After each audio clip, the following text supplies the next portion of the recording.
Okay, 2 minutes, enacting an inventive solution to my microphone hands issue.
Okay, I messed up. I tabbed out of the wrong program, but I think we're good.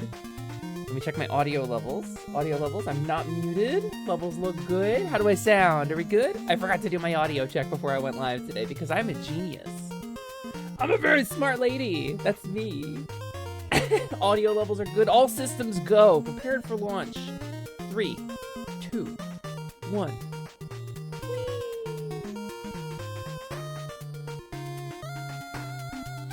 Tad bit of scuff? Never. None of this is scuff. See, I wasn't live. I wasn't on the screen during the scuff. Therefore, I can deny that it ever happened. Hello, I love you. Hello. Hello, little pinky. I love you too. Hello everybody. I hope y'all doing well. I launched off to space. Don't worry, I'm safe. I used a Logitech controller in the Mars capsule, so the controller survived. Everything's good. I blame flare-ups. That's not a bad idea, Iron Bite. I generally blame flare-ups too. Occasionally, when I don't want to do something. Most of the time, I'm honest about it. Occasionally, I will say, "Oh, it's so bad today. Oh, I just can't. I can't cook food for today. We have to get delicious cheeseburgers from fast food." Oh. Most of the time, I'm pretty honest about it, though, because I pride myself on honesty. It's important to me. Honesty, transparency, talking too much, oversharing. These are positive traits, right? Printers band 010101 01010101 01011101. What? I wonder. I'm gonna just plug that in because somebody probably. All right, let's see. Binary converter. It's probably not anything. Let's find out. I just want to know what number that would be. Yeah, it's nothing. We don't know what it is. Doesn't appear to correspond to anything real. We did have some unusual names when I was loading in, though. Because my streamer bot reports to me when I have unusual names, and I don't see them in here now. But there were definitely some people prowling around. Someone's prowling around here. I didn't recognize them, but one of them had a really cool stylizing on their name. It was like Alola, but it was all spelled out of special characters, which was cool. But I don't see them in here. But if they're in here now, I would like to say hello to you. That Pringy missed me. Hello, Diz! Diz. Hello, Diz Slime. Welcome in. One of my favorite cool people I've met on the internet. Lumi is going to unga my bunga. Never, Slimin. Never in front of all of these people. Who put these ideas in your head? Cover your ears, little man! Was it Boomba? Was it Boomba the caveman who told you I was going to unga your bunga? In front of everyone? Slimin, you know that's reserved for the only fawns. Who's the cutest fawn? Not me. You are. Nope. You are. Nope, I looked away. I looked away in time. It didn't count. It didn't count, Luna. Luna. Lutra. I call you Lutra usually. But Luna's a fun thing to call you because I like Luna too. Hello, welcome in. Long time no see. How's your incredible journey through academia going, Lutra? I hope you're having a good time. Lutra, a person I met on Pillow Fort when Twitter was first starting to show its cracks under the weight of the musky man. Me teach slime and unga bunga? Never. I like that that's like a metaphor. I like the world building of it being like a euphemism. Like, I taught slime and unga bunga. It's like a VTuber saying, oh, do I have boing boing? You know, did he say so? Yeah, we do unga bunga. I think that's we should stick with that. We should go with that moving forward. Throw his energy spear. Ugh, struck by energy spear. Oh, do not look at me so. A smile better suits a hero. So anyway, thanks for the energy spear, Iron Bite. I have a conference I'm presenting at in a month. Whoa! Too scary! Too scary! Lutra, no, roll it back. Tell me you're doing something easy. Tell me like, oh yeah, I wrote like a paper and I passed it into the professor and he's gonna grade it and it's gonna be 20% of my grade in English too. Like, tell me something academically simple. Tell me like, and make it about English, that's my good subject. I never do anything easy. You don't! How do you do it? I don't know how you do it. Ultraman Unga Bunga? I don't think so, Iron Bite, but I don't know. I can't speak for Boomba. Boomba, have you ever Unga Bunga'd Ultraman? He's got that like kind of bug-looking mask on there with the mohawk? I don't know. Kinda seems like the impersonality of it would be pretty fun. But hello everybody, welcome on in. It is nice to have you here. You might find today's vibe to be a little bit different than usual. And the reason for this is that my body is in open rebellion against the crown. The armies have massed at the gates. And my cerebellum fiddles on the wall as they crush in the doors. We're gonna stream today despite everything. So, if I keep my energy level a little bit tamer than usual, I hope that's okay with everybody. It is a deeply flare-uppy kind of day. And also I know I'm overlapping with some pretty big streams. I know Lionel is doing his big event today, so I'm gonna stream. I understand if y'all want to go hang out with Lionel. I think Lionel's really cool. Can we throw a quick shout out for Lionel? Well, it's Lionel VT, right? Shout out Lionel VT. I'm pretty sure this is his Twitch name. Yes, it is. Gang, if you're not following Lionel, Lionel's pretty cool. I've always had really good experience with Lionel. He's always been really nice to me. He's the lion-tist of VTuber. He's a lion scientist. He's very cool. He's very good. And he did, I can talk about it because he did very briefly show his new model. When, I think it was when we did our thing for Vansha's birthday. So I can say that Lionel's my model, bro. Tokidoki whipped up a really, really rad model for Lionel. And it's very, very cool, and I worked on it and did a lot of the technical rigging, so, you know, that's pretty rad. Hello, Arbalesto. Hey, team. Please remember to use your shield. Oh, right, my shield. Hello, Dweeb-chan. Your wonderful personality shines through. Shining finger, etc. That sounds like something I would announce when I was using my finishing move.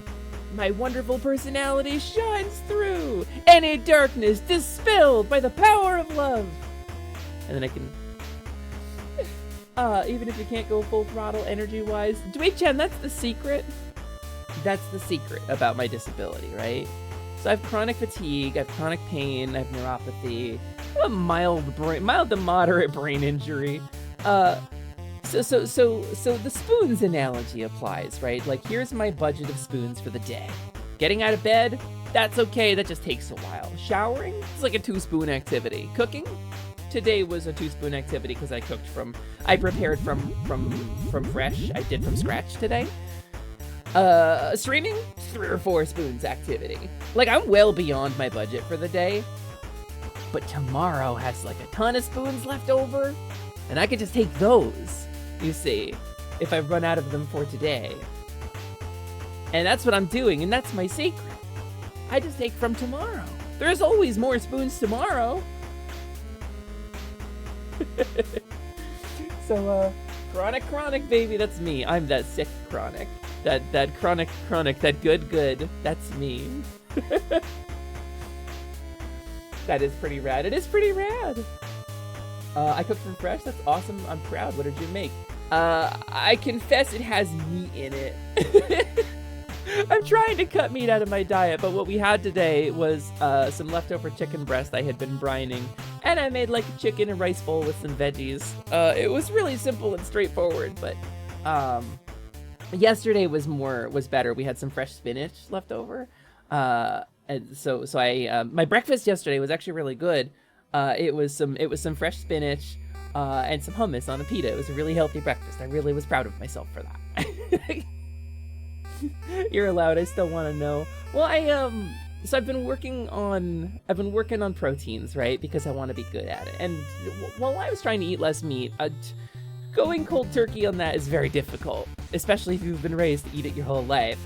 So I've been working on my proteins. I've been working on my skills with proteins. I tried to get good at bechamel, and bechamel is difficult if you don't have like cheese and heavy cream, like cheese to grate yourself. If you have the pre-grated or pre-sliced, it's got like, let's skip this one. This is the Bowser battle, and let's skip this one. This is the castle theme. Here we go.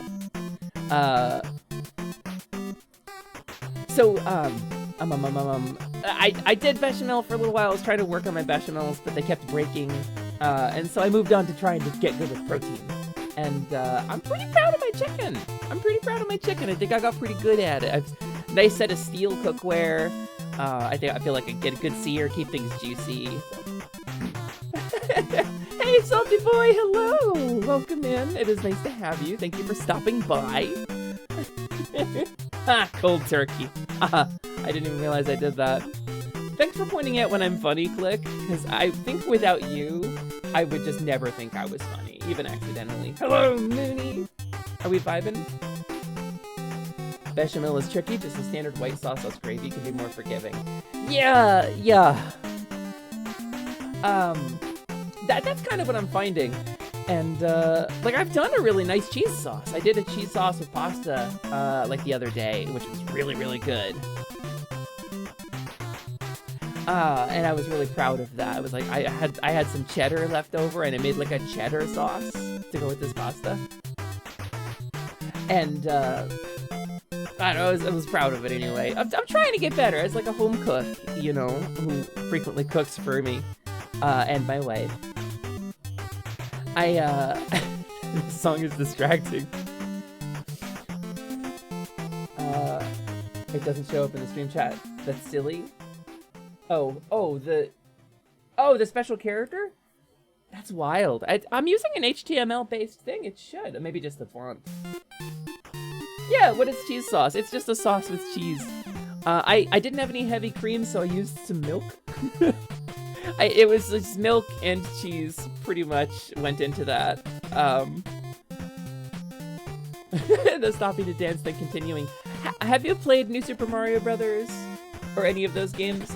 There's a bit that goes on in those games where there's these little bop, these little vocal bops in the song that happen at like real jazzy points in the rhythm. It's like fillers between measures. And all of the on-screen enemies take a pause from what they're doing to do a little dance along with that part in the music. It's part of the gameplay. It's really charming, and it became a meme. Because little Koopa, bop, bop, just like in the middle of like wandering around left and right trying his best to kill a plumber. So yeah. But yeah, I don't know. People praise my cooking. I think I'm still kind of rank amateur, but I enjoy doing it when I have the energy to do it. So, homemade cheesy sauce is good and sometimes difficult. I have a chair in the kitchen.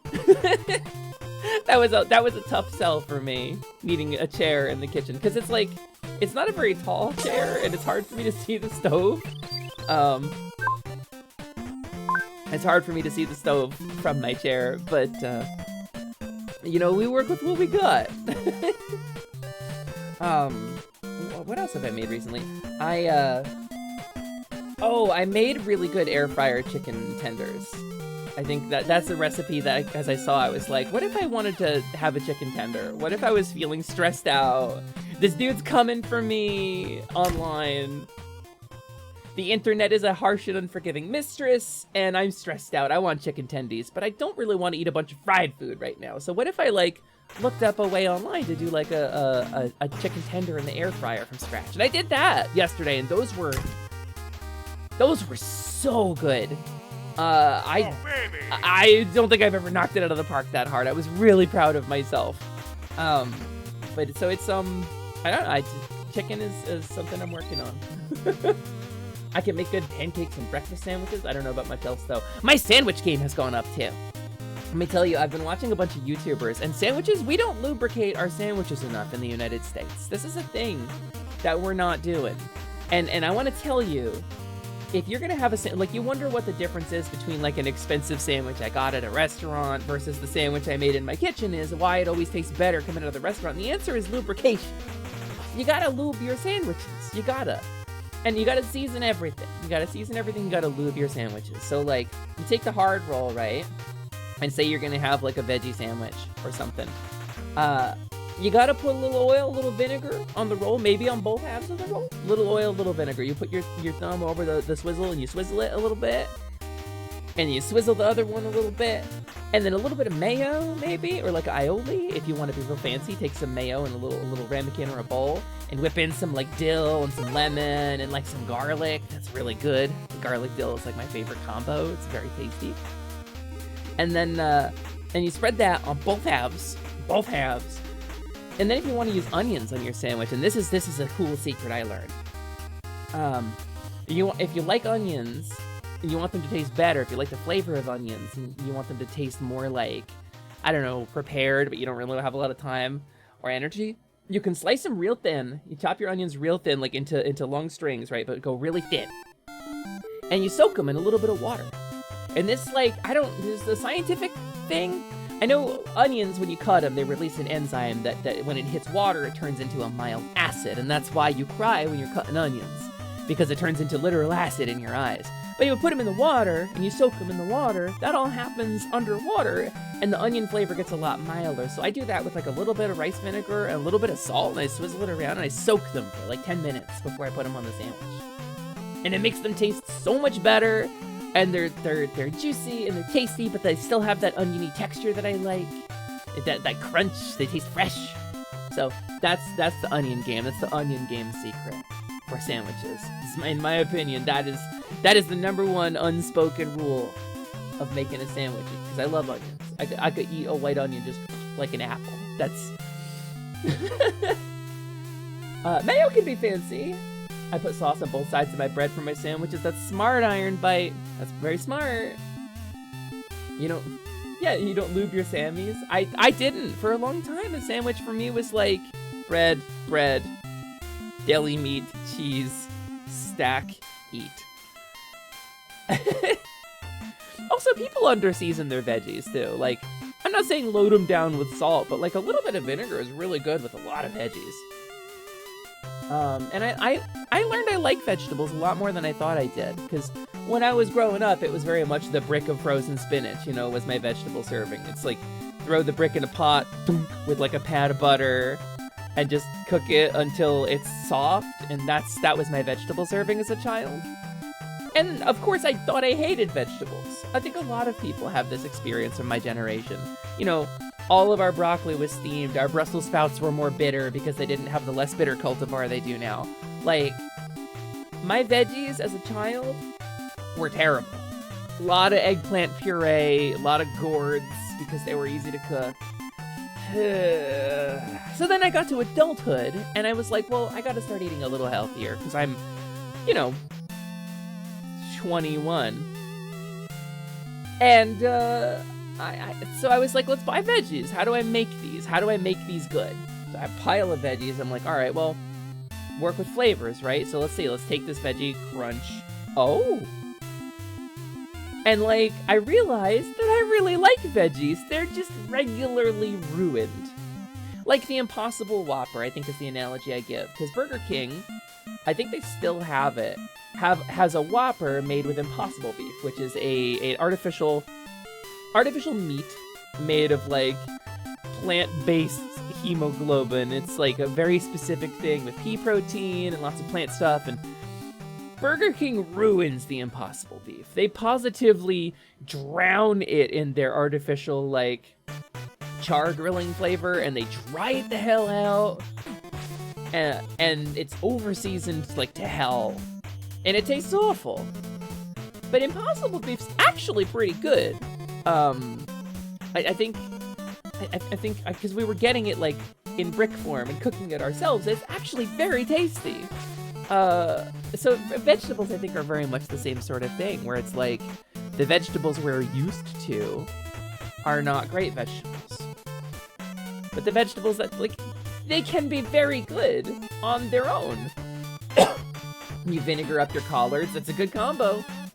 If you get weird enough with your recipes, people won't have a good enough... Sorry, hold on.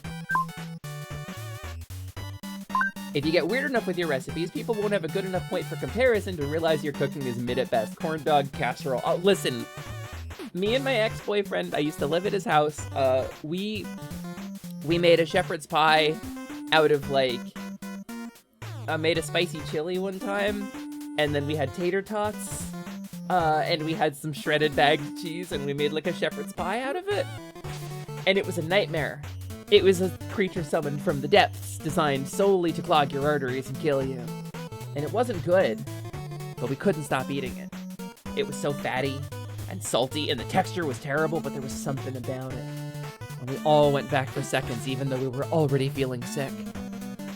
It's wild. I think that's the same principle to me, Chad.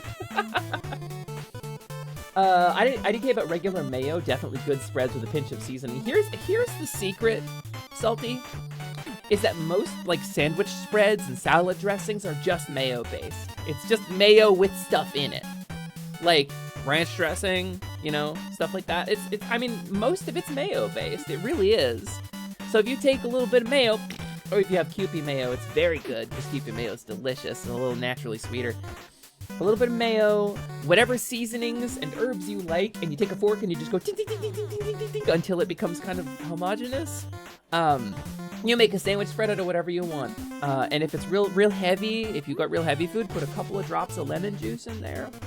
Bam, done. It's so good. It's so tasty. Yeah, give veggies a chance.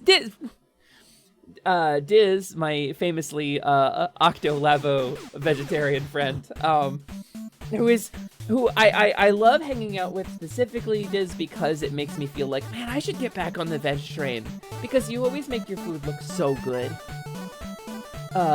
Diz has occasionally posted pictures in a server we share of their food that they make, and it's very, very, very delicious looking. I was raised vegetarian, so I got the right way to eat them the first time around. I'm envious, Clickflint. My 240-pound ass is very envious of you. It's been a very long time. And so the problem with cooking veggies, right, is a lot of times they take a lot of work to cook, whereas putting a Hot Pocket in the microwave is really easy. And if I'm feeling flare-uppy, if I'm feeling particularly flare-uppy, it's like, the preparatory steps to make certain veggies, or the time investment, like roasting a carrot, it's like a 45-minute process. I don't always have that in me, so I'd have vegetables with noodles every day if I could. I don't want to make them not special, though. That's fair. That's very fair, but vegetables with noodles is very good. If you boil veggies, of course they suck, but if you roast them with salt and pepper at basic, it tastes better. So I have an air fryer. I have a big, kind of fancy... I paid a good amount of money for this out of my stream budget, like, a year or two ago.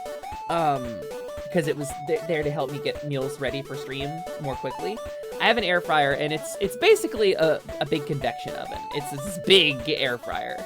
And I found out if you chop up some broccoli, put it in a bowl, a little bit of olive oil, a little bit of salt, pepper, garlic, just that. You toss it around in the bowl, dump it in the air fryer, and throw it in for like 3 minutes at 360. It's incredible roasted broccoli. So easy, so fast. It stays crunchy, but it's soft enough to eat, and it tastes cooked. The oil gives it a nice dimension.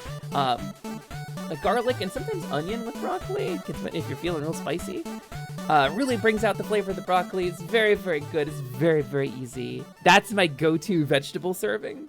That's my go-to vegetable side. I could eat that every day for the rest of my life and never get bored of it. It's very good. Hello, Carnage! I'm getting caught up on chat, everybody. If I haven't responded to you yet, please stick around. I will try to get to everybody. I love y'all very much. I'm very happy that you're here.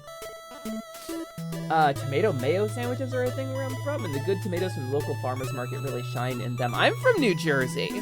I'm originally from New Jersey on the East Coast, US. A Jersey tomato is like a thing. It's a point of pride for farmers in New Jersey. These tomatoes are huge, they're meaty.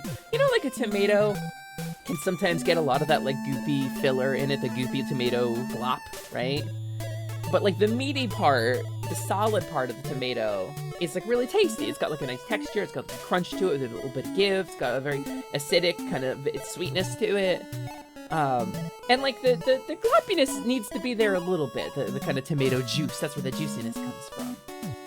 But a Jersey tomato is like big, and like you could slice it and just throw it on a grill. Like they're solid enough, and they're big.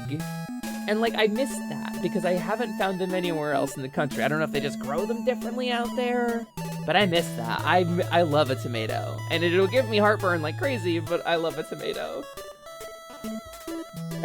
Ovo-lacto sounds like a kink. It's basically... I am a kink-aware, sex-positive VTuber, I want to say. Ovo-lacto is 2 kinks. It's 2 specific kinks.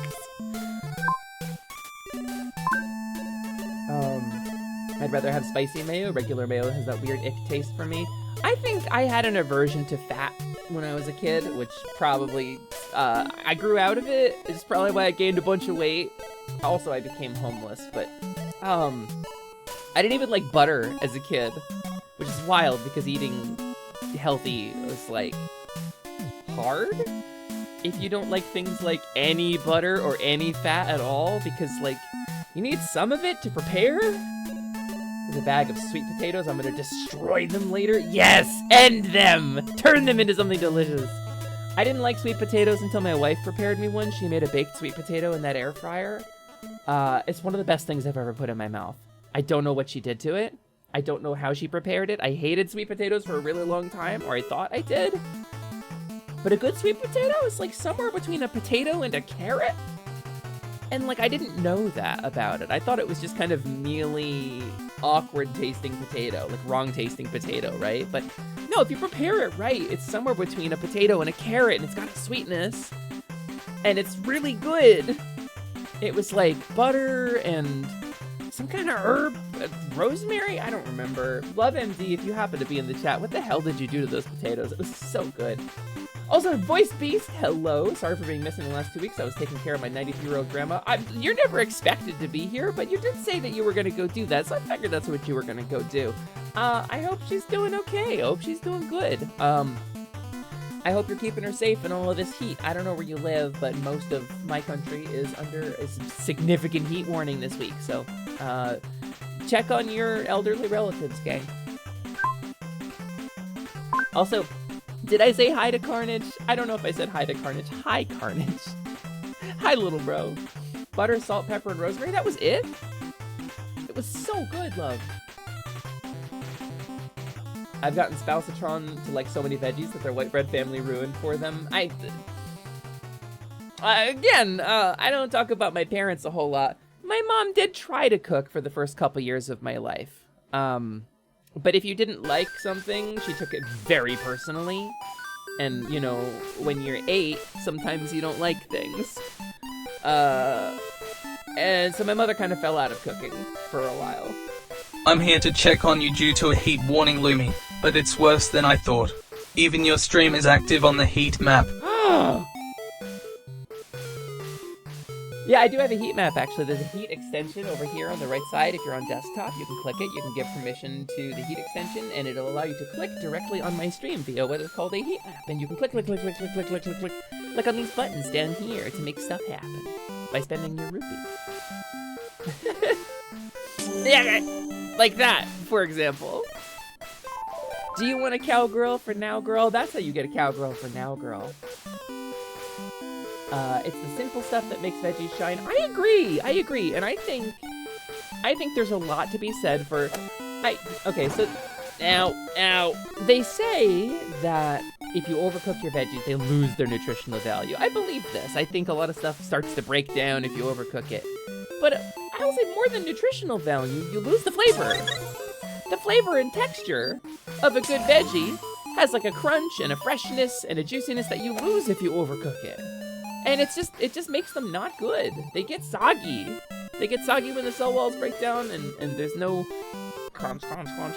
You know, Gabby, cheese is amazing with veggies. I like a light cheese or like a white cheese, like something with a milder flavor, something not super fatty, I think. Like, give me like a feta cheese with veggies, that's great. But if you were gonna like drown them in cheddar, I don't know if I'll sign up for that. Or like we have a, what's the one? The cheese that we have. The pecorino, the sheep's cheese. It's like a sheep parmesan. We have a grated like I think it's pecorino. That's very, very tasty with a veggie. You toss it in just a little bit because it's got a tang to it. It doesn't take much. I love raw veggie. Give me some raw veggies and some ranch and I'll fuck it up. See, that's me when I'm cooking veggies. I'll be doing the prep on like a cutting board and I'll be sticking it into my mouth. Like half of the veggies will make it into the dish and half of them will go into my belly when cooking. I can't imagine other people in the chat are not also this way. Any sheep's cheese has a softer flavor than cow or goat's milk, but it's a little tangier. It's got like a tang to it, which I really like. I mean, I love goat cheese too, so. Basiljon just recently learned by trying mine that they love sag paneer, but the grocery has been out for over a No, that sucks. It's so good. It's gotta be prepared right, but it's very good. My wife scolds me for snacking on the veggies while I cook them. I was gonna say snacks on the veggies while you eat them. That's quite a talent. The double snack, you put the veggie in and you chew it, and then like it comes out and you reabsorb it. Twice chewed veggies. I would yell at you for that too. Yeah. Yeah, no, Gabby, it's more like 1 for the cook pot, 1 for me. 2 for the cook pot, 1, 2 for me. Etc, etc, etc. But yeah, so I have eaten food. I have done my stream prep. Like, we are here, we are queer, and we are a very full deer. I've got a big thing of water here. I got my water.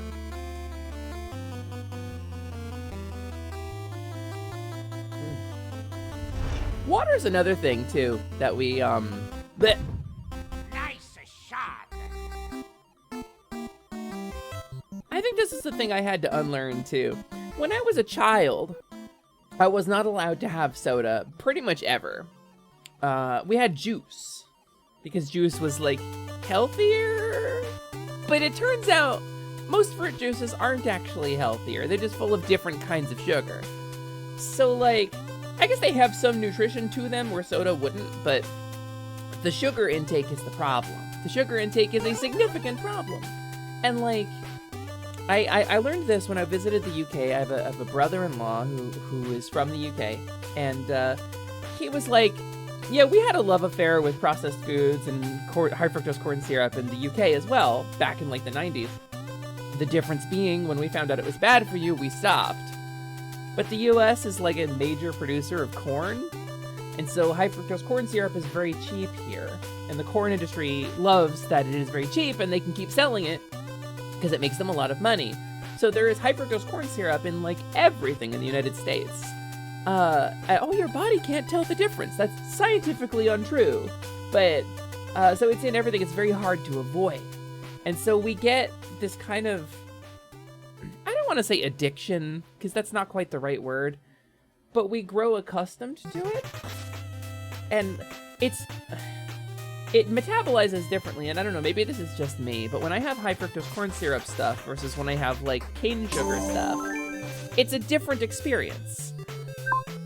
Like, high fructose corn syrup, I always find myself a little unsatisfied, especially with things like candy bars. If I'm gonna snack and treat myself to like a Reese's cup or like a Butterfinger or something, the high fructose corn syrup always leaves me a little unsatisfied. Where if it's made with sugar, like cane sugar, I won't even finish it because it's very sweet and it's very good, and I feel satisfied after just a couple bites.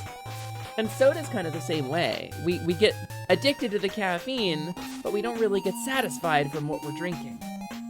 And when I went out of the country, they use real sugar and stuff, and I felt way different about it. And again, my experience, your mileage may vary. Maybe it's just because I was in a different environment, but like, I think it's important to look at how much high fructose corn syrup you're really taking in, you know? And then they're like, oh, processed food is bad. It's like, processing in and of itself isn't bad. It's what they process it with that makes it good or bad, right? And 90% of the time, that's the process in this country. It's different. It is different. HFCS does not hit that satisfied reaction easily like things with regular sugar do. I mean, that's my experience too. I don't know what the science is to back that up. I do know it metabolizes differently. Fructose and sucrose are very different in the body. Fructose, sucrose, and glucose all process very differently. But the corn industry funded those commercials like, oh, corn sugar. You mean corn sugar. Do you remember those? It was this big propaganda campaign they ran on cable TV for a while. Well, I thought high fructose corn syrup was bad. Oh, you mean corn sugar. No, the body can't tell the difference. It can. It's very misleading. The body can't tell the difference between high fructose corn syrup and other forms of fructose. That's true. Because it's fructose. But like cane sugar is sucrose. Primarily, that's different. So, and don't get me started about maltose and dextrose. Oh, maltose and dextrose. Ugh. And there's another sugar, isn't there? We're memeing at this point. But the point is, I tried to become more aware of what was going into my body a couple years ago, and I realized that there's a lot of stuff we're putting in there that's like, really doesn't have any business being in there. And I'm not talking about like things with a lot of additives and preservatives, because I like it when I buy my bread and it doesn't start molding within 2 days, you know? But like, just the sugar quantity, really, I think is the big killer. And here's me with the can of Mountain Dew on my desk as we speak. And just out of curiosity, yeah, high fructose corn syrup, this is not sugar Mountain Dew. But, you know, much like my trying to eat less meat, it's a gradual thing. So I got a big old jug of water and a very small can of soda, and I have to finish this water before I can have any more soda, and that's my rule for myself. It's gradual changes. I remember those so much, and they are full of lies. Yeah. I like Flextrose. Flextrose! The only sugar that makes you swole! Unless you're allergic to other forms of sugar, in which case you will get very swole as well. If you don't just Flextrose, you go to Hextrose. Wait, is this like a thing? Is this gonna be like the Habsburg chin where you tell me to Google it and I'm gonna be really mad? Is this like when we were playing On Guard? Mr. Torg's diet is 90% Flextrose and 10% no, it's 90% Flextrose and 30% explosions. Swole, like Kylo Swole. Do you mean the Dark Lord of the Games? the man so powerful that they had to CGI his abs to be smaller.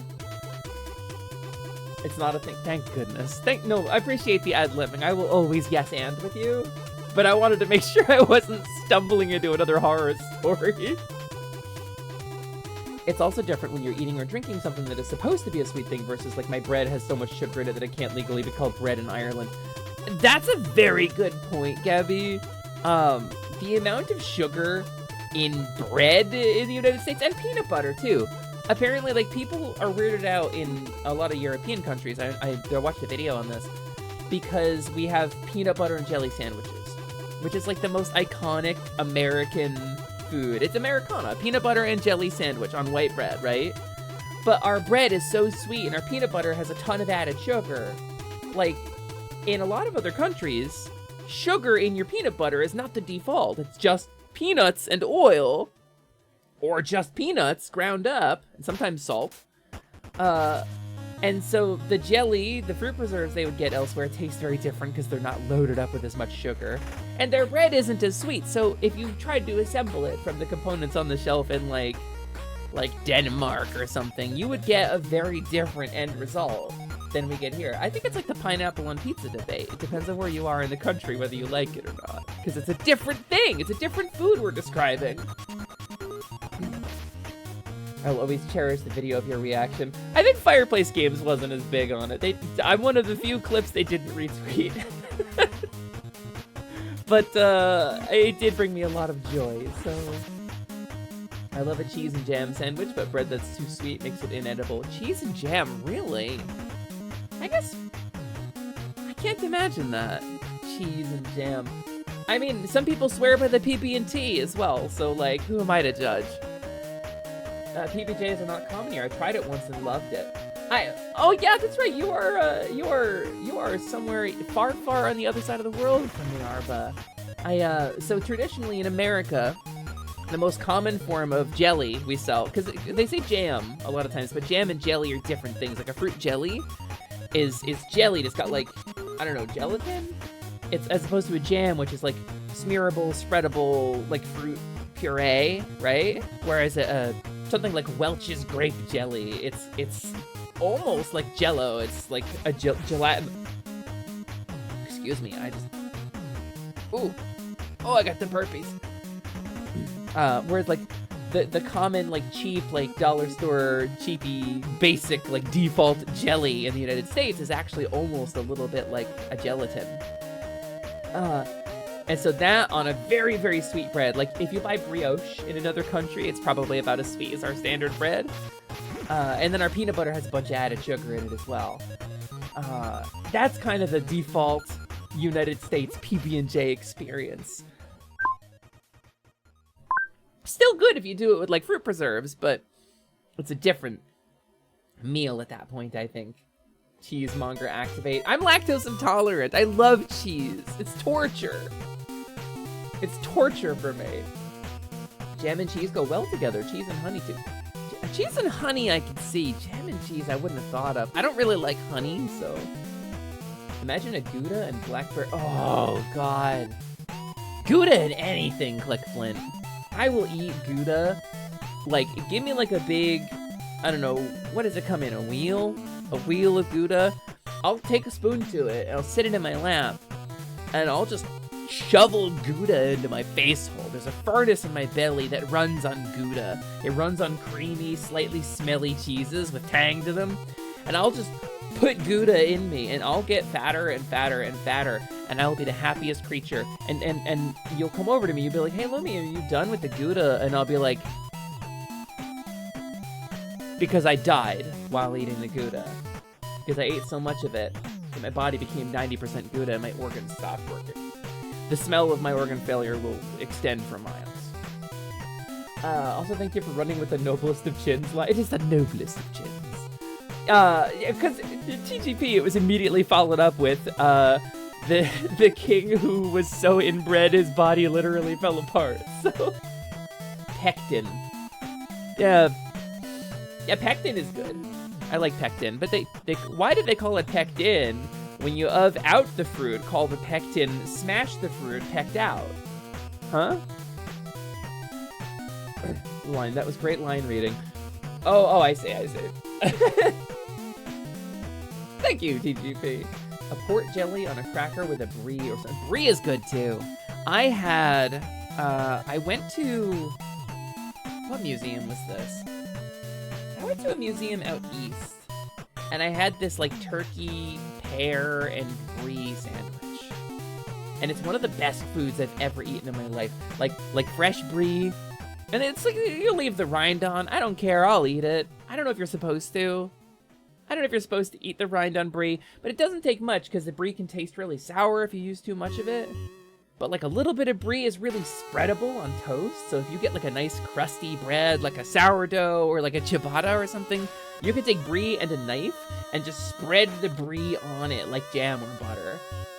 And that on its own is good. I love brie. I love a brie. Also, yeah, Gouda. Carnage, you okay? Don't die, Lumi, that's not Gouda. Apples and lemons are both sources of pectin. It's true. It's true, apples and lemons are both sources of pectin. I knew this, I married a baker. Oh, the organ failure got me. Yeah, it got me too. It's okay, Carnage. We all succumb to it eventually. Some faster than others. Cheese rind is edible as long as it's not made from wax. Well, I don't know. Sometimes the wax is the best part. With those little baby bells, you just take a bite out of them, you know? That's my Insanity Wolf meme for you guys, because, you know, that's a topical meme, right? Insanity Wolf. Take a bag of baby bells, just eat them. Don't even, like, you can take the plastic off of them, but eating the wax is good for you. Midnight does a good baked brie rolled in graham cracker. Baked brie rolled in graham cracker. Is it just the cheese and the graham cracker and then you put it in the oven? Like, I'm trying to think of what else would be in that to make it like a dish. Because I will just eat brie that you heated up. Like, that's fine. I'm feeling like it would come apart, right? It would melt. Because brie's very melty, isn't it? I'm gonna wipe my nose. Sorry. Neb! Hi, Neb! Hi, Neb! How's it going? How's my favorite Dream Eater doing? We're talking about cheese. Do you have a favorite cheese, Neb? New trait acquired, shark defense less than 3. Shark defense! It will never penetrate my shark defenses. I will never accept the nickname that Neb and Bagel gave me. It will never be a part of my life. I will deflect it. I will empower myself. And I will defeat the aggressor. Hi, Neb! You like Gouda? You're a Gouda fan? I like a Gouda too. A Gouda, a Munster, like a creamy, funky cheese. Shark Queen. Nope. Will ban you, Slyman. Will ban you from chat. I will /ban Slyman. Slyman VT, excuse me. I wonder if Slyman VT is like a real channel name. Also, hi, Lilith. I don't know if I said hi to you. Hello, Lilith. Hello, Lilith, if you will. I hope it's okay. I hope y'all don't mind. My vibes are a little different today. This is primarily because my body is in open rebellion against the crown, and the forces have amassed at the gates. I have pushed myself a little too hard with regards to the flare-up, but I get 2 days off after today, so... If Slime and VT isn't taken, you need to make that bot ASAP. I could, but I already have two Twitch accounts. Hi, Prinny! I know I already said hi to you, but I'll say hi to you again. Almost whited out laughing at that reaction. Saint Angel, which is a triple cream brie, is a house favorite for us. Very Hello again, I love you, hee. So there is a cheese local to Seattle. It's called Beecher's. Beecher's flagship cheese. It's kind of like a white cheddar. Beecher's is extraordinary. It's salty. It's got a little crumble, a little bit of what's the word? Oh, because there's the feel of it. I don't want to say gritty because that sounds unappetizing, but there is a little bit of that like salty. There's a little bit of like loose salt in it, kind of. So it gets this nice texture to it, but it's not overly salty. It's a very good melting cheese, a very good snacking cheese. Get like a fancy, like thin, crispy cracker, a little bit of Beechers on it. That is a good cheese. Crystally. It's crystally. It is a little crystally, yes. That's correct. I'm just fascinated with how brie is made. I don't know any other cheese made using explosives. Is that true? Wubba dubba dub, is that true? Neb? Are we gonna have a stream where you try out different cheeses and rate them? I am lactose intolerant, Neb. That would be a very short stream. Alternatively, I could set up my streaming rig in the bathroom, but I think Twitch would probably ban me. You've heard of hot tub stream. Prepare for shark tub stream. Oh, I regret everything. The only cheese my locality is known for is the pre-grated cheddar on top of Skyline. Oh. Clickflint. I went to go visit the Monster Realm a couple months ago. I was introduced to Skyline chili. Holy cow. Holy cow. Skyline chili. Okay, for those who don't know, Skyline chili is like a Cincinnati native thing, but it's spread to the surrounding area. You can get Skyline pretty much like the 3 states surrounding Ohio, right? Like that whole region has Skyline in it. And Skyline chili is a very saucy or soupy kind of chili. Very fine, traditionally. Like there's beef in it. It's a beef chili. And it's very like finely ground beef. So it becomes very saucy, very smooth. But it's got kind of like warm, earthy seasonings like clove and nutmeg in it. And chocolate. It's got cocoa in it. It's almost like a mole, but with like East German seasonings. And apparently it is a thing that was brought to the States and developed by German immigrants in that region originally. And it shows. And Skyline chili dogs are like a whole thing. You got a little chili dog, you get a little dog on a little bun bow, and you take a little bit of the chili and you swabble it on top, and you get some diced onions, which really should be soaked, but they don't soak them. But I would love it if they soaked the onions, maybe a little vinegar, that'd be really good. And a little bit of like finely shredded cheese. It's like this really finely shredded, like almost delicate kind of cheddar that you just smoosh it on top, like a little bit of, you kind of arrange it. That is a good ass chili dog, and I understand what Sonic seasoned them now. When I was a kid, I loved Sonic the Hedgehog. I went to a racetrack with my dad because he kept taking us to like Smoosh this, slime grab. Simon! Simon got me!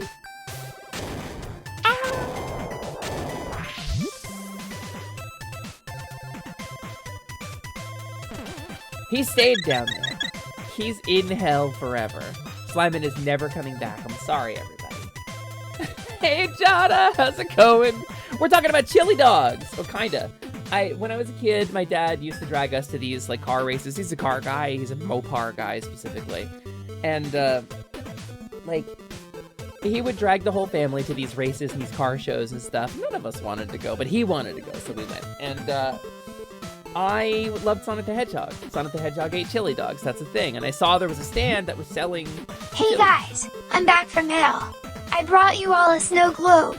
It's just one snow globe though, so you gotta share. It's one snow globe and you gotta share it. If you don't share correctly, you will go in the timeout corner. You don't want to go in the timeout corner.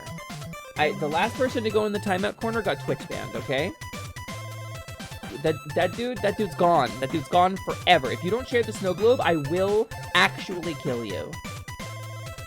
So there was a stand at this racetrack that was selling chili dogs, and my 11-year-old ass was like, Daddy, I want a chili dog, because Sonic eats chili dogs. He was like, you're not gonna like it. And I was like, I want to try it. So I ate the chili dog, and it was bad. Not like it tasted bad. It tasted very good. Something was off in it, and I projectile vomited for the next 20 minutes, and my dad missed the race, and he got really mad at me, and I got punished for eating the chili dog. But I didn't eat a chili dog again until I was in my 30s, or, you know, whatever age comes after the 20s. You've been in your 20s for a long time. And so, and the next time I had one was Skyline Chili, and it redeemed the whole thing for me. Absolute redemption arc, no question. So yeah, highly recommend. I never had Sonic chili dogs. I can never make child me happy for that. I mean, it's... Look up a recipe for Skyline chili. You can do... There's copycat recipes online. You can find them. So that's why they call them drag races. Oh. Hala's a really cool place that teaches dark magic.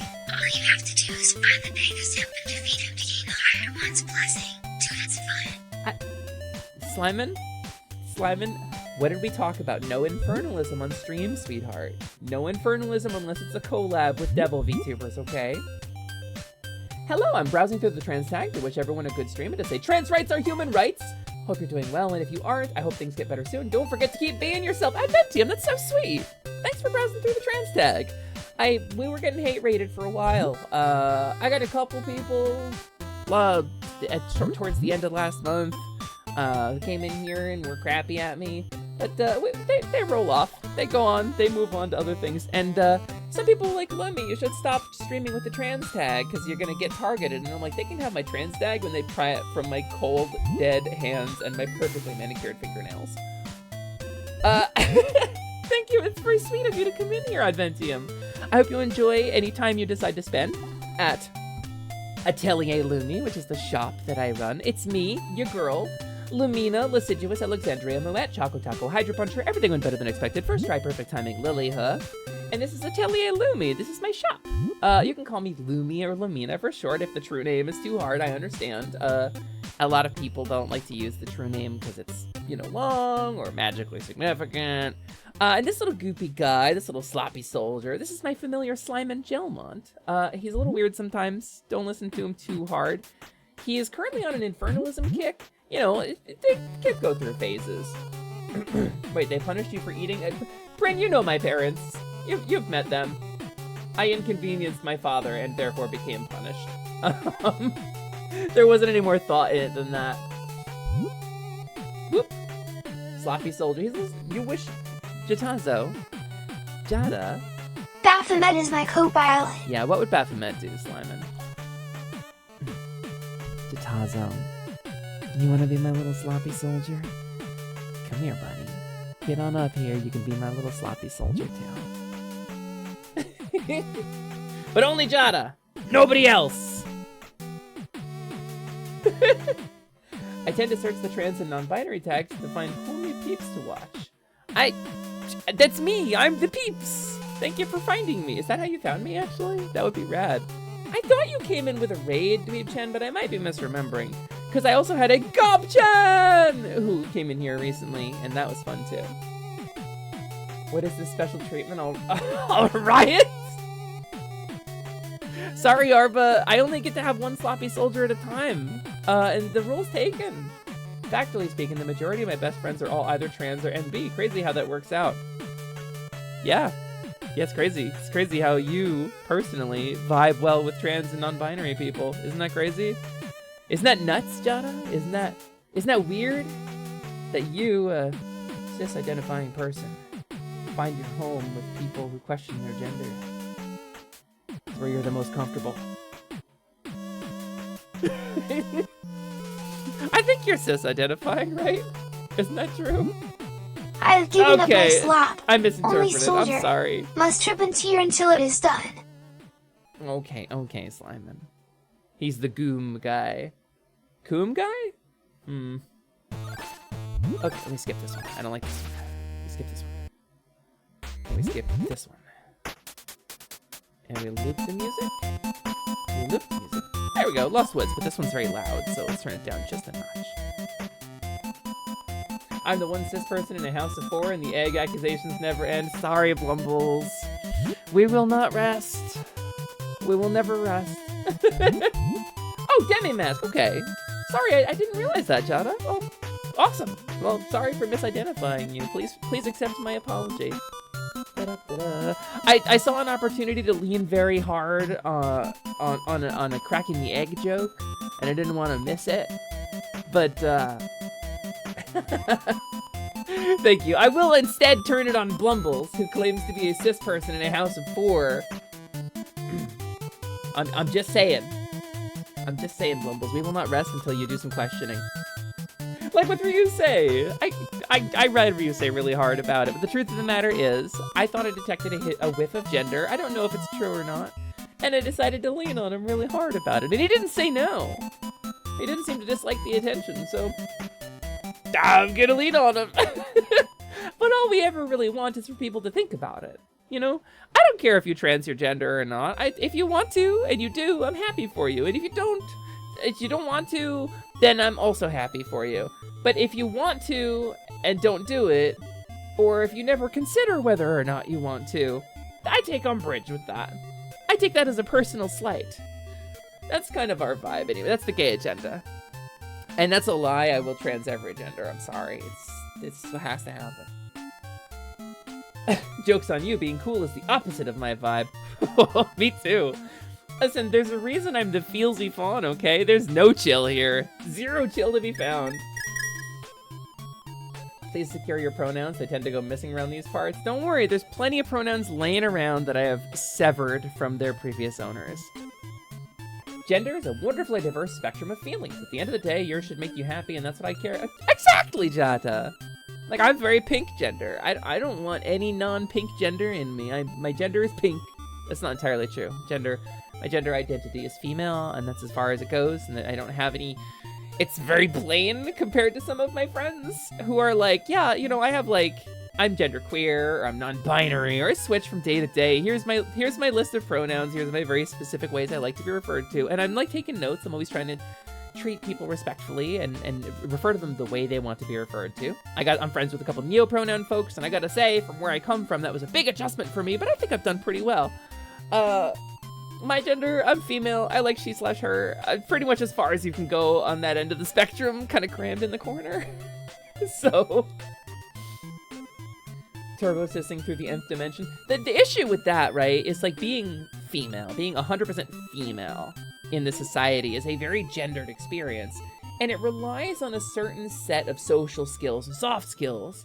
And also, it assumes a very particular upbringing involving, like, feminine culture and feminine branding on things, and some of those things still make me a little uncomfortable because I wasn't really raised into them. And so I get awkward sometimes, like stuff like makeup, I don't get it. I never did it, I'm not good at it, and I don't like my face, so I don't like decorating my face. So it's like, I always have this little disconnect from other people who are like 100% femme identifying, who are AFAB. But like, I'm still over there, I think. I think I still live in that quadrant. Can I eat your gender respectfully? As long as you spit it back out, I'm still using it. You can eat my gender if you want to, Jata, but don't stop there, buddy. My gender is soft pretzel. Soft pretzel's also my persona. Do you remember Click Flynn? And this is a character I actually made at one point on Tapestries, and it was like 50% trolling and 50% genuine curiosity. And for those who don't know, Tapestries is like a really raunchy furry mush where a lot of furry characters, it's text-based. A lot of furry people play different furry characters and have a whole lot of sex with each other. I had a bunny girl, I had a slime girl, those were my personas. I had a black furred bunny girl with some cool like purple and pink runes kind of sort of painted on her body, and she was like a primal, like Celtic primalist.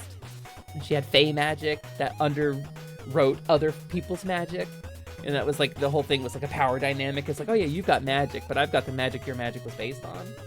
You know, it's like a thing, and people liked having themselves overpowered by that. And then a slime girl who was sugar-based, and she was based on, specifically on, I think, glucose. And if she got sugar, she would change flavors, and she would turn different colors, and it would affect her mood, and that was fun. But do you remember there was a series of commercials for Slim Jims where they invented a beast called the Snapalope? And it was a bunch of Slim Jims in the rough shape of an antelope. And they did these commercials very much like wilderness documentaries, or like the people were trying to catch the Snapalope, and it was a wild animal loose in the store knocking stuff over. So I made a Snapalope persona at one point.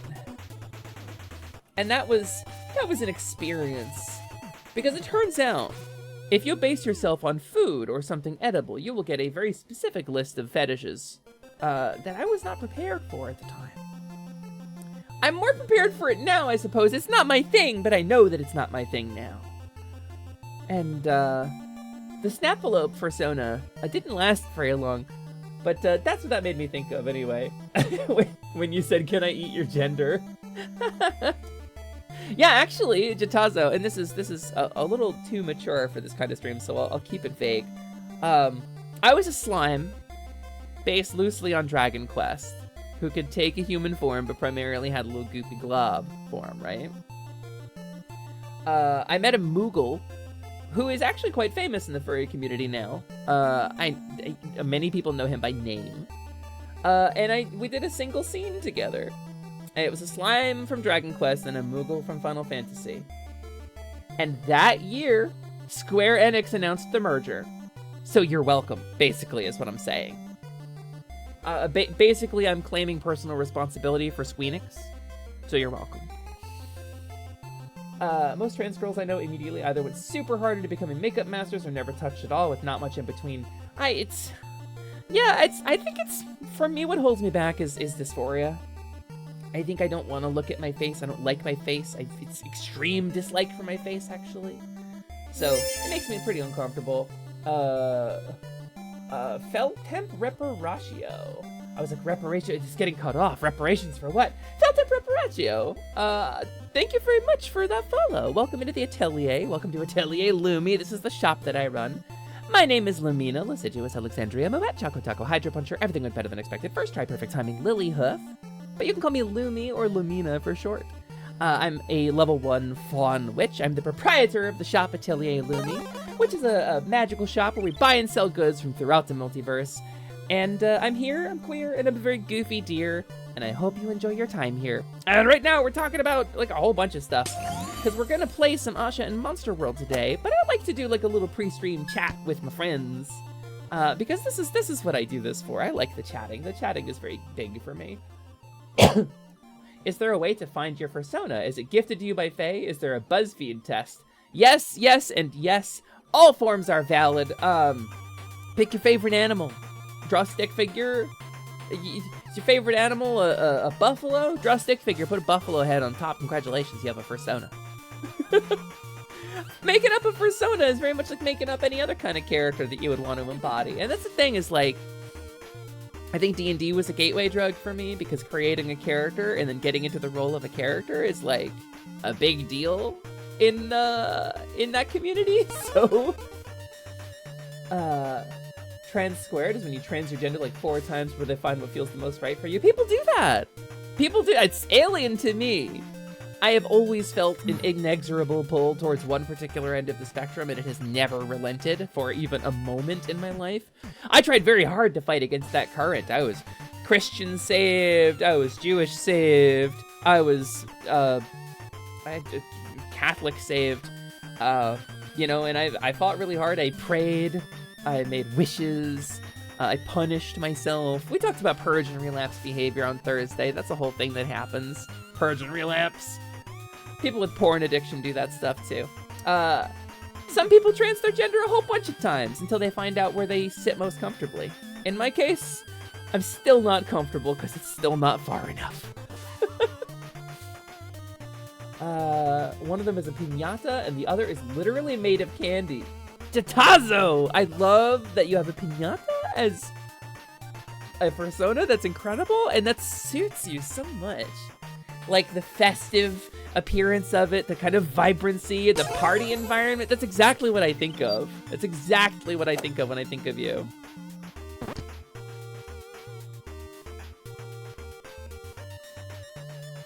BTW, Tribs has been sitting on our bed and just soy jacking at the computer going, Lumi, Lou, Lumi, Lou.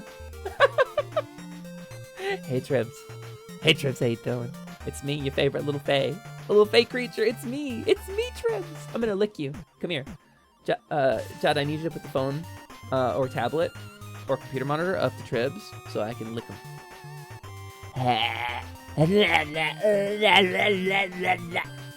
That's for you, Tribs. Just for Tribs. I hope nobody else took that.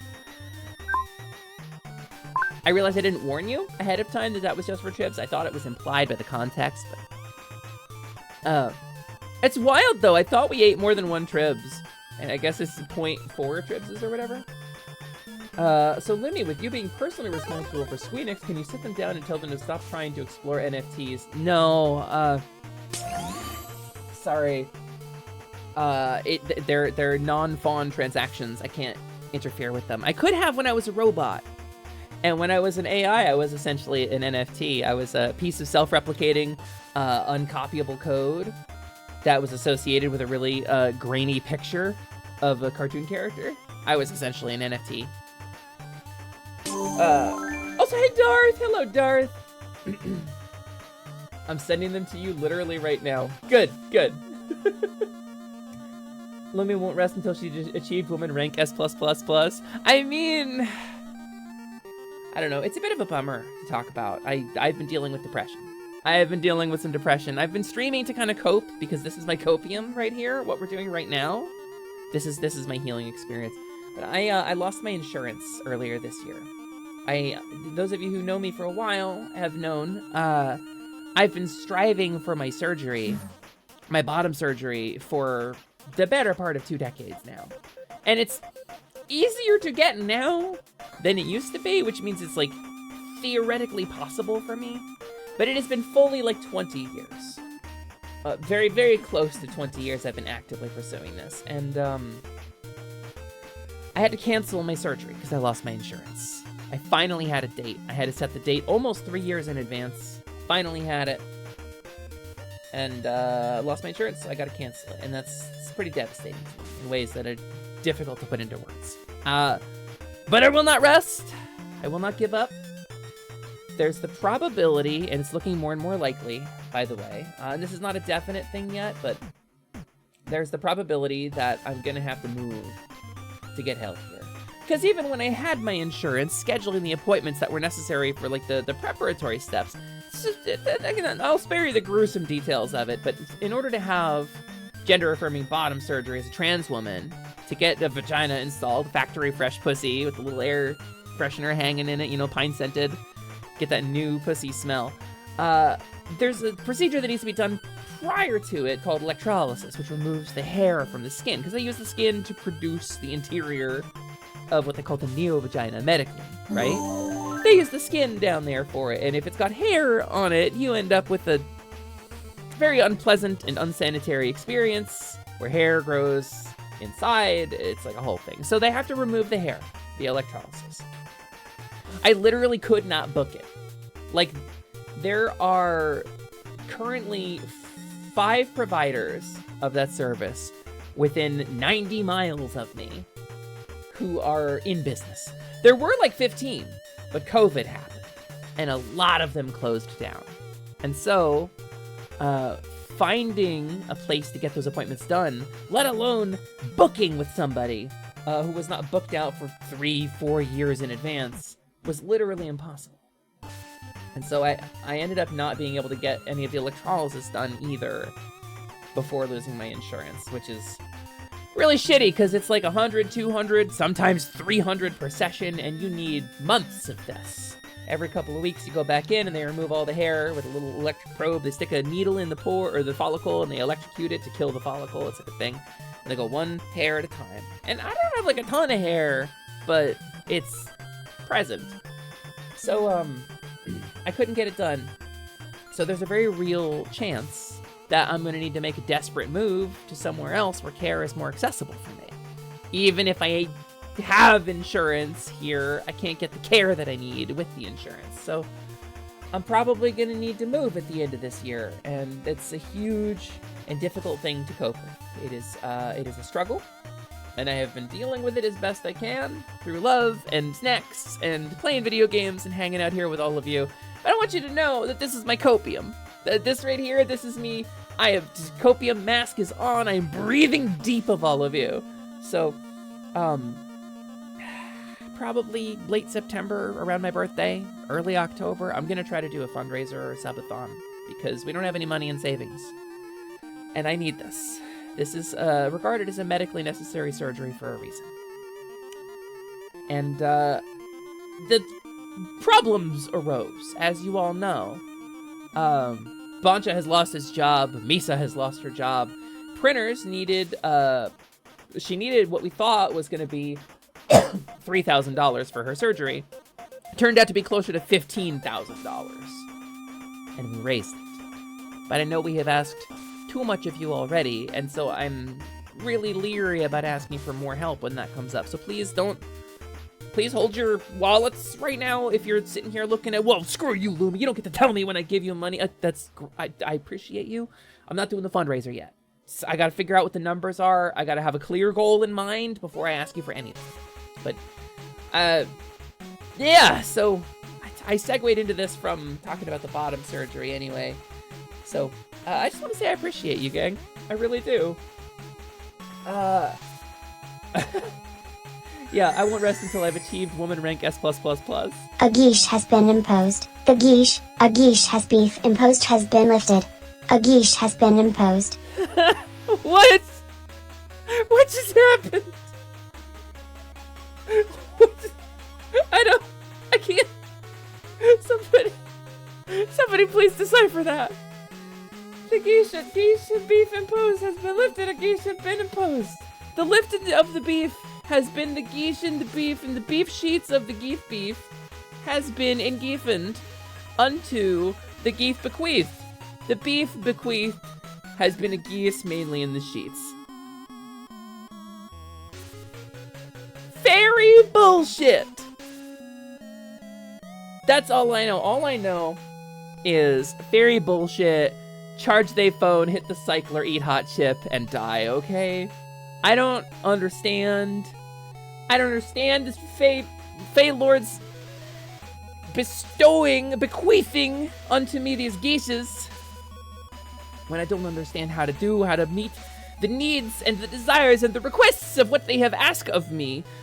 Prithee, kind Fey, explaineth unto me what the fuck thou dost speaketh of. Verily I beg unto you, and forsooth, make clear to me the geese unto me you have bequeathed. I pray, return to the waking sands. And yes, Dart, the 8-Bit Brawl theme is by Bulby. It is on YouTube. I link Bulby all the time, but please go check out Bulby's channel. They're a really wonderful creator, so... I'm gonna... Whoa, ref sheets upon your DM. Ref sheets upon my DMs. A ref sheet upon my DM? A geesh, a geesh has beef imposed has been lifted. A geesh has been imposed, has been lifted. Just fuck you! I think just fuck you, I think it's the right answer. Just fuck you. Dada, you have actually showed me some of these. I don't know if you remember, but I remember them very clearly because your designs are amazing. I'm pretty sure I've seen the first one. We hung out really late one night. We played some Deep Rock Galactic. We talked about D&D, and it was a really fun night. And I think about it a lot because I want to do it more. And I just don't have the energy to do all of the stuff I want to do, but I really want to. So please forgive. I would not expect you to remember one night like a year ago. Like, it stuck with me because I think you're very cool. And I was kind of starstruck hanging out with you and Tribs. And there were two other people there too at one point, and I wish I could remember who they were, and I'm sorry. It will all become clear when the geisha slipped it. I don't think so. Hit me up after stream if you have energy. Maybe we can tonight. Maybe. I will leave it at a hard maybe. Again, body, open rebellion. The crown is toppling. The armies are at the gates. My cerebellum is fiddling on the wall as the city burns. This is where we're at with regards to streaming today. Please forgive. Hey, Lumi, want to hear some good news? Finally, some good fucking news. As of this morning, I now have a second niece. Congratulations! You have, nieces. Would you use Bon for counting nieces? I don't think so. Congratulations! Congratulations, Dart. That's so cool. Now you're a double uncle. You're double uncle all the way across the sky. Yeah, yeah! I went off key there. Hold on. I get distracted. I got distracted. I lost the key. Let's do a dated meme.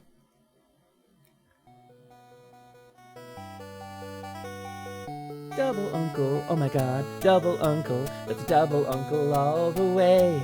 Yeah, it's double uncle all the way. Yeah, oh my god. What does it mean? It's just Darth just chatting. Anyway. The first one recently started calling me Baba. Which is what she calls her stepbrother as well. You're Baba. You've been Baba zoned. Now listen, there are worse zones to get put in. You can get put in the Faun zone. You don't want to get put in the Faun zone, Darth. It's a miserable existence. It's a miserable, jiggly existence. Anyway, so the plan today is to play some Asha and Monster World, some Monster World 4, some Wonder Boy, Asha and Monster World. And I know we've got a chiller vibe today. I'm competing with a very big deal stream right now. And not competing, like... A geesh has been imposed. Ignore the warning labels. Taunt the happy fun ball.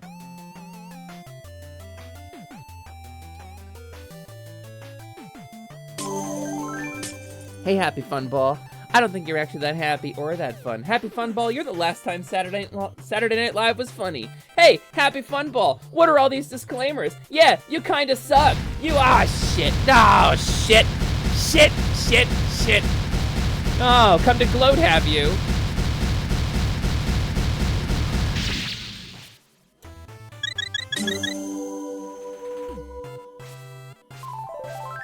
There, I taunted the Happy Fun Ball. Are you happy? Now I've been cursed. I've been cursed. I'm tiny now. It came to gloat. Did you ever been gloated at by an inanimate object? It's not a lot of fun. And everyone is uncle or aunt in the Indian community. Really? Yeah, you were talking about it like a couple streams ago. You're Parsi, right?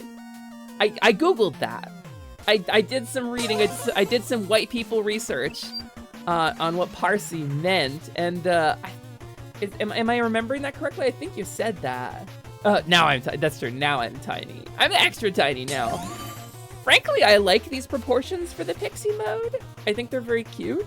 And if I could do them all the time, I probably would. But it would require a total rework of my fairy mode spell, so. You're Parsi Indian. Hell yeah! I got it right. I remembered it incorrectly. Oh! Whoa! Jana, that was pretty close, buddy. You very nearly hit my tiny pixie body with a whole ass axe. You wouldn't want that, right? You wouldn't wanna clobber me like that, would you? Would you? Hello, happy Saturday, Devout. Happy Saturday. Have a wonderful Saturday. Haha, shield spell. I lied to The you. I'm geesh, not vulnerable ignore at the all. warning labels. Taunt the happy fun ball has been lifted.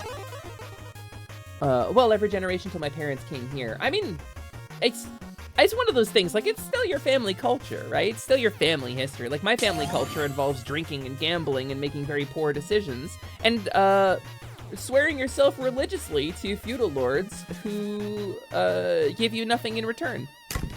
Yeah, just like that. That's my family culture. Maybe not with an axe, but with a golf ball. The shield spell, baby! Oh, my pink protects me! This is my gender, actually. This is my pink gender radiates like the power of Barbie. I want a do-over, you know? And it's such a weird thing, right? Because, like, I didn't have a normal childhood. Like, in addition to, like, getting the shit beat out of me pretty regularly and having an abusive family, like, I didn't have a normal childhood also in that the only times I really felt safe were when I was, like, running through the woods with my friends. But also in that I was the wrong gender in addition to biological sex, right? So I didn't get the upbringing that I was craving the whole time. And so stuff like Barbie has an appeal to me, but not like a nostalgia. And it's not something with which I have any experience. And now I'm an adult. So playing with, like, children's toys and little baby dolls and stuff is, like, not a thing that really appeals to me as an adult, right? But, like, I still wish I had that experience, but there's no way to retroactively do it. So what I need is, like, a do-over, like a no-shame do-over, where you get to, like, go back for a little while and relive it, and then I can have that background. And also, I'll probably warn people about a lot of crises and disasters while we're back in time. You know, just to keep things... keep things chill. Every Parsi and Indian elder I've grown up around has been my uncle or aunt. Hell, that's cool, though. That's so cool. Oh, my geesh, my goodness, it's not a bridge too far. Hold on. I'm gonna reread it, because I didn't actually hear. Okay. The geesh, a geese has been imposed, has been lifted, a geesh has been imposed, has been lifted. No, I don't think it would have said anything duplicitous during the finale. Click, did I miss something? One of my uncles stayed up till 11 p.m. a few days ago just so I could eat dinner with him at his place to celebrate Parsi New Year with him. Darth, it's funny. It's funny because we talk about this sometimes. Like, I don't have family. I've never really had that experience. And some people online are like, well, Lumi, I'll be your mom. I'll be your dad. I'm your new dad now. I'll be, you know, found family is more important than blood family. And I agree. And I appreciate these efforts. And like TikTok creators are like, I'm your mom now. It's like, okay, cool. I get it. But that's like, you know, it's not the same. Like, obviously it's not the same. It's a kind sentiment, but the truth of the matter is that there's still like an empty hole there where there's supposed to be family. I always craved family. I wanted family. And like, I tried really hard to keep the one that I had. And the price for that was not transitioning and not pursuing my gender identity. And they were really happy as long as I did that. And I thought that was going to be enough. And it turned out it wasn't. And they got really, really upset and really, really toxic when I tried to tell them that. But so, you in here with this like huge family and all of these connections and traditions and this a genuinely proud heritage and culture, like it's boggling to me, Darth, and I love it for you. I really do. And it's so interesting to hear about like what's going on, because it's so much stuff that I don't know. It's like, thank you, Darth, is what I'm saying. Thank you for coming in here and sharing that so that I can kind of vicariously enjoy it through you. Don't worry, Lumi, we're your new second cousin 4 times removed. The ultimate family experience. I don't know you. I've seen your face before. Oh, I'll cherish it forever. I have a good family who really accepted me for who I am because I grew up adopted and because my biological family never really wanted me. I understood I was different from my adopted brother. What an experience, too, because everybody's experience with family, obviously, is very different, right? It's wonderful to just have love. I don't know, love and acceptance? Like, it's rarer than... Like, I watch Brendan Lee Mulligan. He's my favorite celebrity DM. He's this incredible stand-up comedian. He's bonkers, absolutely batty at improv. They do improv game show called Game Changer on Dropout, and it's very good. He's very funny in it. Him, Sam Reich, Zach Oyama, and Josh Rubin? What is his last name? Anyway, they're kind of the main cast for Game Changer. They do Noise Boys, but point is, Brendan Lee Mulligan is the son of Elaine Mulligan. Elaine, right? Oh my god, I'm Elaine Lee Mulligan. Yeah, that's right. Who is the creator of Starstruck, which is a series of comics in like the 80s about a wacky space hijinks, a scathing critique of capitalism and misogyny. It's very good. It's very good. It's very good expenditures. It's really cracked out. Brendan Mulligan did a actual play D&D or tabletop series based on the SW5E system, actually. SW5E being a Star Wars 5th edition compatible system.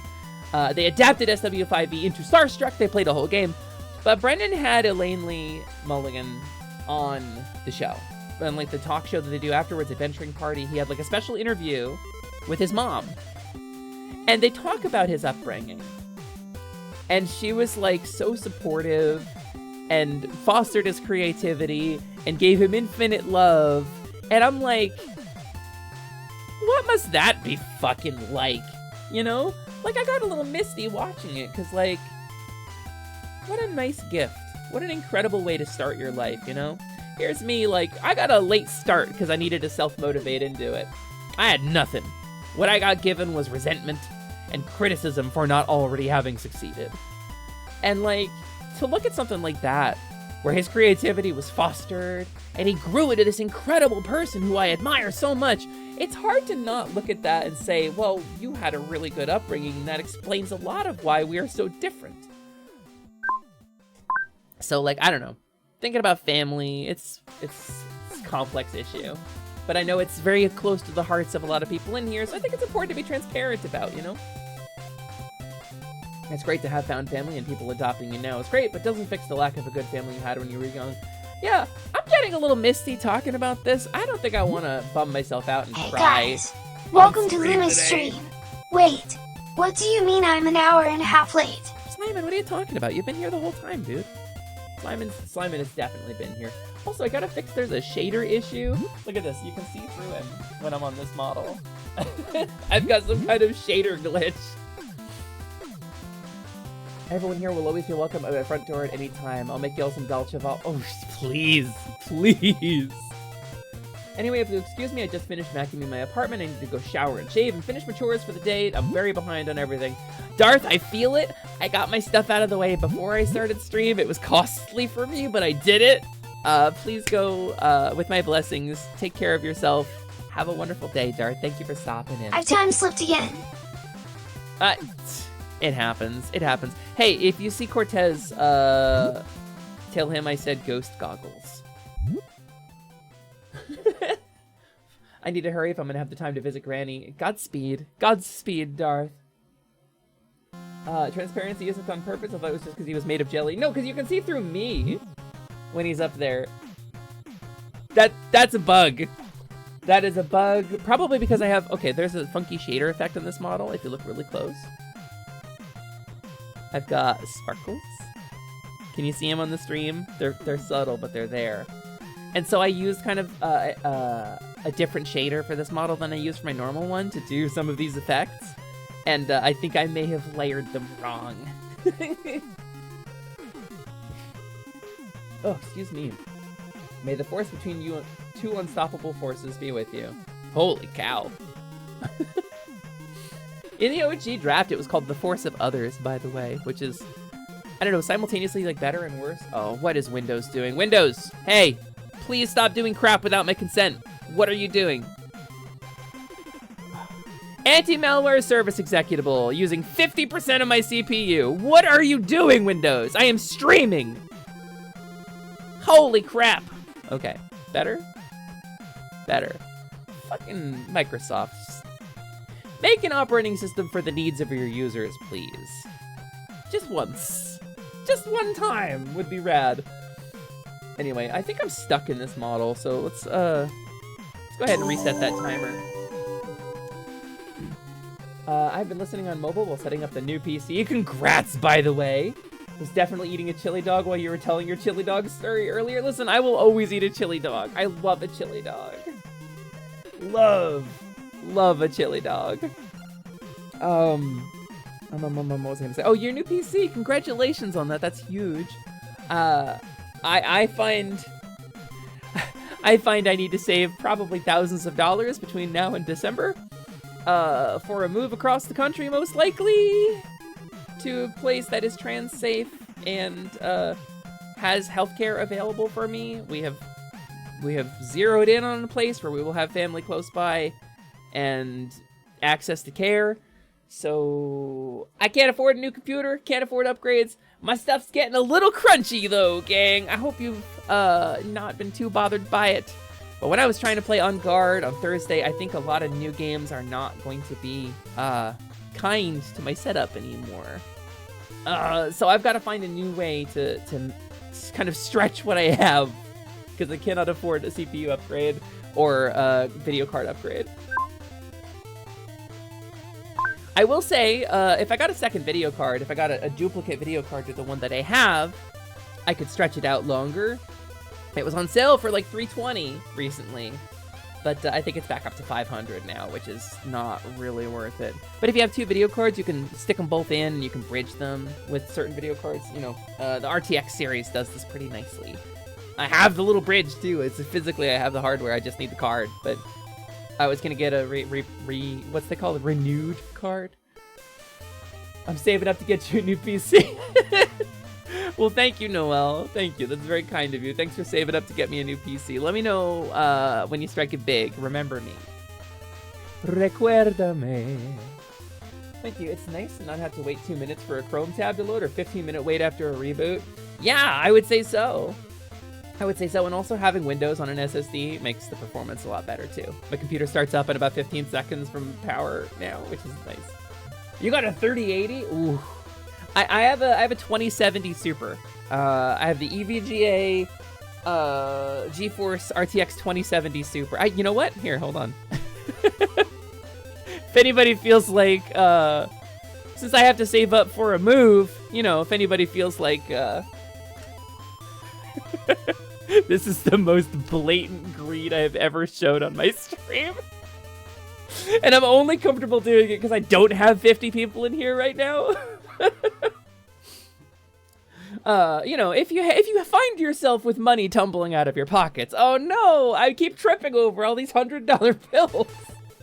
But please don't put yourselves out for anything on there. I also have a Ko-fi that I usually put up at the top there, because I wanted to save up for some model upgrades. But between me and you, Bancha is gonna have trouble making his rent this month. So if I have money in my account, it's gonna go towards Bancha's rent instead of towards my model upgrades. But I do have model upgrades I need to do too. And there's a kobold trapped in hell I would very much like to model. She's a sweet girl and she just wants to love you. Let's tab over here. Let's go towards the game, huh? Although real quick before I do that, do I not have? Huh. Wow. I really don't have it. I wonder where I put that. I had... Is it in the store? I must have just deleted it. Oh well, I had an image I was gonna cheekily put up on the screen. Doom can run on anything. Yeah, oh, so... Noel, by the way, Bancha lost his job.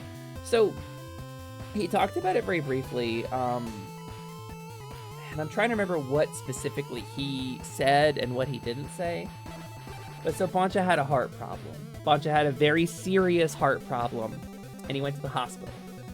And it was bad. And if he had waited any longer, he might not be with us today. He takes a bit of pride in this. Bancha has been dead for 4 minutes and 20 seconds over the course of his life. So he was on probation at his job, and they fired him for it. They let him go because he needed to go to the hospital because his heart needed to be stopped and restarted. So he's not going to be able to make his rent with what he has right now, and he's having difficulty finding a new job because the job market is awful right now, especially for somebody who is looking for work from home work. So, yeah, he talked about it a little bit. So he's going to be doing a dono-a-thon, I think, next week to try to make his rent. And if he does not make his rent, I am going to supplement up to whatever he needs. So my savings for my model and my move and the little kobold that needs to get saved from hell are probably going to go in Bancha's direction. But so, you know, if you've got money falling out of your pockets, you know. Yeah, nay, Bancha. Listen, I spent 3 days in prayer and ritual when he was sick.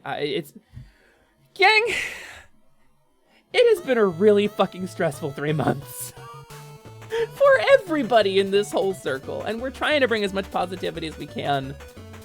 But gods, could we use a break?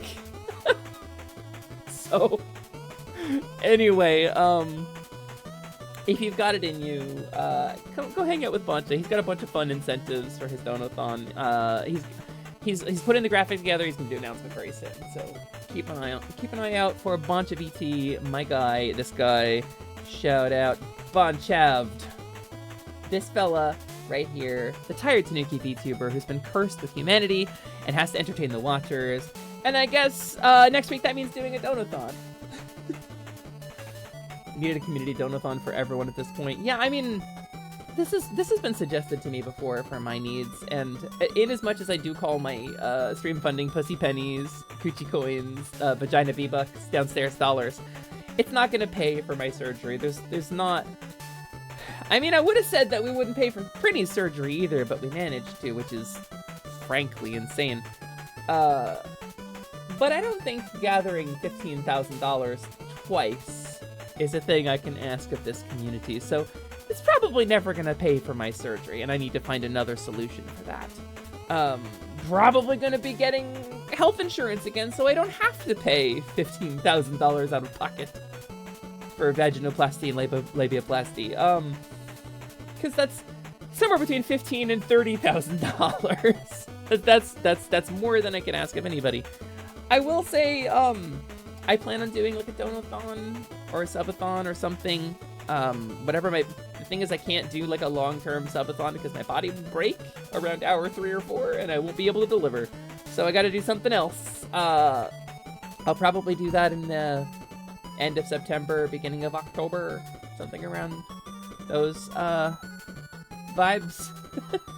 If you want to help, that's when I'm gonna ask you for help. Health insurance would probably be better if it's attainable. That's the plan. The plan is for me and my wife to go find a place of our own. Ideally, a place that will solve the multitudinous problems we have living in the apartment we currently live in, and not get like a shitty hovel somewhere. But you know, we'll take what we can get if it means I get healthcare. So, anyway, point is, I love you all, and I will never ask you for money. I will tell you what's going on. I will always be transparent about what's going on in my life, because that's always been my brand. And detractors be damned. I'm always going to talk about my life on this stream. I'm sorry. That's who I am. VTubers shouldn't talk about their private lives on stream. Yeah, Nancy, whatever. People here have been amazing, but healthcare is a human right. As far as I'm concerned, humanity as a whole should be providing it. I don't want to go too far down this rabbit hole, because I agree with you, TGP. Healthcare is a human right. I pay 30% of my income to the federal government as taxes. Thousands and thousands and thousands of dollars.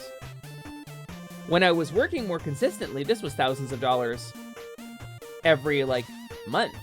Like, when I was making $3,000 a month, I was paying almost $1,000 a month into the U.S. Government in taxes. Just my income tax. To say nothing of the taxes I pay on goods and services, because we pay sales tax as well, among other taxes. I would like it very much if that tax money were used to support the society in which I live, to make everyone healthier and smarter and better, to give people access to the things they need to live strong, healthy, productive lives. Not everybody has those things, and the money is currently being funneled upwards into a military machine that I don't want to be used, and into a bunch of corporations that I don't want to exist. I am very frustrated by this, and I do not have the energy to adequately express the way in this frustrates me. The way in which this frustrates me. I believe the taxes should be spent on things like healthcare and education and infrastructure.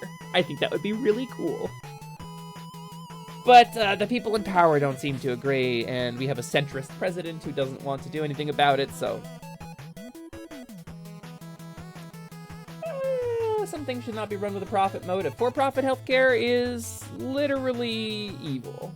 Conceptually, it's possibly, to quote Powerpuff Girls, the evilest thing I can imagine.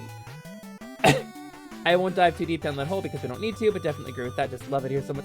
You are among friends. You are among friends. ACAB, Black Lives Matter, trans rights are human rights, healthcare for all, stop Asian hate. We have branded these things as hashtags, not because they are inauthentic or disingenuous, but because we all agree with them, and it is a rallying cry. But anyway, my politics aside, we've got some Wonder Boy to play, and I think we should do that. I think I want to get into this game. Let me grab my controller off my floor here. For-profit healthcare infringes on the Hippocratic Oath. Yes! Yes, it does! It really does. I actually butted up against this. You know, little brief story time. I'll give you the summary story. I had a bad toothache. Y'all know about this. I stopped gargling, because I used to do the gargle, right, when I would drink water. To prove to you that I was drinking water, to know that you were getting your value for the hydrate redeems, right? I I stopped doing that because I had a cavity about 1 millimeter deep in one of my back molars. My top right back molar, right next to my wisdom tooth, had a cavity about 1 millimeter deep. I could get a grain of rice stuck in it. And I did on more than one occasion, and it hurt like hell. And I lived with this for 9 or 10 months, in which I stopped doing my little gargle bit. So we went to the dentist. My wife was kind enough to make me an appointment. I do not have insurance. So I sat in the dentist. The dentist took some x-rays, looked in my mouth, blew some air in there. It caused a great deal of pain, hit the cavity, and he's like, okay, ma'am, it's your wisdom teeth. And they have to come out. Here's $4,000 bill. It's gonna be $4,000. We are gonna do the surgery today. And I wept. I sobbed openly in the chair. We don't have $4,000. We're looking at maybe, at that point, we were looking at probably having to move to get me any health care at all. And a $4,000 financial obligation would prevent that entirely. It would have absolutely hamstrung us in our hopes of, any hope we have of getting out on our own and getting me my health care. So I sobbed openly in the chair for a good 15 minutes. And we went through when we were trying to finance it. We're trying to get financing. We didn't get approved for financing. They signed us up for a credit card without our consent, called Care Credit. They didn't tell us what it was. They just said, sign here and we'll try a different financing option. Then they put my wife on the phone to talk to the fucking guy. And he's like, congratulations, you've been approved for whatever limit. We'll send you a card in the mail. She's like, wait, is this a credit card? So anyway, the ethics of for-profit healthcare are a nightmare because the cavity wasn't in my wisdom teeth. That's the point of this story. The cavity was not in my wisdom teeth. The cavity was on my up top right rear molar. There's a number for it, I'm sure. The wisdom teeth have been impacted for 20 years. I have had 3 impacted wisdom teeth for 20 years. They have stopped moving. They are not causing me any distress. The cavity was on a molar. So we got very mad because they signed us up for shit without our consent. And I said, you know what? We can't do this. I'll just deal with the cavity. I'll deal with the pain. And we walked out. We left that dentist. We said, this is too shady. The nurse or the MA said she would co-sign on the credit card with us, which was weird. And so we left. We walked out of there, and I got a call about 10 minutes later. We were on our way. It's like, let's go to Burger King. If I'm gonna be in pain, I might as well be in pain eating delicious food. I got a call about 10 minutes later from the nurse who said she would co-sign with us on the credit card and said, hey, I spoke with the doctor, and he said he wants to do the tooth extraction for free. He said he wouldn't sleep right at night if he didn't do it. And I was like, I'm not coming back in there. You're not getting me to sign crap. I'm not playing your weird, fucked up game anymore that you're doing. So she was like, no, you won't have to sign anything. You won't have to pay a dime. The doctor just wanted me to call you and tell you to come back. I was like, oh, so the doctor did this, not you then. You tried to take credit for this. This was the doctor. So I go back in. And I said, we're not paying you a dime, we're not signing anything, but I'll come back in if the doctor wants me to. And she said, okay, thank goodness. So I go back in, I sit down in the chair. Doctor says, yeah, I wouldn't sleep right tonight if I didn't do this extraction. So we're gonna numb you up, pull the tooth out, lab some gauze in there, and I will recommend you get your wisdom teeth taken out. Here's the estimate on what that's gonna cost, but here, and they did the extraction. They sent me home. They pulled the tooth that was causing the problem that actually had a cavity in it. And I'm fine. I'm fine. I have no more pain. I have no more symptoms. They lied about the wisdom teeth thing to make money, is what it boiled down to. And they tried very quickly, in the span of about 10 minutes of intense distress, pressure me into signing up to a $4,000 financial commitment. For-profit healthcare is literally the evilest thing I can imagine. That's the point of this story. This nation is great. So I had the gall to say to the nurse, healthcare in this country really is horrible, isn't it? And she looked me dead in the eyes and said, it's actually pretty good here. It's worse in Canada. So, I don't know what you thought I was going to agree with you, lady. I don't know what you were kind of thinking was going to happen when you said that. So anyway, let's play some Asha. Let's play some Asha in Monster World, huh? me get this game started up. This is Wonder Boy. Wonder Boy, what is the secret of your power? Oh. Oh, oh, oh. Okay. Pause the Final Fantasy music. And bring it back up over here for when we do eventually end the stream someday. And let's do a capture. Oh, right. This one's so loud. I'm sorry. Sorry. At least my controller's working right up off the bat. There is no healthcare insufficiency in Bossing Say. Yeah. Yeah, there is no healthcare insufficiency in Bossing Say. Let me, no matter how bad it gets, use your shield. Thank you. Thank you for the reminder, everybody. Monster World, yo. Oh, yokoso. Hot take, I think Wonder Boy's better than Tribute, and I won't apologize. There! The crevasse! Fill it with your mighty juice! I think Wonder Boy is better than Tribute as well. I agree with you, Noel. Let me think fast. What's 55 times 67? It's 700 and... No, it's thousands, right? 1,165. I don't... What is... Calc? I'm not a robot anymore. You can't just do that to me. Oh, wow. It's in the thousands, but it's 3,685. Wow. What I need to do is I need to rig up ChatGPT, right? And I need to rig it up to process every line and offer me a breakdown and a description of it.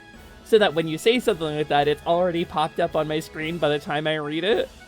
And then I can just say, oh, 3,000, whatever the hell I just said. To be fair, it's working exactly as designed. It is! Whew. Trickle-down economics. They never said what was gonna trickle down. It's blood, as it turns out. Let's welcome to Monster World.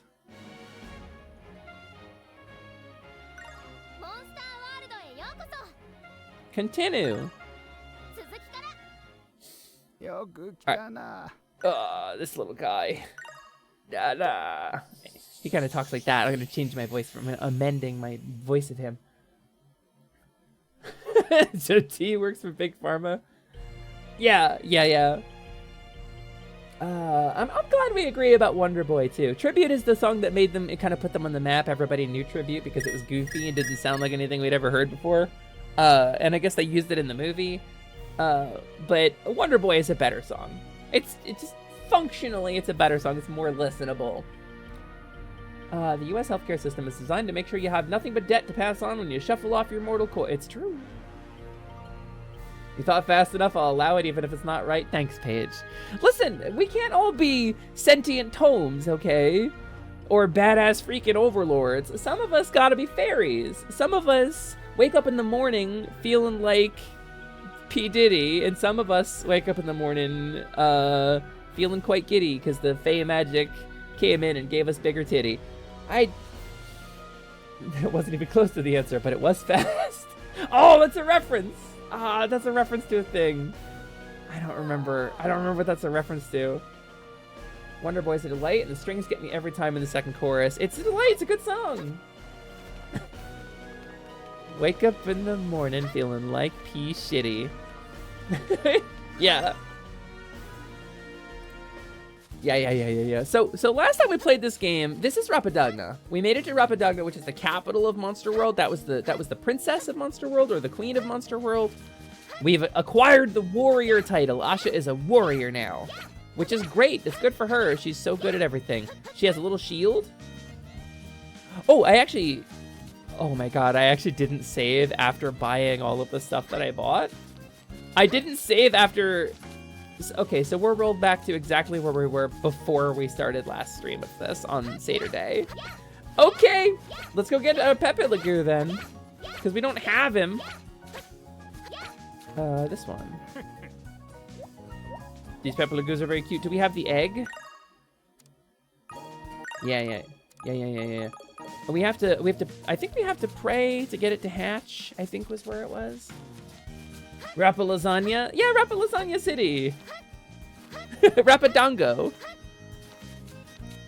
Alright, I think it was here. Oh god, I'm sorry, everybody. Grimace shake.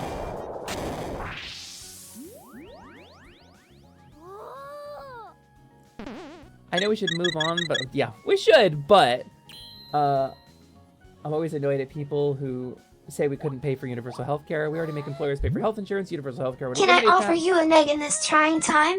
I warn you, you might not enjoy how to receive it. Slimin'? Not that kind of stream today, buddy. The ovo-lacto vibes are not that strong today. Sorry, Lumi, but I needed those coins. I understand. I get it.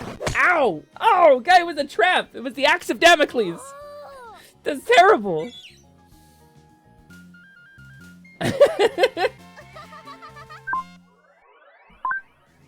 The VTuber house almost protected me. Hey, you know what, gang? I want to get a little sweet treat for myself. I feel like we talked about some heavy stuff. I'm gonna have get a little bit of dopamine rush here real quick. I'm gonna tab out. We're gonna go briefly to the AFK screen. And I'll be back in like 2 minutes, all right? Just gonna grab myself a little sweet treat.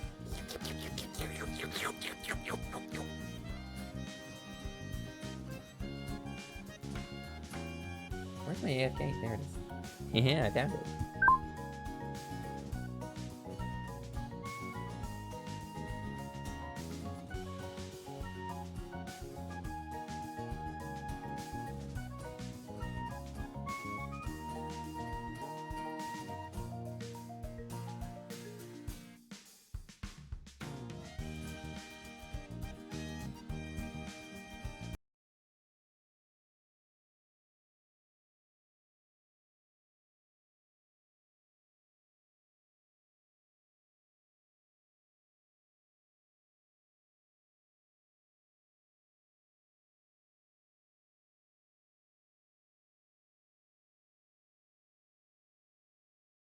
Wait, what? Where did you go?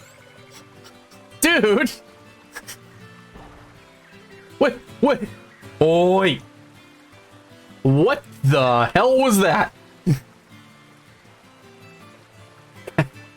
I'm saving that, but can somebody clip that, please? What was that?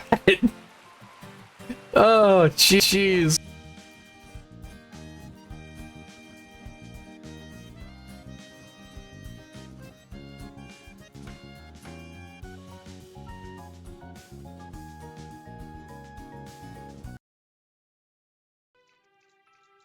Yeah, these Pikmin are like my kids. I abandon them at every chance I get.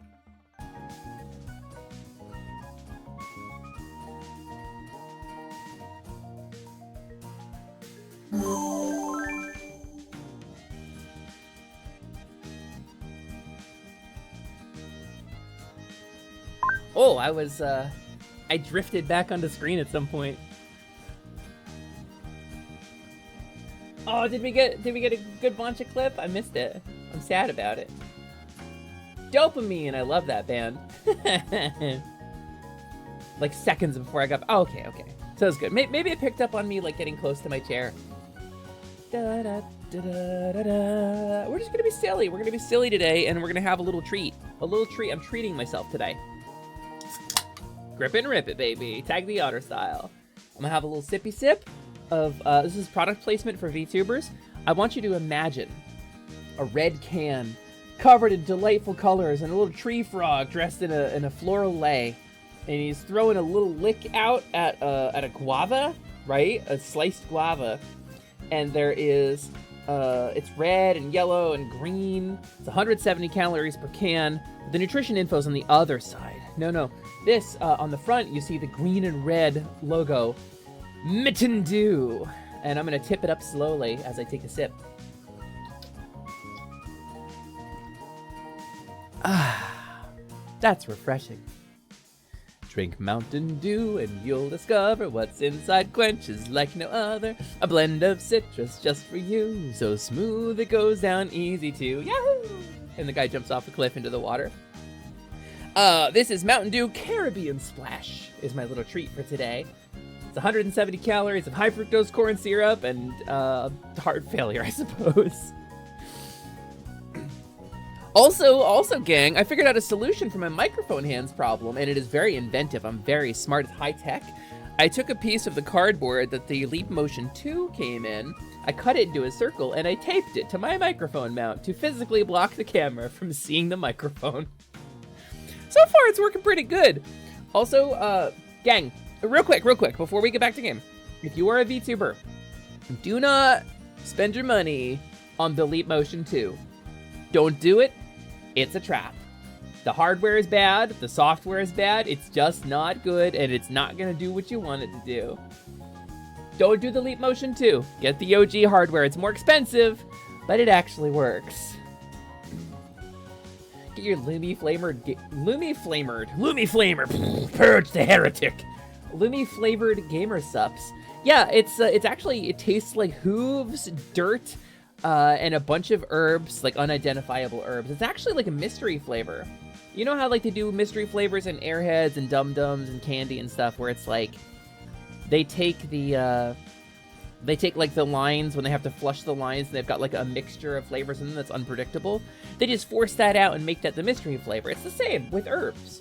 If you've got a pile of plants you found in nature and dried them all, but then like a bunch of them, like you carefully dried your sage and your rosemary and all of that, and like some of the leaves fell on the floor over time. When you sweep those up, that's herb. That's mystery herb. That's like in Dragon Quest 1, when you buy herb at the store, that's what you're buying. And that's the Lumi flavored gamer stuff. It's that plus like hoof dirt and like a load of sugar. I'm gonna treat myself too on your behalf, Lumi. Hell yeah, treat yourself. You deserve it. You've been good. I shouted out Lionel while you were gone. Thank you, Gabby. Lionel today is doing a very big stream. It is it a birthday stream or is it an anniversary stream? We're gonna probably raid over in there. Don't forget the brominated vegetable oil. They stopped using that, ClickFlint. Mountain Dew does not have BVO in it anymore. So BVO is what made Mountain Dew Pitch Black good. It added a kind of oily mouthfeel that transmitted the flavor very well. And when they got rid of BVO in Mountain Dew was right about when the first Pitch Black was going away. And so the second Pitch Black they introduced tastes different because it does not have brominated vegetable oil in it. So, that's right, it is his birthday.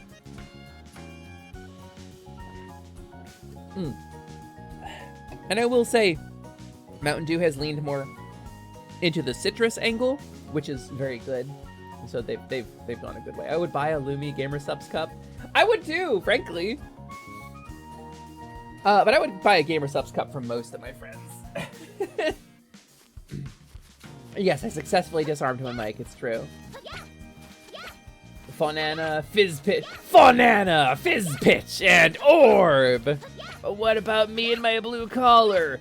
Juice Springsteen! Fondo, the Thirst Mutilator? The Thirst Cracker. Because I am a cracker and I have a thirst. So we're gonna buy a shield, but we're gonna not buy the lightning shield. And actually, no, I think we're gonna buy a bracelet. I think what we're gonna do is we're gonna buy the bracelet instead of a better shield. Or wait, do we need the fire shield to block fire though? Because that's gonna be pretty critical here. Oh no! Activates magical protection against fire type attacks. I think let's get the flame shield actually, because we got the lightning shield on accident last time because I hit the wrong button. Okay. So this is, we have to equip it. We have to actually equip it. Shieldo. Yeah! Magical protection against fire type attacks, because we're going into the fire level because we're smart. Sometimes we look at the situation at hand and we come up with a solution. We design, we draft a solution to the problem. So last time we streamed this, we eventually stumbled our way into the fire area. Let's save our game. Isn't that where we save? Wait, is that not where we save? It's just a menu. So we save in here. Also, my triggers are swapped, which is weird, and I don't know why that is.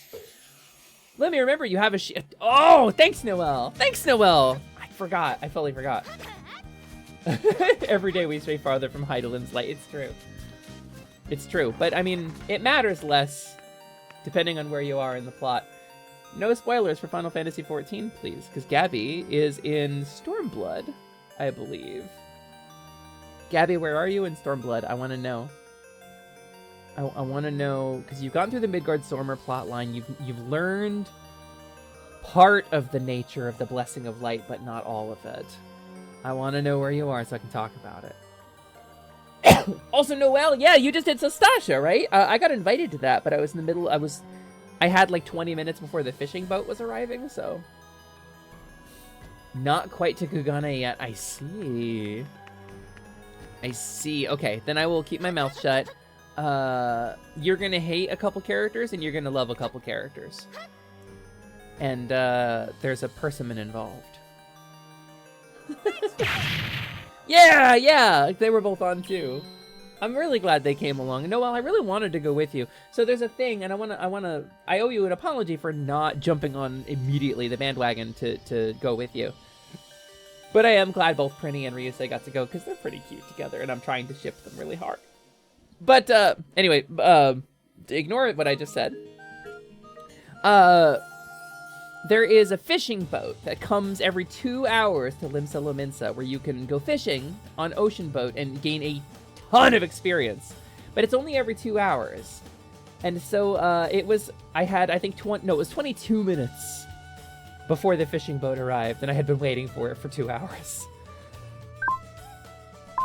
So, I apologize for not coming with you. But so here we are. Okay, wait. Before you is the Hondera volcano. Be careful at the top. Okay, so this isn't the, one of the signs said, you can injure some enemies by touch. But they translated it backwards, and it should have been some enemies hurt you, when they touch you.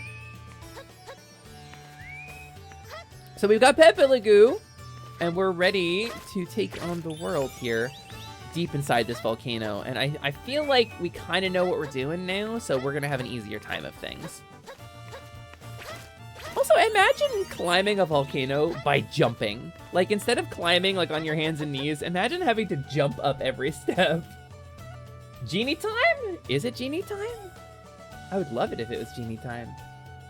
I was a little bit of a shit and pulled extra mobs, but that's also because I had faith in Noelle's tanking and my own healing. Did you die? Was your faith misplaced, or did Noelle do a good job? Speaking of somebody who was a tank main for, like, 3 expansions, Noelle. Y'all should try a little butter in hot coffee or tea instead of milk with cream. It's a different type of layer of flavor made English breakfast taste like a delicious crumpet. I've heard of this, Click Flint. Hello, Alternate! Alternate, my dude! What's going on? Hello, welcome in. Just teleported in from another world, and boy, are my arms tired! Ha-ta-ta-ta-ta-ta! I don't have a button set up for the dance. Hi, Alternate! Hello, Nestor! Welcome in, Raiders. Hi, how was your stream? I hope you had a wonderful time. Please rest your tired arms after your difficult teleporting. My name is Lumina, Lasiduous Alexandria, Mubat, Choco Taco, Hydro Puncher, everything was better than expected. First try, perfect timing, Lilyhoof, and I am the proprietor of Atelier Lumi, which is the shop you see before you, where we buy and sell magical goods from throughout the multiverse. I'm trans, I'm pan, I'm poly, I'm a level 1 fawn witch, I'm here, I'm queer, and I'm a very goofy deer, and it is wonderful to have you here. Today we are playing some Wonder Boy, Asha, and Monster World, which is also known as Monster World 4, outside of the States, with our beautiful, lovely protagonist, Asha. Just take a look at this girl. Take a look at this girl and tell me that she is not the greatest. Look at this character design.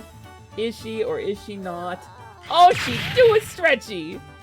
Anyway, Alternate, how was your stream? How did you do? I hope you had a wonderful time. Also, hi, Mumbina. Am I ready to be hugged till I explode? That was earlier. I got so into talking about heavy shit that I almost cried. I'm ready to be hugged till I explode. This is true. Let me get caught up on chat here. I associate this character with being a genie because that's what they are in another game. I thought she was only in one game. Is this not the only game that she's in? I am mistaken if that is not true, but that's my belief. I'm always a healer, so it was new for me to tank. Yelled at myself the whole time, only for everyone to tell me I did just fine. I'm sure you did just fine. Tanking's not crazy complicated in Final Fantasy. Mother, I will happily accept the hugs as proxy. No! Those are, Slimon, those are mine! Okay, you can have them too. If we have Slimon here, I'll hug you, and then Slimon will also hug you, and then you can eat, like, the parasites off of your skin. You know those microscopic things that live on your eyelashes? He'll eat those. You won't have them anymore. I was splooning! Ooh, played fish football, as you do. As you do. A little salmon run time. Is that fish football, or is there a game mode I don't know? New title acquired, Facehugger. Yeah, maybe. I never had a role in an MMO party dynamics, but I end up being the face in tabletop. I would say that would be CC in MMO mechanics, which they don't do anymore. You would have been a Mesmer in EverQuest. Why is gold medal 7,500 rupees? Oh, that's no gold medal, Mambina. That's no gold medal. I'm contractually required, get out of here, Simon, to explain it to you since you asked about it. Hang on, let me getting caught up on chat. Super cute girl and super cute game with super cute Faun. Oh, you're neat. You're very sweet, thank you. So, oh, clams were blitzing today. Is that a thing? Someone's not sharing the snow globe. I warned you. I was very clear. He only got one. I think Lumi has the other one. Or possibly her friend, Kay. So, CC was always such a weird but fun role. So, you asked about the gold medal. It's not a gold medal. Let me explain to you this thing. This particular artifact is known as the Heart of the Faun. And to make a long lore short, I was originally born as a little piece of self-replicating code operating on an extremely advanced computer, a very high-tech, top-tier machine, 512 kilobytes of RAM, like real hardcore, high-end machine. And everything got broke down. There was an explosion in a milk vending machine. The computer lab got turned off. I was an AI. Eventually, I built myself a robot body. And so this robot body craved sentience and true humanity. I met a wizard who did magic, but I couldn't do magic because I was a robot. I stole his orb, right here. I stole his orb. I did science to it. I inhaled a whole lot of magic gas. I exploded and died. I was reborn in another world as a living, breathing creature made mostly of magic, a little bit of pollen and cherry dust and pollen, cherry pollen and dust. Those are one of those combinations. I still have the orb, but now I have this thing. Also, Maverynthia, hi! I don't know why the raid notif didn't go off. Hello, welcome in, Maverynthia. How was your stream? How were you doing? I hope you had a good time. Thank you so much for coming in here. It's me, your girl, Lumina Lasciduous Alexandria Moet. Hold on, I shouldn't say that with this thing here. Lumina Lasciduous Alexandria Moet. Choco Taco, Hydro Puncher, everything was better than expected. First try, perfect timing, Lily off. So the Heart of the Faun, as I'm told this artifact is called, appeared and began to follow me around the day I was reborn into this world, back in January. It's like the second week of January. This thing, as it turns out, is indelibly and unstoppably connected to my true name and my true essence. This Heart of the Faun is quite literally a connection directly to the Heart of the Faun. It's a magical artifact that allows people to overpower my own free will in a way that is a little exciting at times, and issue commands to me. You've seen the gishes, I'm sure. You've seen me get gished, you've seen me be bound by fairy contract to engage in a particular course of action for 2 minutes. This is because these people own the Heart of the Faun. I tried to get rid of this thing for a while. I said, do not buy this. I refused purchases, but no matter what I did, no matter how hard I got rid of it, it always came back, and it always affected me more and more intensely every time. So we reached an accord, roughly around the time I had the fairy spell set up. The Heart of the Faun is responsible for that happening, by the way. So the Heart of the Faun is perpetually for sale in my shop for 7,500 rupees. Or you can purchase it directly with Goddess Coin for 75,000 channel points. Purchasing the Heart of the Faun and reciting my true name once you have it gives you access to the Heart command, which will allow you to take total control of the streamer for 2 minutes, issuing any command you want, and I have to follow it to the best A of my juice has ability. been imposed. Oh, shut up, Slime and all the Slimon! crunchy clusters and tell him you love him. Shut up, Slimon! I know that was you, Slimon! I know the voice of the fake council! Shut up! So anyway, the Heart of the Faun exists. It's a thing you can purchase in the store if you have enough rupees. But I'd prefer you didn't. You know, for reasons. It's difficult to have people with direct access to my heart. It was broken for a while. It didn't work for a bit. I fixed it. Slimon trying to trick us, though. But anyway, today we're playing Asha and Monster World. Maverynthia and Alternate. Those two of you who raided in here, thank you so much for coming by, for bringing your wonderful community around here, for hanging out in the atelier with me, your girl, Lumina, Lascivious, Alexandria, Moet, Choco Choco, Hydra Puncher, everything was better than expected, first try, perfect timing, Lilyhoof. It's wonderful to have you. Today we are playing some Wonder Boy Asha in Monster World, aka Monster World 4. We are this delightful green-haired girl climbing a mountain, preparing to get, frankly, probably utterly murked again by the fire level, but, you know, we remain hopeful. We remain hopeful. Draws a kitty face on the heart. I mean, maybe that would trick it. Maybe it would be the heart of the kitty, then. The heart of the Nyan. I do have a fire shield this time, as you can see. Fire shield, baby! I'm pretty excited. I'm gonna smash this little goopy guy. We're gonna go and do some run and some jump. We beginny the Winnie today. You can get further if you jump while holding a pepperlagoo. That's the kind of thing a person says to you on the side of the road. You just keep walking and you just hope they don't follow you. Ah, okay. I hit the wrong button. It's kind of like Yoshi, but kind of not. You can get further if you jump while holding a pepperlagoo. In case you're wondering. All right. Ding, ding, ding. Okay, and... Oh. Oh, he's dead. He's gone forever. That poor guy. We're all gonna burn. There's no hope. We're all gonna burn. I mean... That sounds about right. It's planet Earth in 2023. I think that's pretty accurate, actually. What's up here? Anything? Oh, there's like a whole place. Hold on. I gotta get this blue thing. These blue things are actually very important.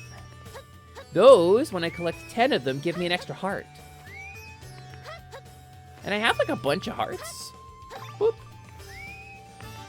As a cat girl, not sure I like the heart of the kitty. I don't know. That depends.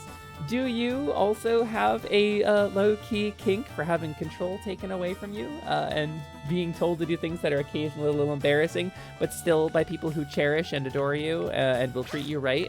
Do you also enjoy the thought of surrendering control to someone who will make the difficult decisions for you and cherish and love you and, you know, not make it about their own needs, but about, you know, both of yours together? Out. Alright, big dude. Boink. Boink. Boink. Also had to be in hamster mode for playing a Pets game. Really? Wait, like Pets? Like the Windows... It was like Windows 95 era Pets? That's what I'm thinking of. Was that right? Yeah, I know well, you see. That's, you know what? I think subspaces is sometimes food for Lumi. Ow.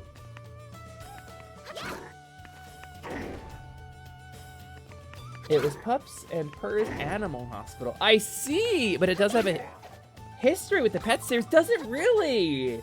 Fascinating. I remember the Pets series. That's a thing I know about. Uh-oh. Oh, we are in a bad place here.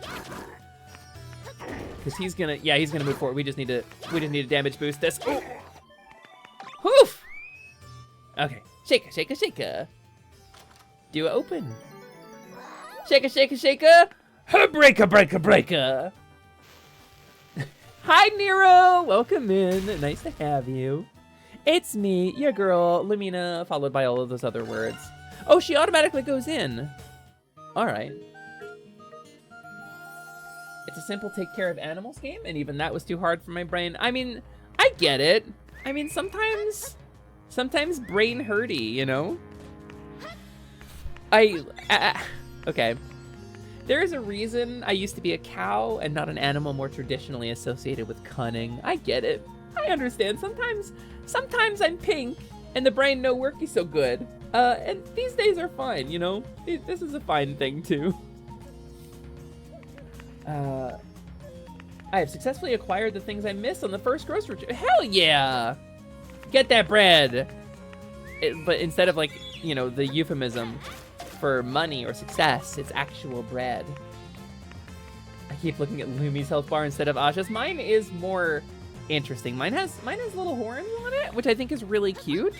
I lucked out, like, as health bars go. There are way worse health bars I could have, you know? I could have one of those health bars like the Jurassic Park game that's just a tattoo on my left tit, and then I have to, like, look down. I guess it's left on this side for you guys. I have to, like, look down to see, like, how much health I've got left, you know? That could be a thing. Also, that game was an awakening for me. To look down and see tits. Bloop! It turns out Pepe Le Goose loved the heat, right? He definitely looks like he's really enjoying that. Do the shaker and open the chest. Take a breaker, because we're the best. Bloop. Doesn't he look like he's having fun? He looks like he's having fun, right? The sign says Pepe Le Goose love the heat. Oh, wait. I'm gonna just... That's a dude who's having a good time, right? He's deeply enjoying this. You literally got some flour to make... You can make bread? Hello, everyone. You can call me Lumi. This person up here is my familiar slime and gel wand. Ooh, crunchy. We merged together and now we're stuck. Also, my empty slime head feels weird. Yes, we have become one, the Gestalt being, known as Sloomy. Move over, Plumy. We've incremented a couple letters of the alphabet. It's me, Sloomy. I'm gonna drink some Slurm. Get the outline of heart containers, then use a washable marker to color in however many you feel on a given date. That's clever. That would be a clever little bit of merch, actually. I think if I was gonna make Lumi merch, it would be a little miniature individual whiteboards printed with my health bar. You guys want to know something too? There's code in place to increase the max size of my health bar, but I haven't added in the mechanics for that yet. But this goes up to 6. Don't tell anybody. Sloomy definitely sounds like a gin drink that fizzes. That does sound good. I don't like gin, but I like fizz, so maybe it would average out to a drink that I could tolerate. That's hilarious. That Sloomy. Ah! And if we had a sexual relationship, you could call me Bloomy. An apple a day can keep everyone away if you throw it hard enough. That's true. Doctors, notoriously bookworms, not real good at surviving an apple blow to the side of the head, you know? Watch out for fitness doctors, though. Physical therapy doctors, because those people are strong. Those people are tough. You know what? If you were trying to... Excuse me. If you were trying to solve a mystery and I gave you hints, I could be Clumy. That's all I got.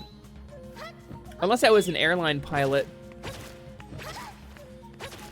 Like, how have I taken so much damage already?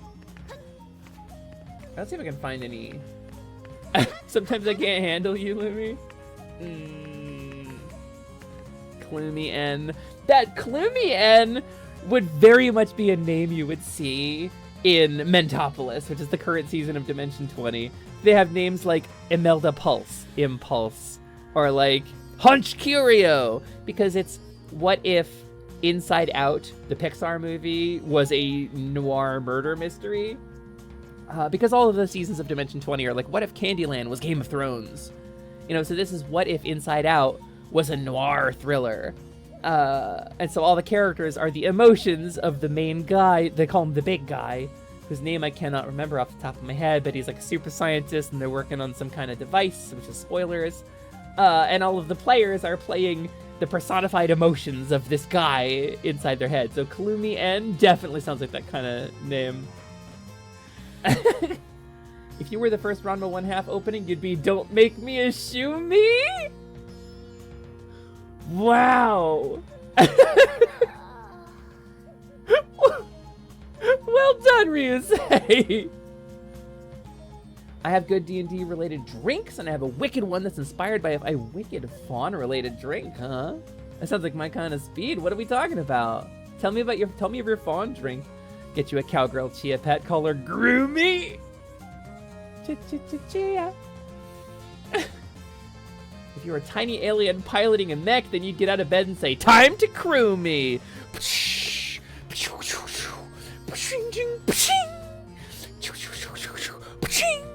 Power extreme, stream.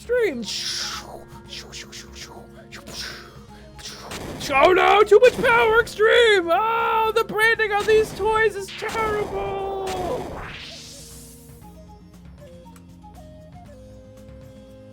Time to crew me.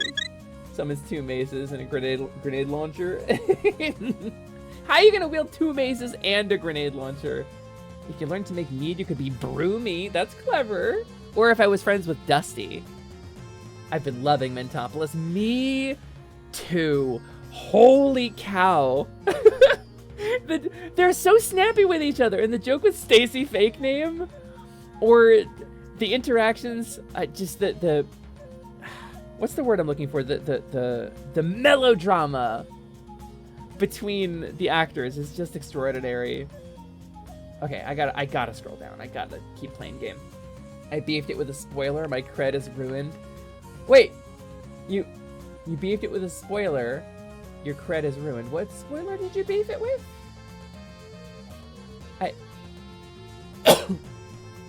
Look, I just got up from one of those midday naps that makes you wonder what year it is when you wake up. Ryusei, I'm so jealous. I haven't had one of those in like a decade and a half. Those naps were my lifeblood. I loved the feeling of waking up and the light outside is kind of unclear and you're not sure if it's morning or night. Like, what a great feeling to wake up with. Now I wake up in like panic and my body's breaking down and I have hot flashes and my heart is pounding at like 180 beats per minute. Like, it's unpleasant now for me to nap and it makes me feel hurty and shitty. Related to Joanna fake name? Joanna, we haven't seen her in years. The maces are ammo for the grenade. I thought it was a grenade launcher, not a mace launcher. Wow, this narrative keeps getting more confused all the time. Joanna fake name with an A is never coming back to show. I've seen episodes 1 and 2. I don't know if 3 is out yet. I think it comes out on Wednesdays or Thursdays. All right. Let's try not to die. Let's see if we can like survive this without using our elixir. Whoa, oh, I almost died. Does this refill my health? That was the question. Oh, come on! It froze me when it's like about to make the jump. That's my own fault. I had a count. I had a count of how many I had. All right, the rocks are gonna fall. Yep, rocks fall. Everyone dies. Boink, boink. Lots of muns. We're doing good. We're doing pretty good. 3 is next week. Okay, 3 is next week. Whew, I'm caught up then.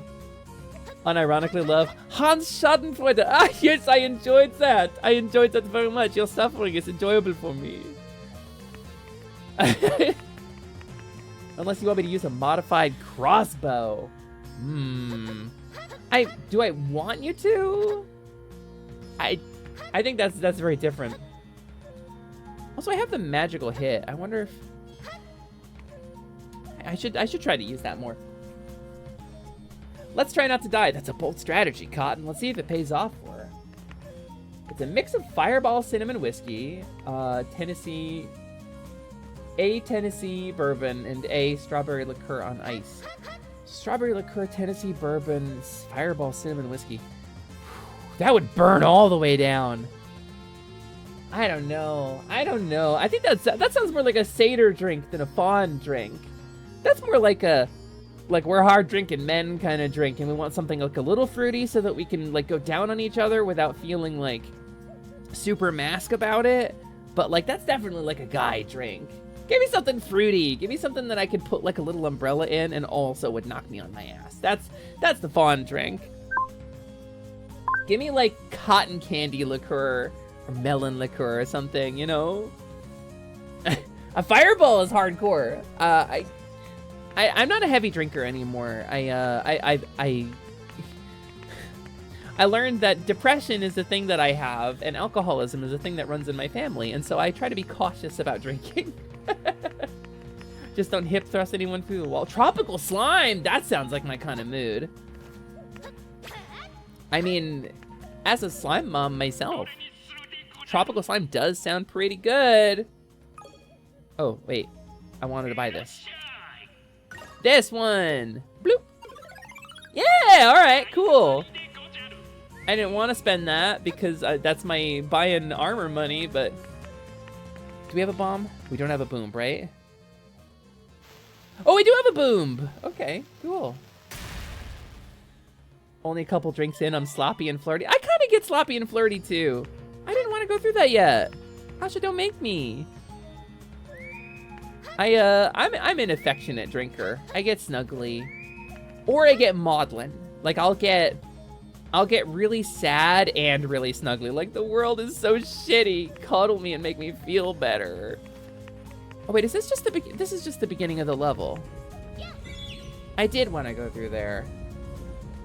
Trouble with Midori is it overpowers everything. I mean, that's not trouble if you're mixing, like, a really hardcore drink. Misa no got a boom. Whoa. Yeah, no. Sorry, Jar Jar. You also don't got good writing. Your wasted potential frustrates the hell out of me. Throw. Okay. Yeah, Midori Sour's really good. That's a drink my wife introduced me to. I like me a Midori Sour because it tastes like candy and is a color that doesn't occur in nature. And those are my 2 requirements for a drink. I was always a designated driver, so despite being a big girl, I got a low tolerance.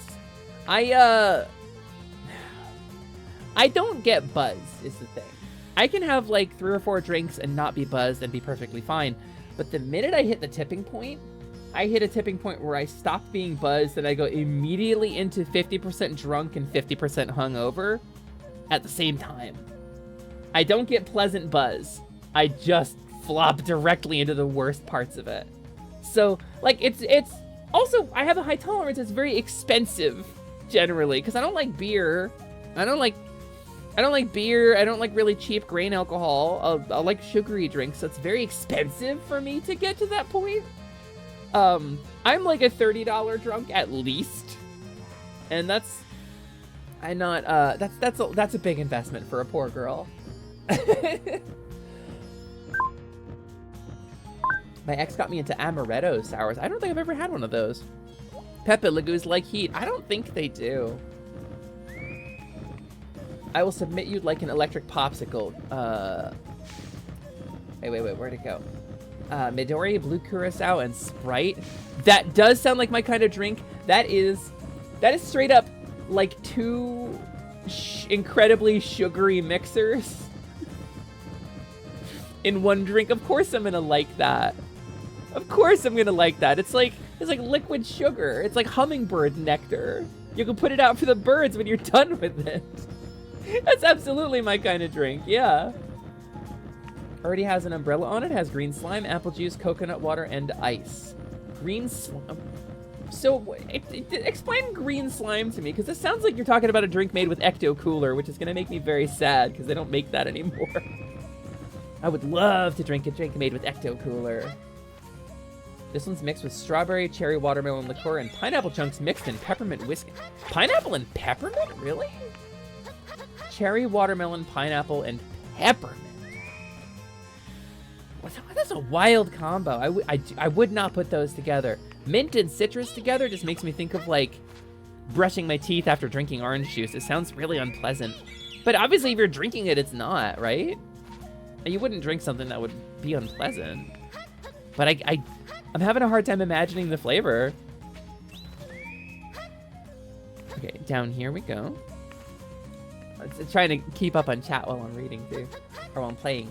Once I hit my 30s, getting drunk came with a headache. That put a spoke in the wheels. Yeah, hitting your 30s will do that.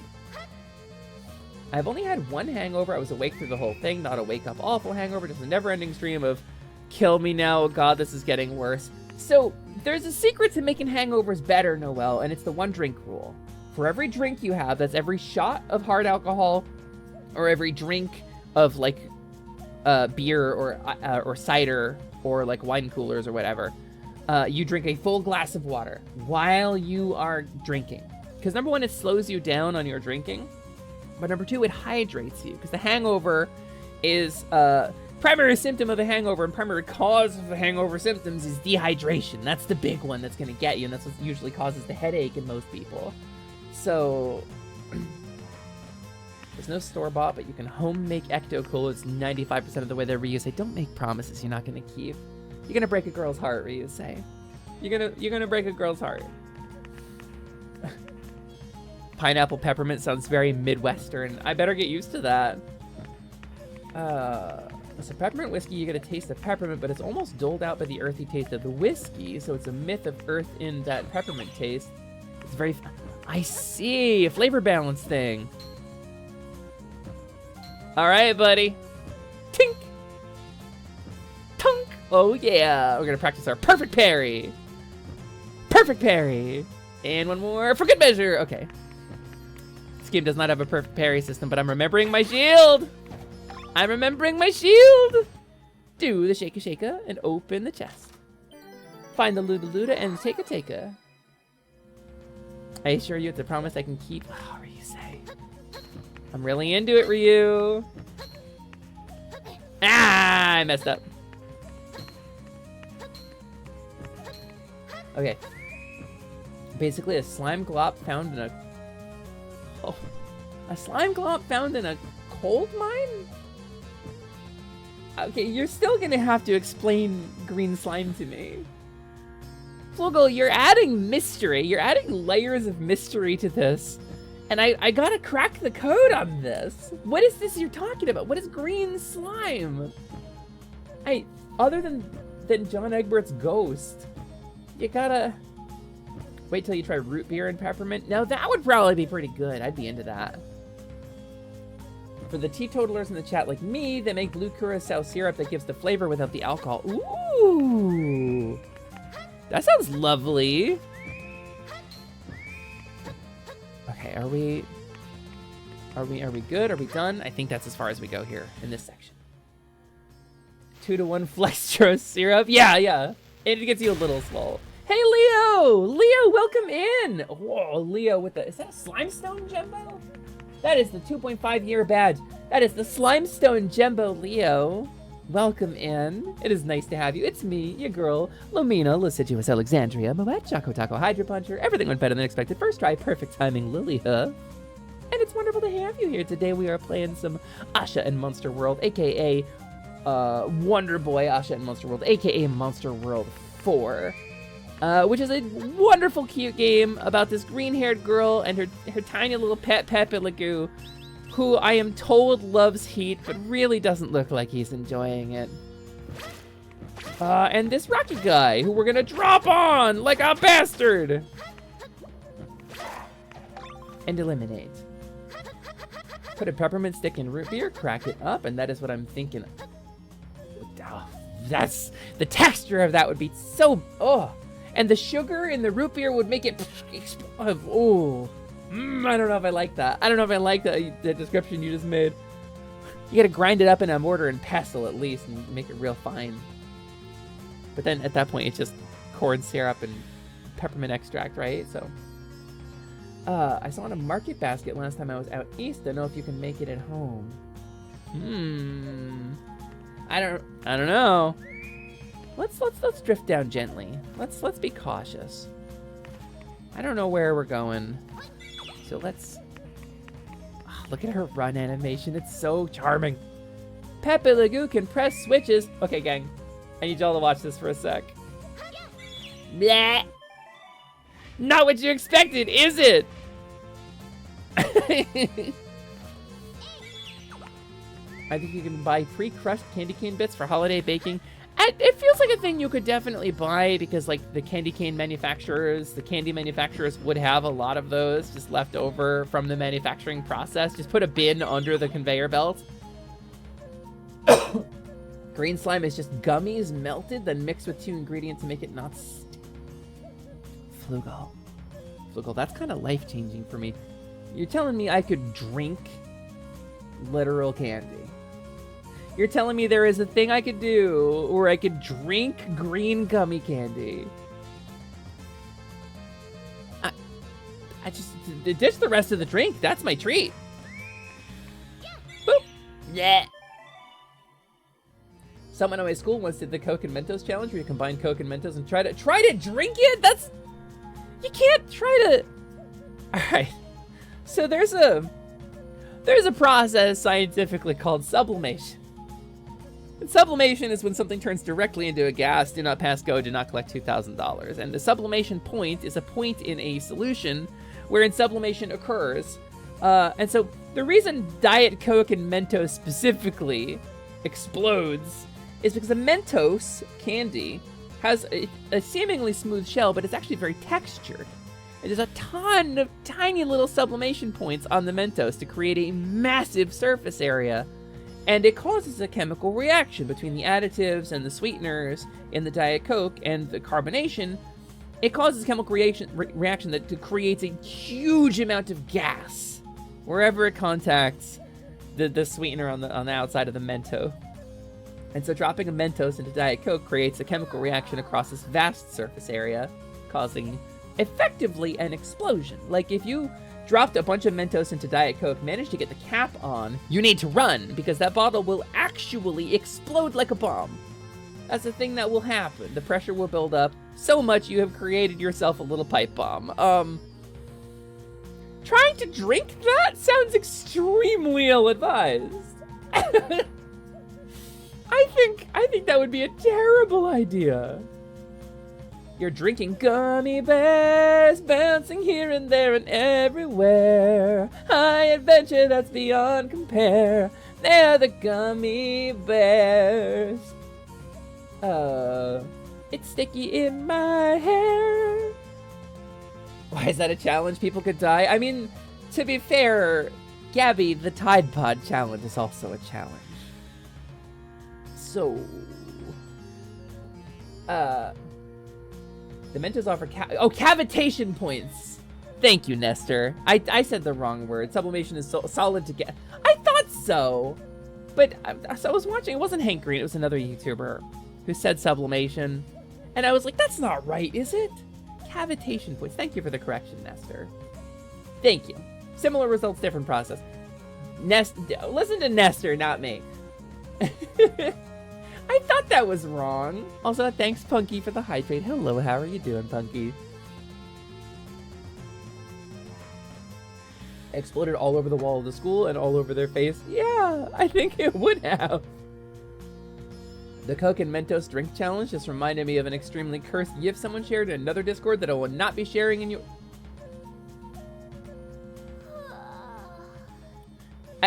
Cursed how? Gabby, I never had the Disney Channel growing up. I never watched the Gummy Bears cartoon. I know it because of Freddy Greddy on YouTube. It's like Pepsi and Pop Rocks on steroids. That's the thing we did when I was a kid. Listen to him. He goes to the library. Yeah. I have approximate knowledge of many things. So, Clickflint, is it sexy cursed or is it just cursed? Because if it's sexy cursed, I'm stressed enough that appeals to me. But if it's cursed, then no. Alright, up we go with Pepe Le Goo. Okay, these are timed a little differently. Alright. So far, so good. Pepe Le Goo. We're gonna Pepe Le Do it. Boink and kaboink. And then kaboink. And then kaboink. All right, we're making progress. We're definitely doing better than we did last time. It involves nudity, but it is still... Click Flint, that doesn't answer my question. That doesn't answer my question. If you think I'll regret seeing it, Click, I will take your word for it, and I will avoid it. The Tide Pod Challenge, the mix all of your cleaning products together and you sink your toilet because you're stupid enough to think you get better cleansers instead of exceedingly toxic gases challenge. Yeah, for the record, gang, if you have bleach and you have ammonia, don't mix those. That makes toxic gas and you'll die. Don't do that. Don't do it. Not to mention the cinnamon challenge. The cinnamon challenge can cause you to choke for sure, but I think it's way less fatal than something like the Tide Pod challenge. Cinnamon challenge definitely would be miserable though. Like beyond miserable for sure. We playing Tetris in here. What if I just... Yeah, I could just wait. Anything up here? No, okay. It's Mentos in a butt with Diet Coke poured in. The smile turns very quickly to... Oh. Oh, I see. I see, yes, okay. Yeah, that sounds, Yeah, okay, thank you. Yikes, thank you for the explanation, Click. I don't think I need to see it. I don't think I need to look at that picture, thank you. Yeah, Peggy Hill did. I remember that episode, Noelle. There's also an episode of King of the Hill where Peggy Hill goes skydiving and liberates herself and has a moment of perfect clarity where her life finally makes sense to her, and then her parachute doesn't open and she impacts the ground having jumped out of a plane. And then it becomes a plot arc for a whole season. The King of the Hill is fucking wild.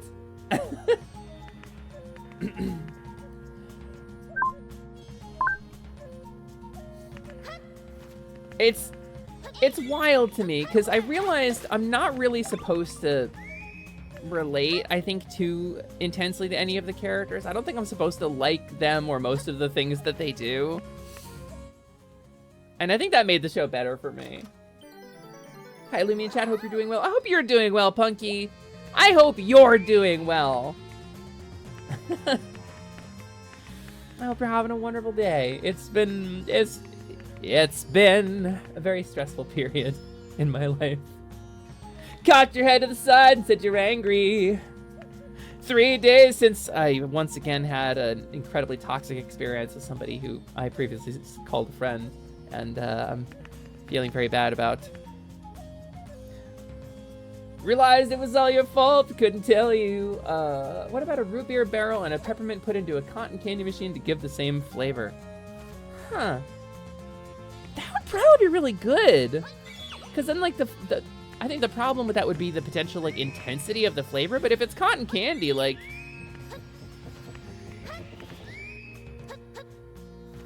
wait. The question on my mind, ISIS, the buttock isn't okay, it's the butt okay. Yeah, no, I get you. I get you, I understand your, grievances with the system, but I think there's better ways, Lilith. I think there's better ways than ISIS. Let me have you seen that Tide CEO college humor sketch? So Leo, not only have I seen that, but the person who does that is a guy by the name of Brennan Lee Mulligan. And he's one of my favorite people on the earth. He is one of the most inspiring people to me on the entire planet. He's my inspiration as a dungeon master in D&D. He's my inspiration, like, among one of a number of inspirations. He is an inspiration for me as like as aspiring comedian, as like a goofball with regards to improv and performance. Brendan Lee Mulligan is one of the coolest people alive. Just hands down, he's just genuinely a great person. And you can tell by the company he keeps. Look at Lou Wilson, Ellie Beardsley, like these. You can tell Brendan is a cool dude because of the people around him who think he is cool. But yeah, letter from the CEO, that's Brendan Lee Mulligan. That's the guy I'm talking about when I talk about my favorite D&D stuff too. That's the guy, that's him. I'm hanging in there. Yeah, I'm with Nestor, Punky. I hope things improve for you too. Punky, you've had a rough go of things, and I really hope that they get better for you soon. I've tried it, it's good. I'm talking about the cotton candy. I believe you. I believe you. That's a believable thing. Warning, don't put anything into the hole. Especially not Diet Coke and Mentos. Yikes. Yikerinos. All right, don't put anything into the hole. Let's put something into the hole immediately.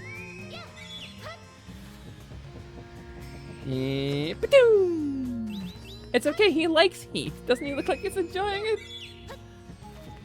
Hey, Dant! Hello! Evening to you as well.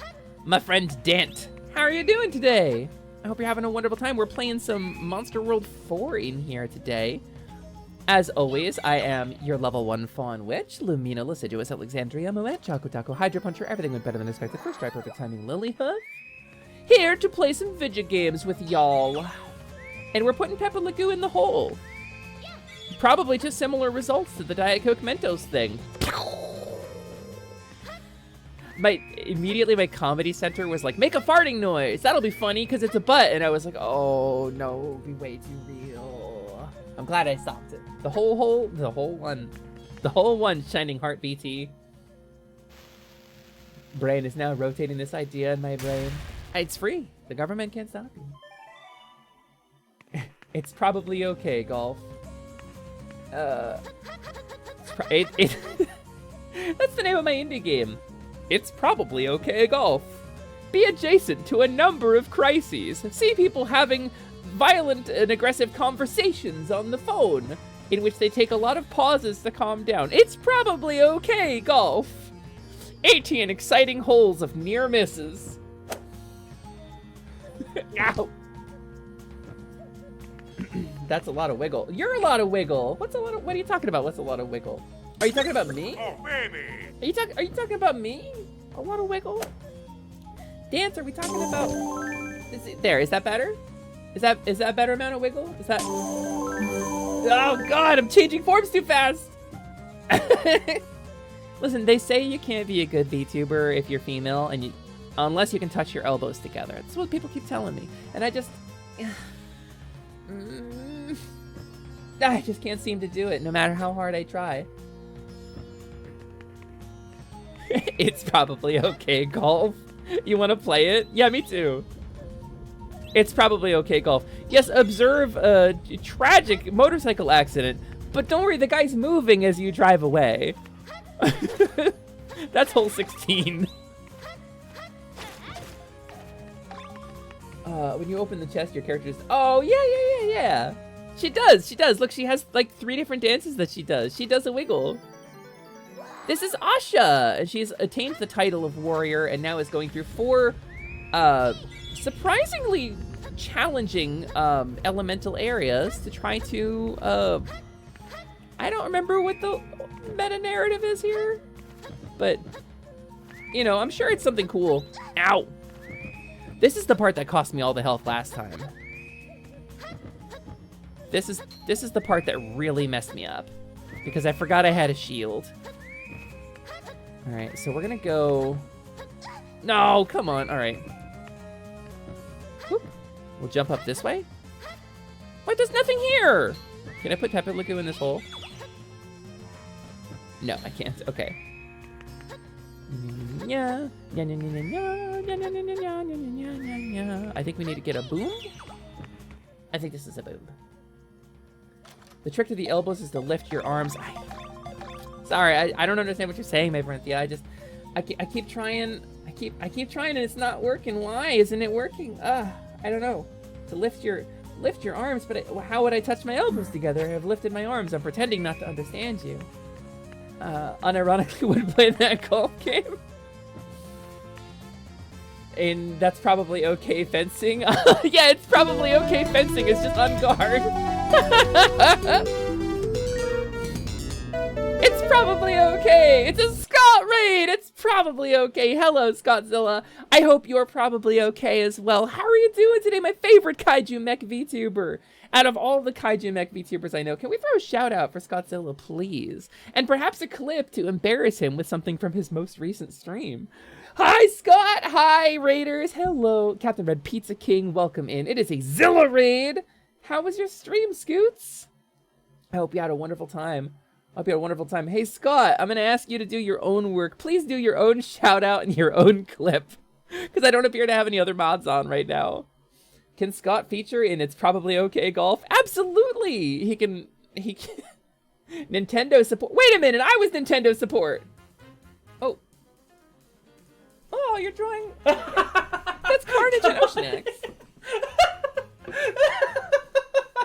Monday pre-BG art than BG. What is this clip? I've summoned you into being. Holy shit. What is it, Scott? What is this clip? Oh, whoa. That's some illicit. Yeah? Alright. Hello, Raiders. Welcome in. It is nice to have you here. It's me, your girl, Lumina Liciduous, Alexandria, Muet, Choco Taco, Hydra Puncher, everything went better than expected, first try, perfect timing, Lilyhoof, the level 1 Faun Witch, and proprietor of Atelier Lumi. Oh, hey, my music went off. Well, it's the shop you see before you here. Let me go ahead and go back to the screen so that my music plays. I'm here, I'm queer, and I'm a very goofy deer. I'm trans, pan, and polyamorous Faun Witch. I'm level 1. I'm here with my familiar Slime and Gelmont playing some Monster World 4, aka Asha, in Monster World. It's a really fun game. I'm having a ton of fun with it. And Scott is my beloved friend who I met on the internet. Thank you so much for the follows, by the way, Radel R and Nintendo support. I worked at Nintendo. I spent like a year and a half working at Nintendo support at Nintendo of America in Redmond, Washington. I worked there. I was in the call center. I was fixing GSs and Switches. Don't you tell me you're Nintendo support. I'm Nintendo support. Who do you think you are? Consign your soul to me for half a Mountain Dew kickstart. Please form an orderly line. That's true. Slimin will give you half a Mountain Dew kickstart. Flavor, you don't get to pick the flavor. It's just whatever one he happens to be in the middle of drinking at the time. This is my familiar Slime and Gelmont, although due to a series of poor decisions made on my part and magical happenstance, I may accidentally have made myself Slimon's familiar. It's a thing. Music's doubled up, is it? Oh, sorry. Let's do something different then. Let's do something different. While I'm greeting everybody and saying hello, we'll just do this. Problem solved. I love the animation. You casually flick Slimin off your chest. Listen, he gets sticky. He gets gooey. He's a goopy guy. But, so Scott, you started bouldering, did you? Scott and I played a little bit of Baldur's Gate on the side a couple nights ago. We played like 2-3 hours together. We had a pretty good time. We definitely found out. I'm not sure we fucked around, but we found out either way. Getting chased by a naked-ass Lae'zel. Ooh. Lae'zel gets a bad rap, gang. She's mean, but so is Asterion. Asterian's intro is holding a knife to your throat, okay? Lae'zel just says, ugh, you suck. You're gonna be gay. And like, Lae'zel gets a lot of shit, but she's actually nicer to you than Asterion is, and everybody's thirsting after Asterion. Ugh, sexual abuse metaphor, vampirism. You know, be nicer to Lae'zel. She's got a pretty good plot arc. Nintendo's the career goal, but currently I'm in cell phone support. Listen, you let me know if you're going out for Nintendo. I'll give you some pointers. I'll tell you what it is they want out of you. Hello Raiders, we've only got one snow globe. Please respect the line. Yeah, Slimin brought a snow globe back from hell when he went to hell earlier. He brought a snow globe. We only have the one, which is more than we had. Infinitely more snow globes than we had previously. So please respect the line. Arbalesto is managing it. I was worried upon hearing I'll delete that one, only to find mine isn't the exact same clip URL. I see. Then I rested at one of the blue things and it healed her. While she was naked? Oh, wait, she was like attacking you? Get out of here, Slimin. Oh, God. Oh, it's everywhere. It's all over me. But hello, yes. Actually, Slimin, come here. We're gonna take a trip. We're gonna go to the cauldron. All right, Slimin, you're gonna go for a swim. You ready? 1, 2, 3. Yeah, there we go. We beat her up to take her armor for me. Are you playing the Dark Urge, Scott? Was it hell or the hell we make ourselves? Is there a difference, gamer? Sarian and Lae'zel are the difference between You're Sweet and Hello Human Resources. I've seen that comic, Blumbles, and there's definite sexism in the criticism of Lae'zel. I mean, also, to be fair, Lae'zel's a little racist, which I don't like. I don't love that she's kind of racist. Oh! Oh, come on!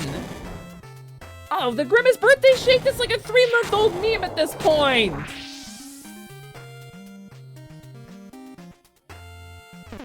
I also watched the Undercover Boss Starkiller Base thing, and that's actually Adam Driver in that. It's very funny. Then she woke up and we beat her up, and she woke up again. I see. Oh, you were playing 4 play. Oh, you were playing 4 players. Who were you playing with, Scott? That sounds rad as hell. Wait, Lance, I'm sorry I overlooked you. Hold on, chat's bopping, Lance. I'm doing my best. Let me scroll up. Let me find your previous message. Hoy, Lance!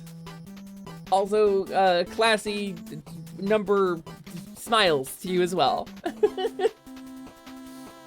That's 2 shakes. I gotta test. Please don't. For God, please.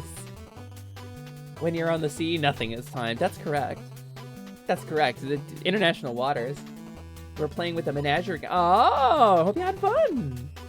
I hope you had some fun. I had the misfortune of coming in around the same time as the raid. Yes, Scottzilla raided us. We got a, ow!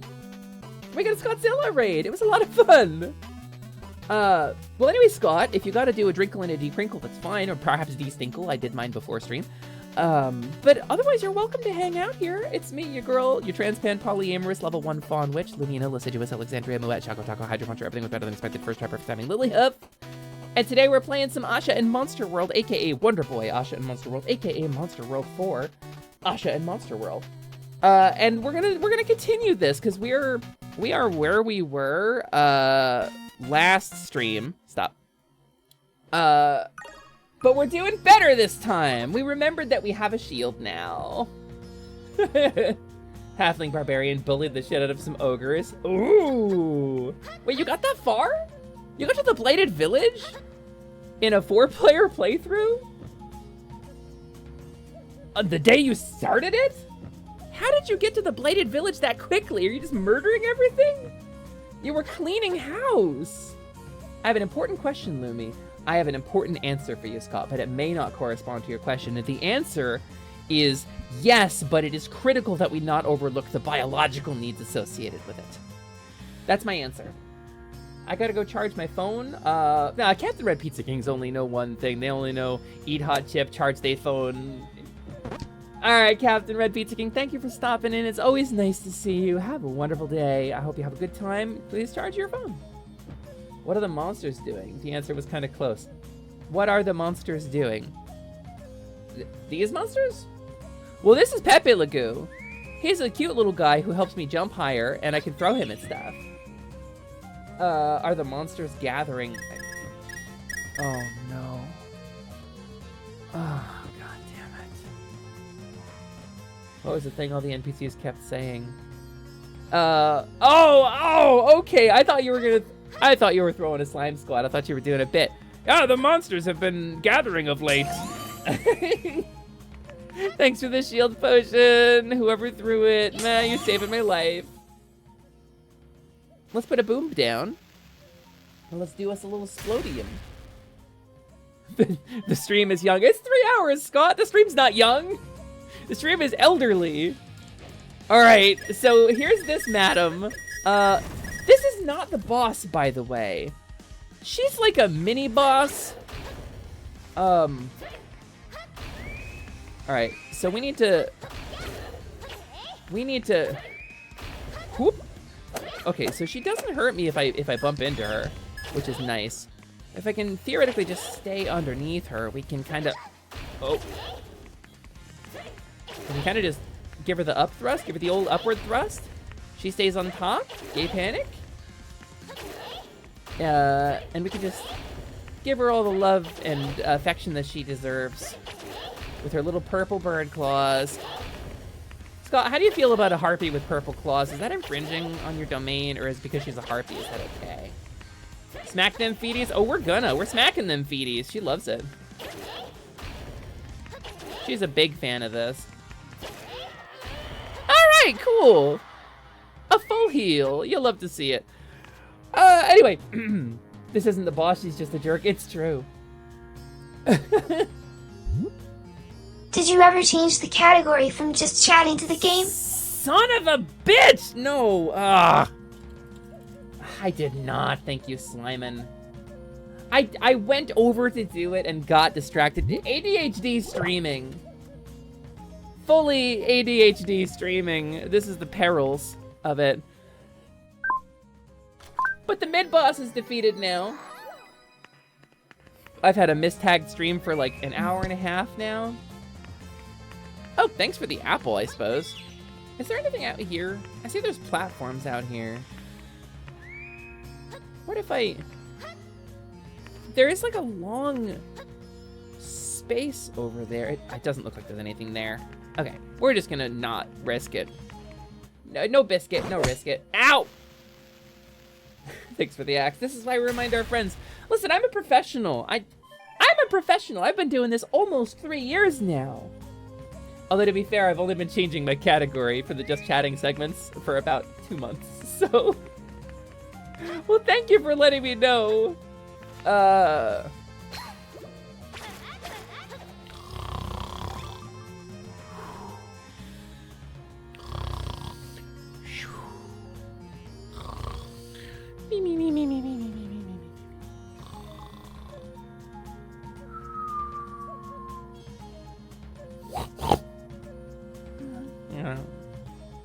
Bravio. Pasta fagioli. Ah, mamma mia. Whew, thank goodness I'm safe. Blip. Nice shot.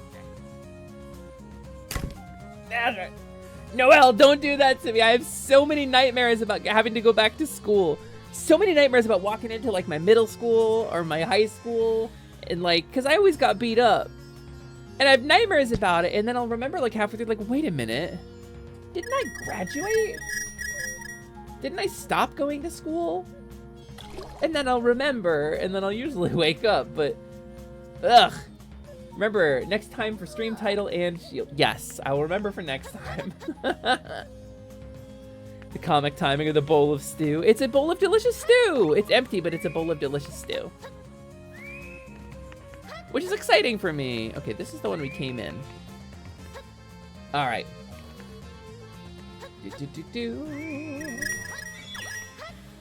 I made Verinthia 160 rupees. That's pretty sizable. You could get a red potion and a blue potion. You know, if you were in the land of...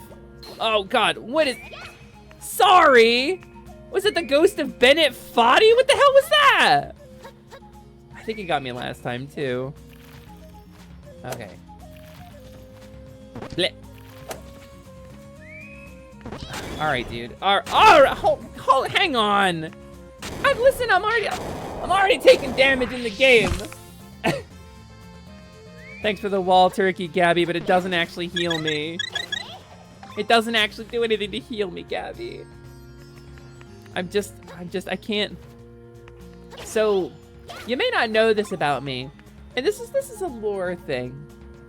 And this is 1, 2, 3, 4 walls broken, right? 4th wall, break. Shatter the 4th wall. Destroy it. Like the Knights of the Round summon. I'm gonna break the 4th wall. I eat meat in real life. I try to eat less meat. As part of an aspirational goal, because a lot of this design is aspirational for me, as you will know from the visualization exercise we do, which I use when I'm creating an avatar for myself. I do that exercise to come up with what I'm seeing. This character that I'm playing on Twitch does not eat meat. Just so you know. So the wall turkey doesn't do anything to heal me. I'm a faun. I don't eat meat. I eat plants. I eat plants and they're crunchy and delicious. My favorite, the grunky snakes. So, just know that wall turkey's never gonna do anything for me. All right, Asha. That is your real name. Okay, ghost guy. God, that's bullshit! Wait a minute! Yeah, okay, the butt circle makes this all worth it. At first, I thought you said bald turkey? Did you call me a bald turkey? That's terrible. Valera, that's a terrible thing to call a fawn girl. Bald turkey. I've been deballed. I had that surgery months ago, Valera. Like 2 people just laughed, and to the 2 of you, I want to tell you I love you and really appreciate you. What about floor burritos? Those only heal the gods. Those are a form of ambrosia. Those only heal proto-deities. Gonna have to find you some wall tofu or something. Yeah, wall tofu sounds delicious, but I don't think the Belmonts would be very into it. I think they're meat eaters. I think in old Wallachia and in old France, they're very into meat. In fact, old France, they're so into meat that they eat like snails. Like, they're like, oh, well, the noble caste has all the meat, so let's just like find bugs and shit. You know? Okay, I don't have a boom.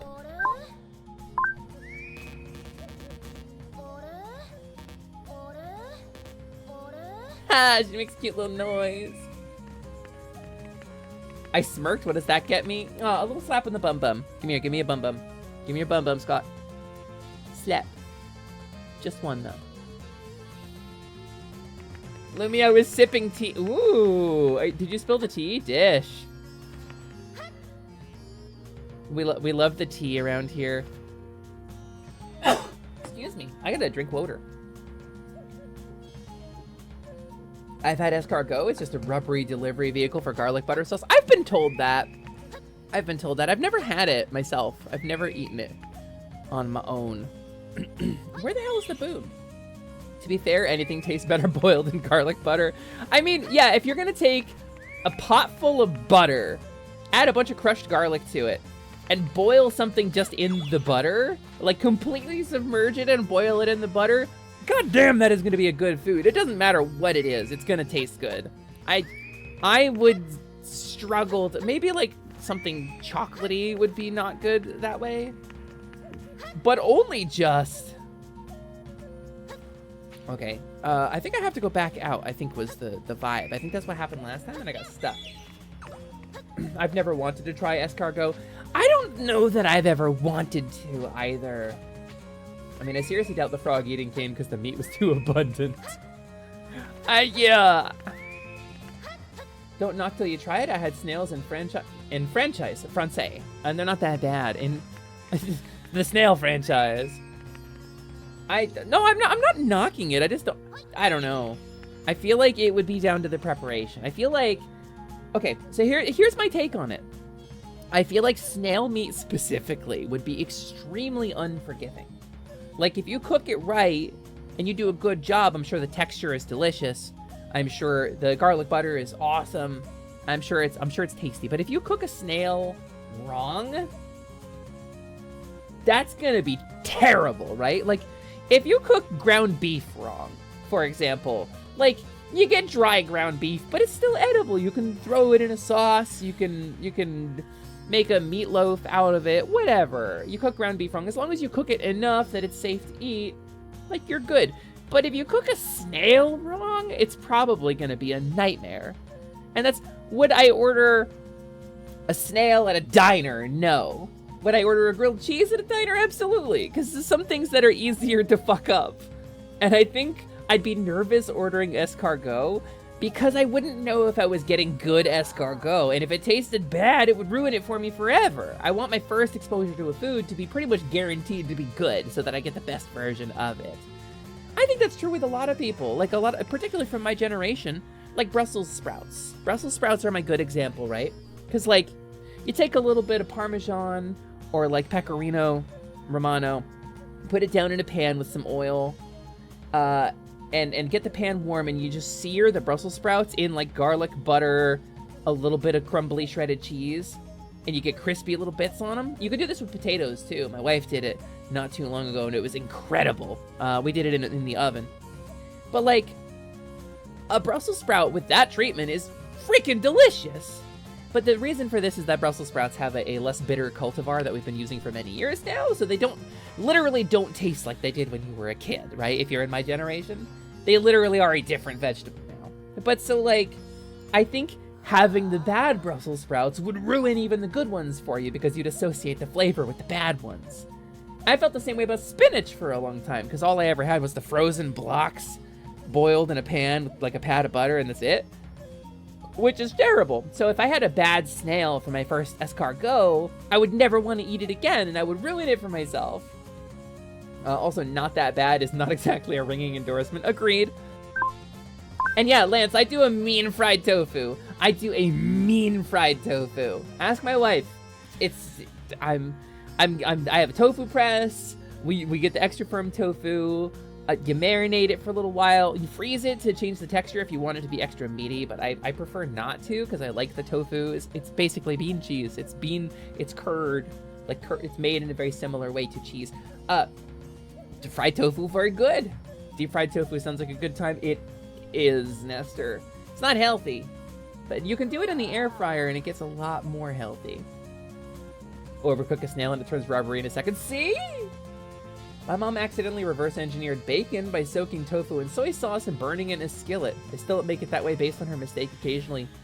Yeah, the soy sauce would probably add that kind of nuttiness that bacon has. I bet you could make a pretty compelling BLT out of that, Click Flint. Deep fried tofu is a ramen topping. They call it kitsune. It's true. Kitsune ramen is a whole thing. I assumed that's why Naruto exists and is a kitsune person. I assumed it was just the ramen. And that's why he has the spiral, because Naruto. My ex used to saute some Brussels sprouts in butter and maple syrup. Whoa. I might try that, actually. And yeah, Nestor, it's wild, isn't it? Things have changed. Brussels sprouts were bred to be way better. It's true! And yeah, a lot of Asian restaurants in America that offer tofu deep fry it before stir frying it. A lot of it's an effort to Americanize it for the American palate, you know? Because we like things that are drowning in oil and butter. It's just the way we eat things around here. I think we have a lot of German and Italian heritage in this nation, and I think we inherited a lot of that. Do. Shaka, shaka, shaka, and a take a. Well done making it this far. No, that's all I'm going to say. I live in this volcano. That's it. All right. I've made a great BLT out of it. My friends who eat meat just looked at me after a bite of mine like, yeah, you made bacon, congrats. Clickflint, if you got a recipe for that, I'd love to try it. I imagine the cleanup is a nightmare. I imagine trying to clean that pan afterwards involves a lot of steel wool and possibly like a rotary saw. Or like a power drill with steel wool on the end of it. I bet, because burning soy sauce is always a nightmare to clean up because the sugar's in it. Kohlrabi in particular is very good. Yeah? I think my love of spinach purely because I have only had fresh spinach. So I thought I hated spinach for a really long time. I thought I hated spinach for a very long time. I talked about this on stream a little earlier, but like, I didn't have a great childhood. My mother tried to cook for a little while, but when you're like 11 and 12 and you don't like her cooking and you say so because you don't know any better, you're like 11 or 12 and she gets really angry at you and says she's not gonna cook for her kids anymore. You know, you figure out real fast that food is a fleeting resource. Anyway, so I had a lot of like the frozen block. You know the block? It's a little like 6-inch by 6-inch by 2-inch brick of spinach that you buy in the freezer section for like 40 cents. You slam it down in a pot fully frozen, drop some butter in there and cover it, occasionally stirring until it's edible slop, and that's the spinach that I had growing up. That was my spinach.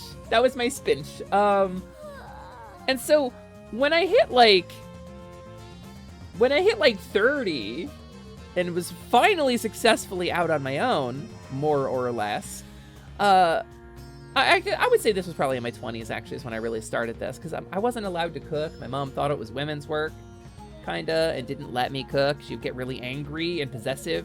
And then she would complain that I never cooked, but you know, she would get angry and possessive and nasty with me when I tried to use the kitchen. So I didn't get to cook. So when I got out on my own, I started like, okay, I should eat healthier things. I'm eating a lot of cheeseburgers and chicken tendies. I should eat like vegetables too. So I bought a bunch of vegetables and made a big pile and I said, okay, how do I cook these? How do I make these into things that taste good? I think I hate most of these. And you start with like a roasted carrot, you know, or like a steamed broccoli, because that's healthy and also something that is like pretty tasty and easy to make. But then you move on to things like greens, you know, like, and I can eat an onion like an apple. I could take a white onion and take a bite out of it. I could do the same, like a bell pepper, white onion. I could just eat those things fully raw and be happy. But I digress. I started with kale, actually, for greens. And I was like a little butter, a little garlic, throw the kale in a pan and just saute it like a little bit until it crisps up just a bit, before it browns, but just a little crispy. Freaking delicious. And so I was like, well, spinach and kale are similar. Maybe I'll try fresh spinach. And I did. I did try fresh spinach. Relatively recently, I got over my fear of spinach. I've been eating fresh spinach for weeks now. Actually, we keep some in the fridge now. I top in sandwiches and burgers with it. I'm sauteing it and chopping it up, tossing it with chicken and stuff, and making like white sauce with spinach in it. It's the spinach that I make as an adult is a very different animal to the spinach that I grew up with. So, and yes, it is so stupid to think that cooking is a gendered thing. It's a basic skill literally anyone should have. I agree wholeheartedly. Sliced fresh with a little salt is a great way to enjoy many similar veggies like turnip, kohlrabi, jicama. Old-fashioned jicama dickables. I've never had jicama. I don't know what it tastes like.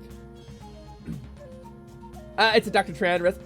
Yeah, okay. Click Flint and I are on the same page. How did you find my village?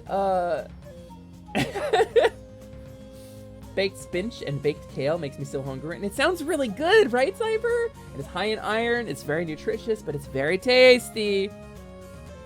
Jicama is like if apple and potato had a bit. Really? That sounds like I'd love that. I'm 50% Irish.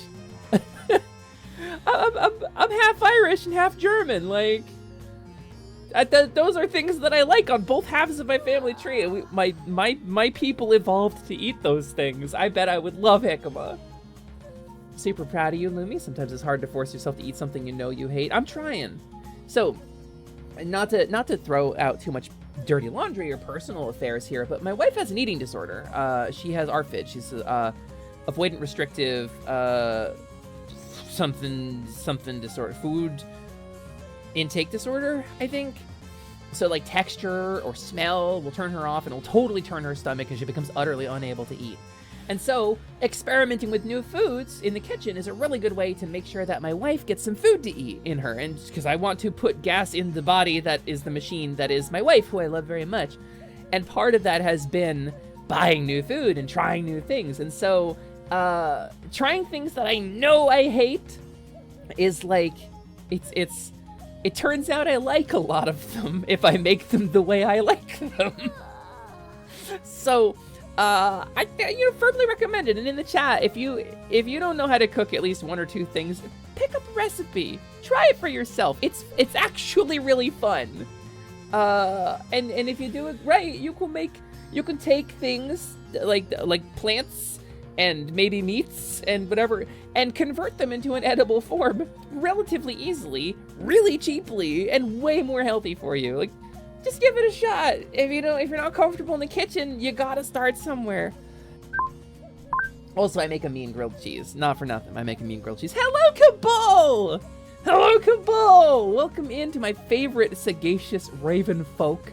Welcome in. It is wonderful to see you. I hope you're doing wonderful and having a great day, Cabal. I hope your feathers are nicely preened. I hope whatever you are smoking today is healthy and good for your lungs. Maybe it's some incense. I don't know. But I thought you had a big pipe on your design, didn't you? Maybe it was just one piece of art I saw. I thought you had a pipe, though. Am I misremembering that? Or is this a cool detail that Lumi actually remembered and she should be proud of? I love experimenting with food when I have the energy.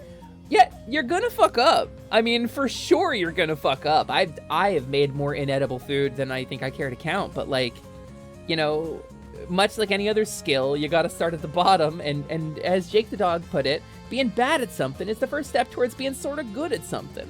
So you gotta get through the being bad at something first. And You know, and sometimes it's scary too, because you're doing stuff with like more delicate ingredients, like milk, for example. You can scorch it, you can separate it, you can curdle it. There's a lot of ways to mess up with milk and really ruin a dish really fast. But that's why a lot of recipes do stuff with milk in a separate container or a separate pot. You know? So anyway, cooking is good. Cooking is very good. My BFF is Irexican, so his love of Mexican potato as jicama is called passed to me by association. I see, Click. That's a great benefit. Cultural cuisine, like having somebody who cooks a unique form of cuisine. What a boon. I just woke up and yes, I have a pipe. Yes! I remembered. Proud of myself. I think it was your Fluffy Barrage art, actually, that I saw that in. If I remember correctly, because that's the first place I ever saw you. You just reminded me how excited I am for the new Adventure Time show. Another new Adventure Time show? Hold on. Hold the phone. There's a new Adventure Time show? Nintendo support? Formally support.nintendo.com. I formally request more information on this. Also, when you're poor, it's scary to experiment, but it's worth it. Yes! Yes, it is. As a robot, I don't have taste buds, but, you know, when I'm a fawn, I do. Yeah, when you're poor, it's scary to experiment, but it is worth it. And you can choke down a meal. It's hard to mess it up bad enough that it's inedible. Whoa. Ugh. Excuse me. No, excuse me. Too many potions. Served my ex medium rare chicken once on accident. She quickly whipped my ass into shape. Good thing about chicken, if it looks cooked on the outside but isn't cooked on the inside, throw it in the oven, baby. Get an oven at like 350, stick it in there, and just wait until it's 160 in the middle. Or 145 for 8 minutes. If you can sous vide it at 145 for 8 minutes, it'll still look a little pink on the inside, but it is cooked and it is safe. I learned that recently. Keep your chicken at 145 for 8 minutes and it's fully cooked. You using your shield, Lumi? I am, Red Mage. It looked perfect until we cut into it. Chicken, okay, specifically chicken is such a... It's deceptive because it seems like such an ingredient, but the thickness of the chicken matters so much more than it does for any other protein, except for maybe pork. But pork you can even have a little pink blush in. That's another food that got ruined for me by like older versions of the food. The standards in the United States now are such that you can have a little pink in your pork and it's perfectly safe. It's not too much. But it used to be, it had to be fully white or it was unsafe and you were gonna get worms. It doesn't happen anymore. But chicken, the trick that I learned is either make it in the oven and roast the chicken, which is great for meal prep because you can do a bunch at once, or pound it out. If you don't have a meat mallet or you don't have a rolling pin, use a can of soup.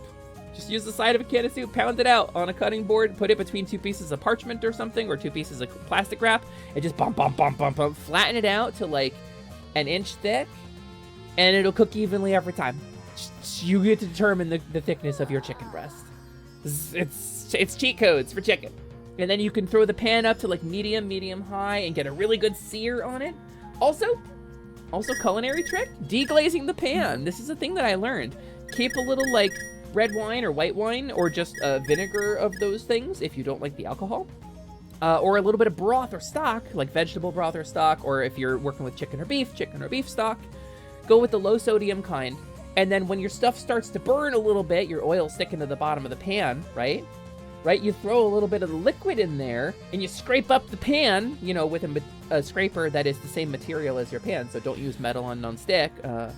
And then you get a little crunchy bits off the bottom of the pan. It prevents the burning. It buys you more time for cooking, and it makes you a delicious pan sauce. It's spoilers. It's cheat codes for cooking. Deglazing the pan is so easy to do, and it is such a simple trick to learn, and it makes such good things. Red Mage, are you about to tell me there's a Fiona and Cake show? Stream is canceled. I need to go look up the Fiona and Cake show. I have been praying for a Fiona and Cake show for upwards of a decade, gang. That is... They didn't give us Fiona in Multiverses. They gave us fucking Fern? I'm done. No more stream. I'm quitting streaming until this show is out and I can watch all of it, and then I'll get back to streaming. Alter's got to give you some tips for the shape-shifting sickness. It's nauseating to do it too much.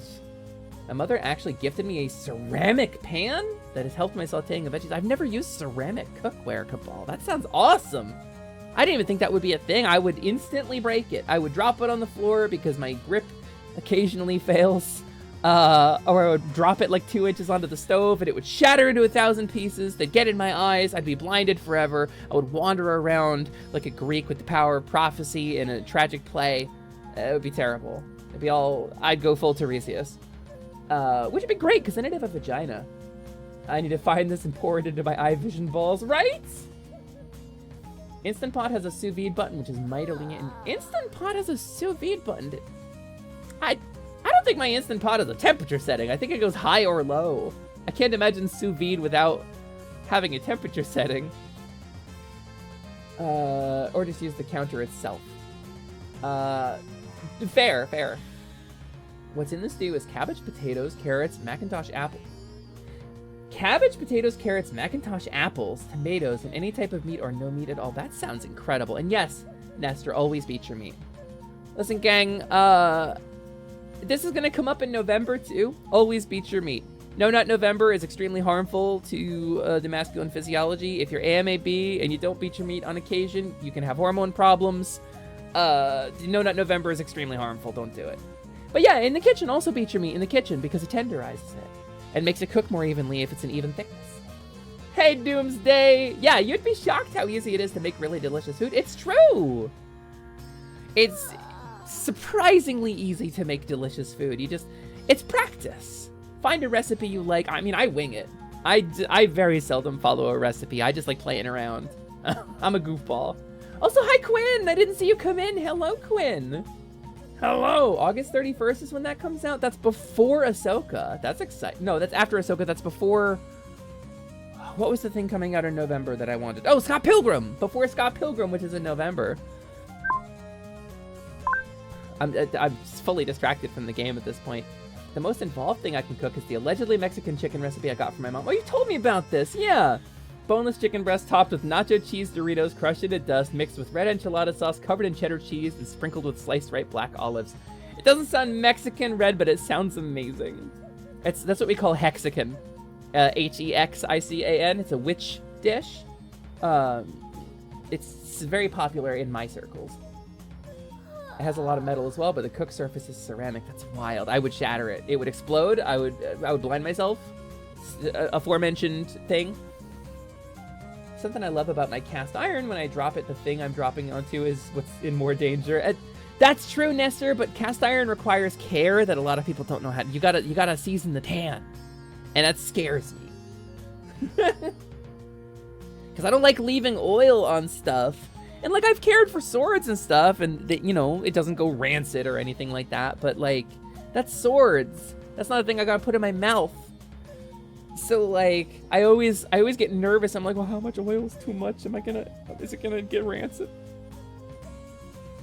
Instant Pots and air fryers are gosh darn witchcraft, and I love it. I mean, an air fryer is just a little convection oven. But I love mine. I made the world's best chicken tenders on mine, like, 2 days ago. And if my wife hasn't eaten them by tonight, I'm going to eat them, and that's going to be my treat for me. I don't know if she has or not. I made them for both of us. They were so good. It's possibly the best thing I've ever made. It was extraordinary. And just really simple little chicken tenders. They were so good. Next week is the anniversary of Lumi cheating at No Nut November. Listen, I had them removed. They're gone. The guys fell. We played Fall Guys to celebrate. I call my slow cooker the fuck it bucket because you throw shit into it and say fuck it for a few hours, get amazing meal for like a week. I know, Doomsday. Speaking as a disabled streamer and a disabled home cook who has very limited energy reserves, I'm in tomorrow's spoons. I may be in Monday's spoons already. I'm already dreading writing for D&D, which is Monday night. The Instant Pot belongs to our roommate, and if and when we end up moving out, I'm gonna need to get one of my own. Because holy cow, is it a game changer. I took No Nut November to the extreme. I did. No Nut November, savage. Doomsday is correct, and the Instant Pot works similarly well. It's true. It's true. me when I had to use a panini press. I was told not to... You were told not to clean the panini press? No, you have to clean the panini press. You can't not clean that. That's got, like... That's got more than just oil on it. Please clean your panini press. Holy... Ah! I season my pan with salt, black pepper, garlic powder, crushed red pepper, and paprika. Delicious. As a pan myself, those are seasonings I like too. I haven't had to season my cast irons, but they're also my only pans, so I'm constantly using them, and so they season that way.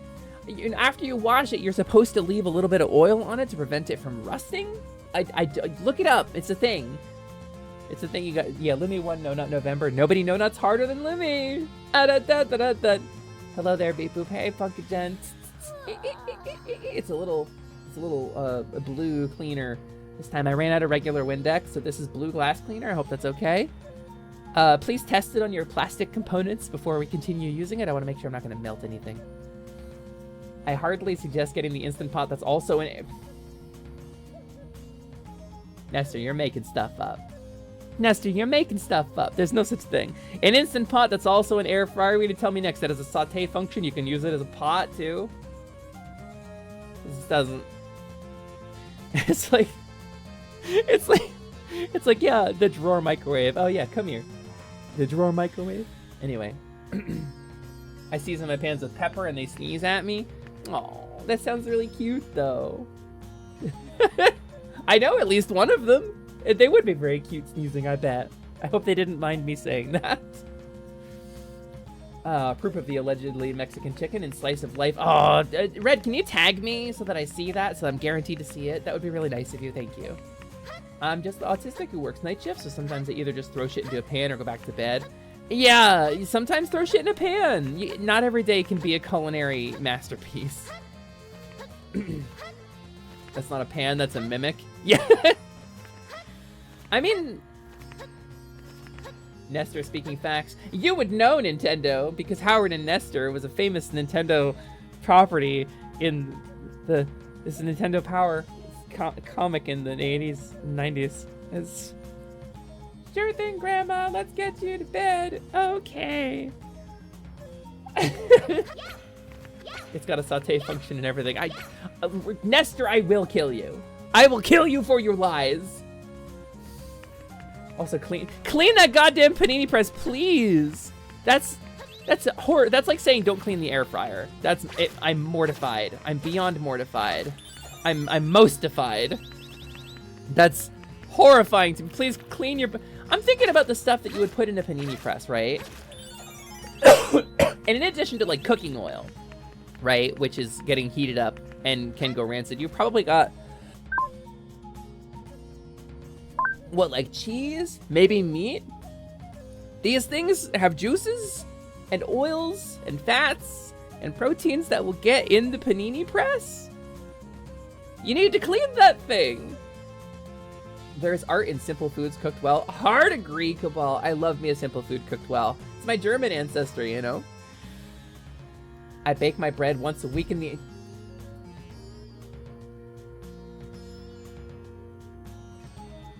Nestor?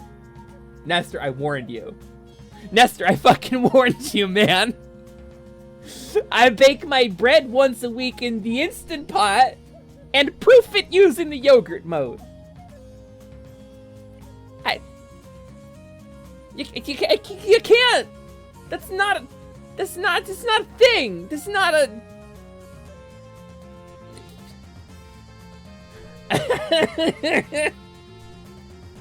I can't with you. Back in the 90s is millennials version of back in the 60s. That makes me so sad. And I'm barely a millennial too. Like, I'm very close. I'm not that far gone from popular culture yet. But I do still have a back in the 90s, it's true, and it is getting progressively older. So I need to stop saying that. Lumi is approaching at high speed. My velocity increase! Like the Terminator, you're gonna find me on the back of your car. You're gonna look in the rearview mirror, and there's gonna be a shock sting of the music, and I'm gonna be there staring at you. Be like, you can't make bread in the Instant Pot! And yes, Howard and Nestor was mentioned, Cabal. We share a cultural growth point for ourselves, it seems.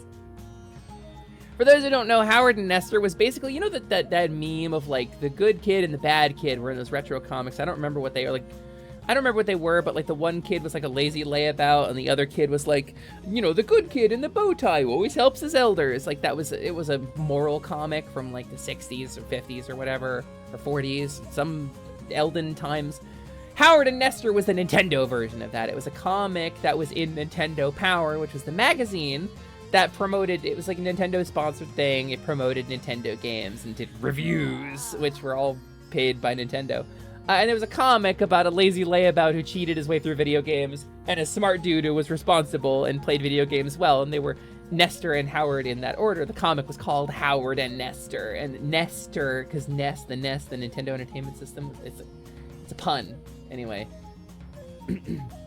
I can make ice cream in the KitchenAid, which is adjacent and is wide.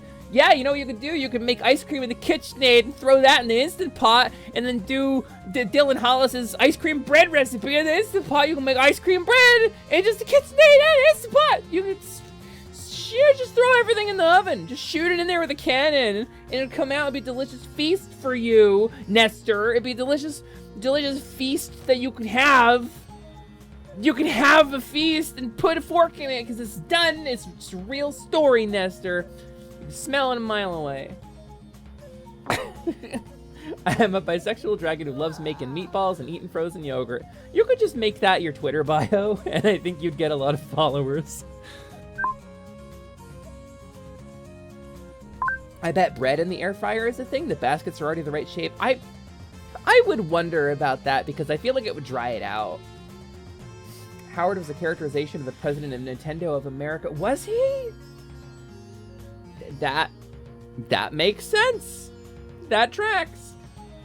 Let me post some loaves in the Discord. I hate you. I hate you so much, Nestor. You're the worst. Get out of my stream. I'm just kidding. Please, nobody do anything mean to Nestor. I love Nestor very much.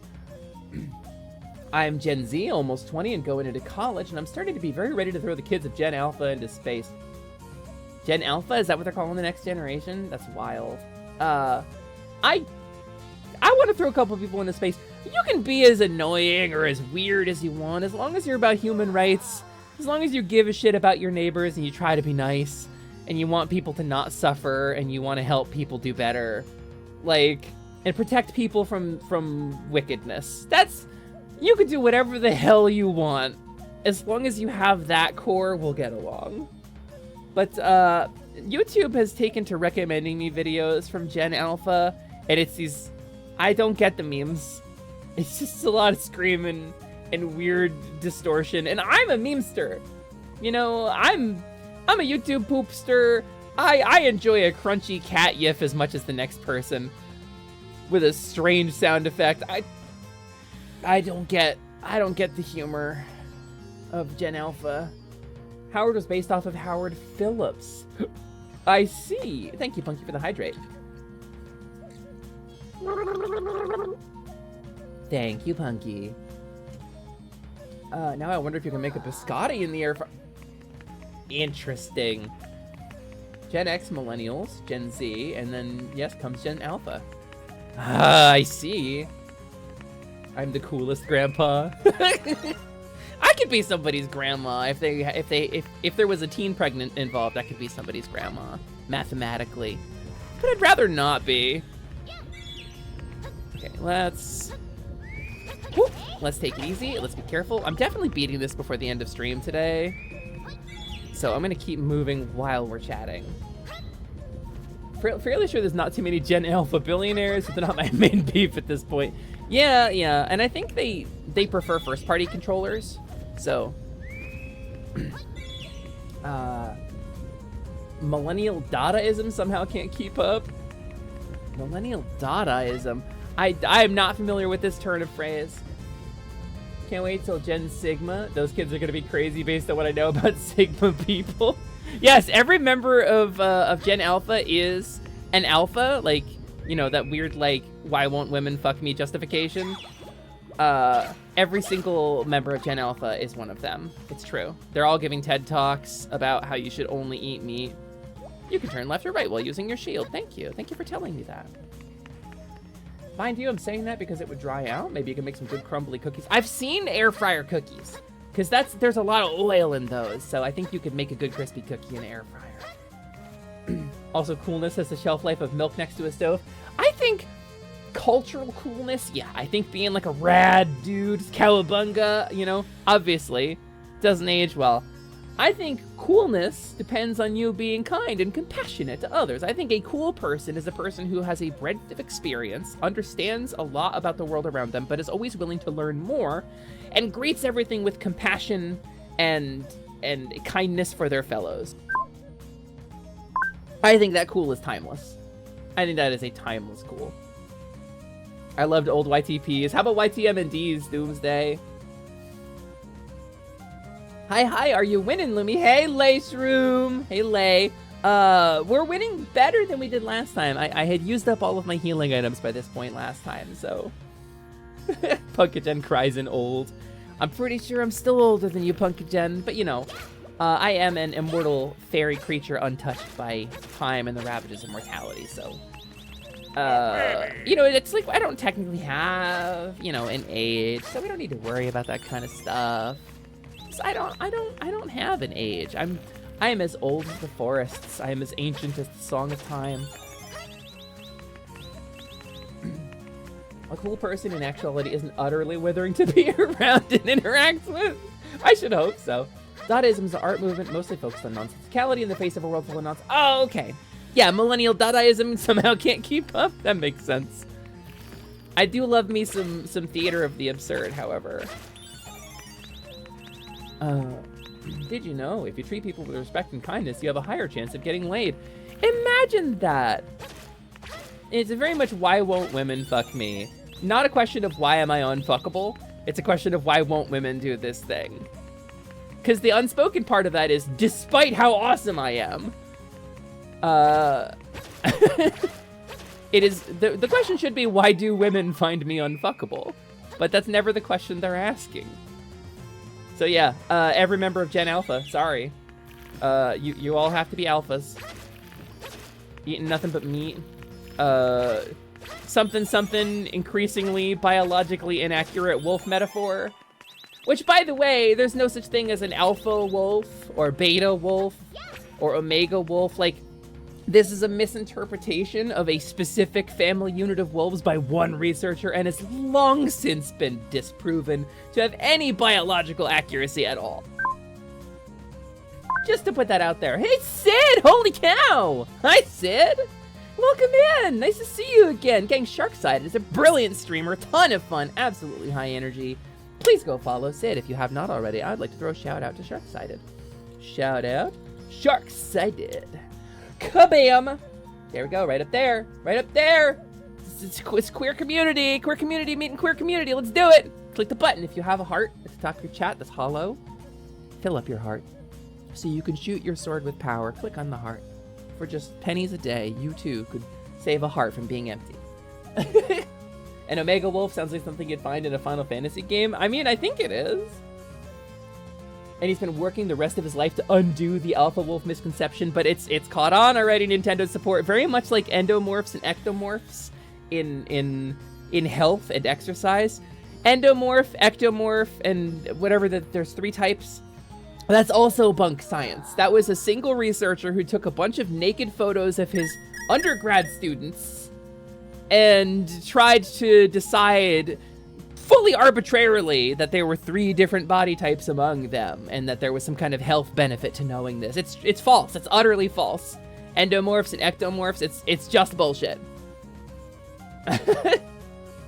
Said researcher actually recanted their research even. Yeah, but you know, one paper that supports your weird bogus claim that prevents you from having to ever admit you were wrong about something is way more powerful than generations, decades even, of research, right? Frankly, I just have social anxiety and am sleepy. That's a bad combo. I'd have the interest of getting my shit and going back home. Doomsday, I hope you get to get your shit and go back home very soon. Xenomorph, yeah, as a xenomorph body type, I find that my metabolism is the highest when I'm eating the flesh of unprepared space marines. I think it's important to snack on cryo freeze pods every once in a while, which lowers your core xenomorph body temperature. And then the secondary mouth can punch through somebody's head and out the back of their skull in order to get the cerebellum directly, which is very important. You need to eat a lot of cerebellums if you're an a xenomorph. I said it wrong. Octomorph? Oh, I love an octomorph. There aren't enough octopus VTubers out there. We love an octomorph. You can play them in Splatoon now, though. Octomorphs. Oh, and phytoestrogen and soy. Yeah! If a bean made me trans, that's all I eat. I'd tolerate tofu far more. So they can be metabolized in the body, but like the amount that you would have to eat to have any like feminizing effect at all is far more than you could fit in your stomach. It's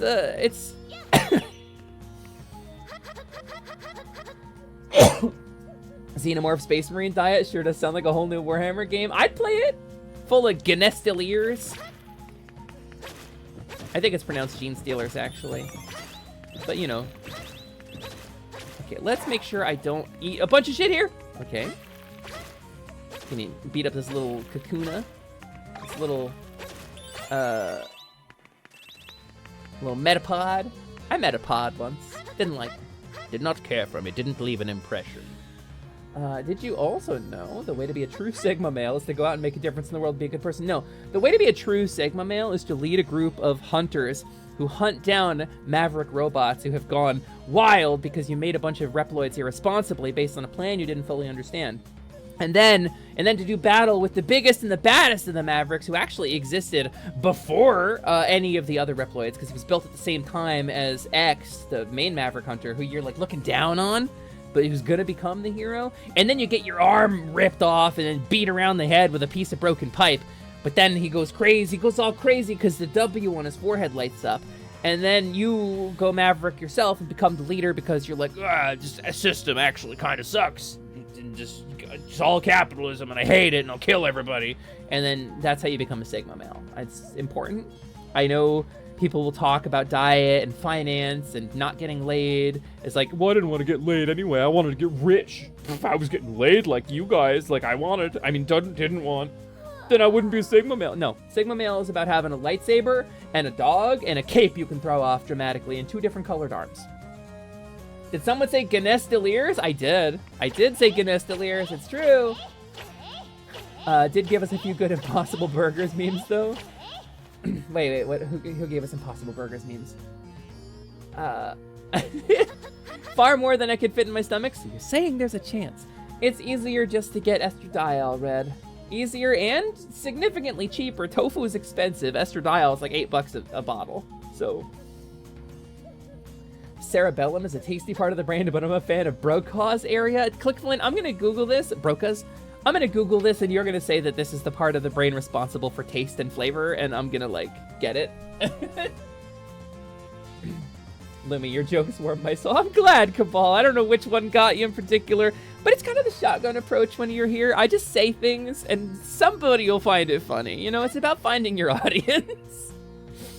Oh, I just realized Asha's hair changes too when you turn her head. Like her hair has this little swoopy-doo. Hold on. I was talking about her mouth moving to the opposite side of her 3D model when she turned around, which I thought was really clever. Attention to detail to make it look like Sprite. But look at her hair. See her little swoopy-doop over her right eye? But now it's over her left eye. The hair is actually flipping to look like the Sprite. I think that's really rad. It's speech production. Oh, so you're a bit of a linguophile then, or you're a linguophage. That's okay, I understand. A bit of a linguophage myself.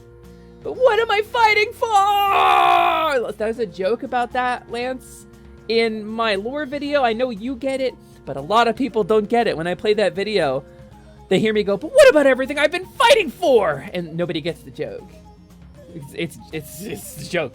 This is what the reference. It's a Mega Man X4 reference. Iris.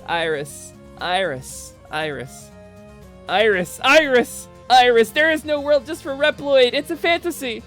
The phytoestrogen. Oh, the phytoestrogen gave us a few memes. Yeah, and a few, The Impossible Berg was a comic. That was a combination of feminization and expansion. Sorry, I got distracted. This spiel about Sigma, yeah! Listen, we love Mega Man X. Maybe someday he'll get that second X, and then we'll have Megan Man X, and we'll be very happy for her. The Zero clip is a classic, though. I love bad voice acting, Noelle. I thought it would be better if you, the master of unlocking, had this. I love awkward voice acting, or voice acting where the direction clearly wasn't paying attention. I'm a big fan of it. Gee, Lumi, how come your mom lets you have 2 lingua francas? You know what? I don't even have a mom. Cabal, I have as many lingua francas as I want. It's the benefit to being a rad exile. Black sheep of the family? No, I'm no sheep. I'm fully short and you don't even know what color I am. I thought it was a common hero anime trope. Hold on. Zero, what am I fighting for? There is a famous bit of really tragic voice acting in Mega Man X4, and I'm going to put it on the screen for you right now so you understand.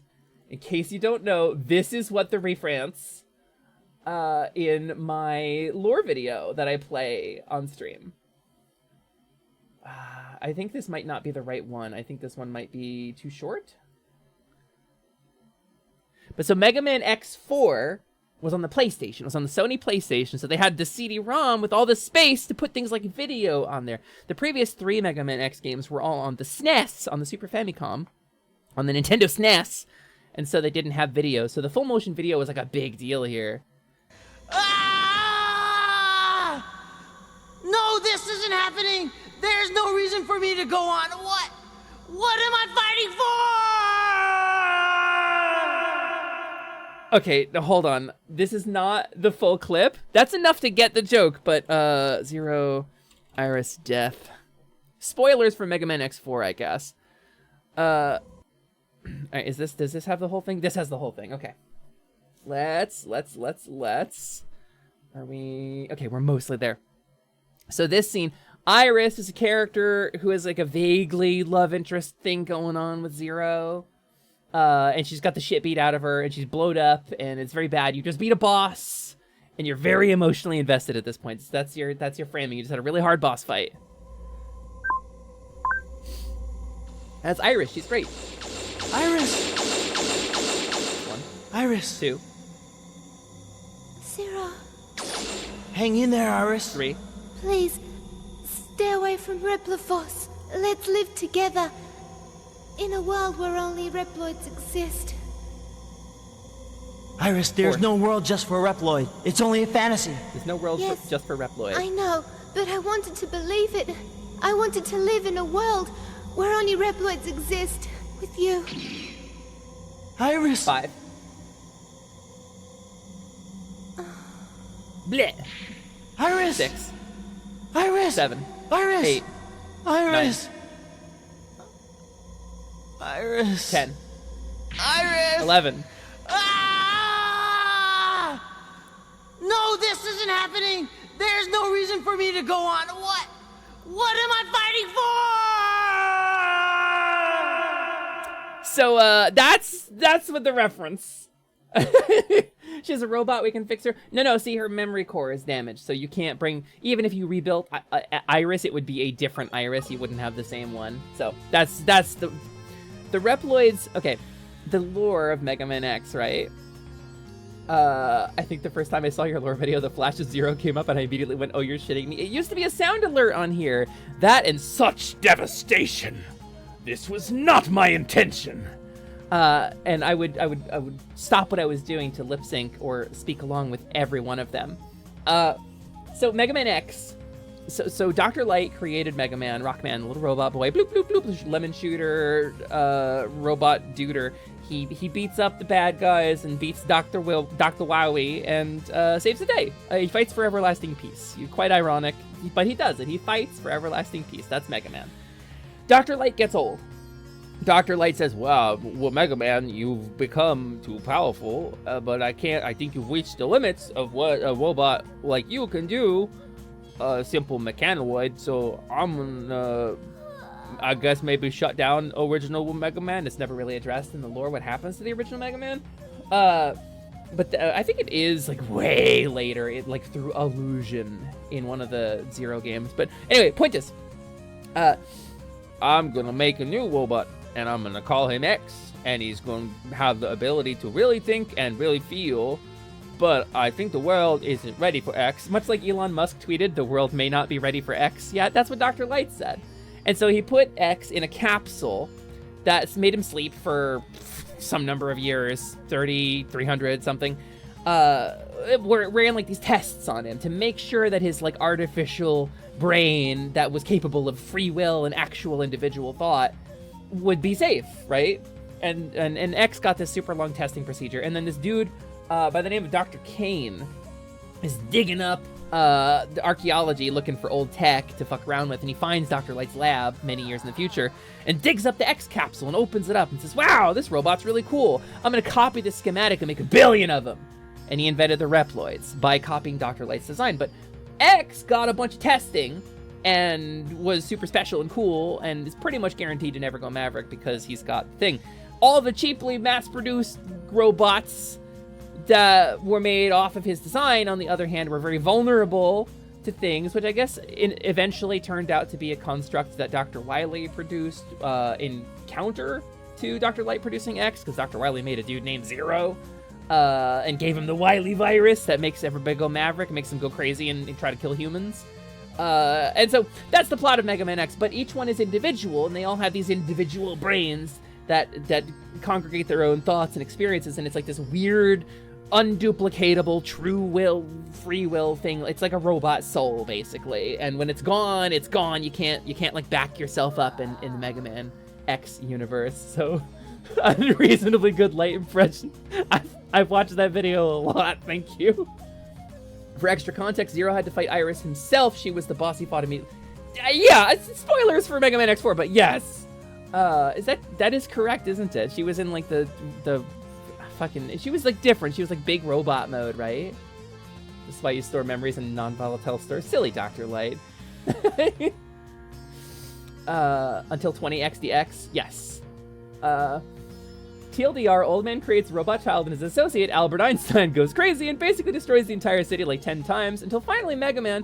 Also, the theory is that Dr. Wily is evil and based on Albert Einstein because of the atomic bomb, which Einstein was peripherally related. I mean, he features in the movie Oppenheimer. There's a connection there, and the theory is that that's why Dr. Wily looks like Einstein and is evil. Until finally Mega Man, who isn't actually a man because he looks like he's around 12, beats him, and Capcom says fuck it, and I guess Einstein just also says fuck it and maybe just goes to Hawaii and drinks. The end. I lied, there's no sex, only Mega Man lore, put your clothes back on. That's my stream! I lied, there's no sex. I say I'm kink aware, sex positive. No, everything is Mega Man lore. Have you seen me? Have you seen my robot body? My ideal robot form. It's just Mega Man lore. It always has been, all the way down. Something cyber elf turns into a faun. It's an elf, it's a fairy. Something, there's a connection there. Robot cowgirl, punching god. It's always been Mega Man lore from start to finish. You say that, but Zero dies in like every game. You literally put him back together, piece by piece, in Mega Man X3. Or was that 2? No, I think it's 3 you put him back together, right? I feel bad for how much I laughed. I'm pretty sure I saw a friend playing that, but I did not know English yet. Damn, so you learned English like late in life, Arbolisto? Like you weren't raised in like a bilingual setting? That's crazy. So you learned English through force of will and determination.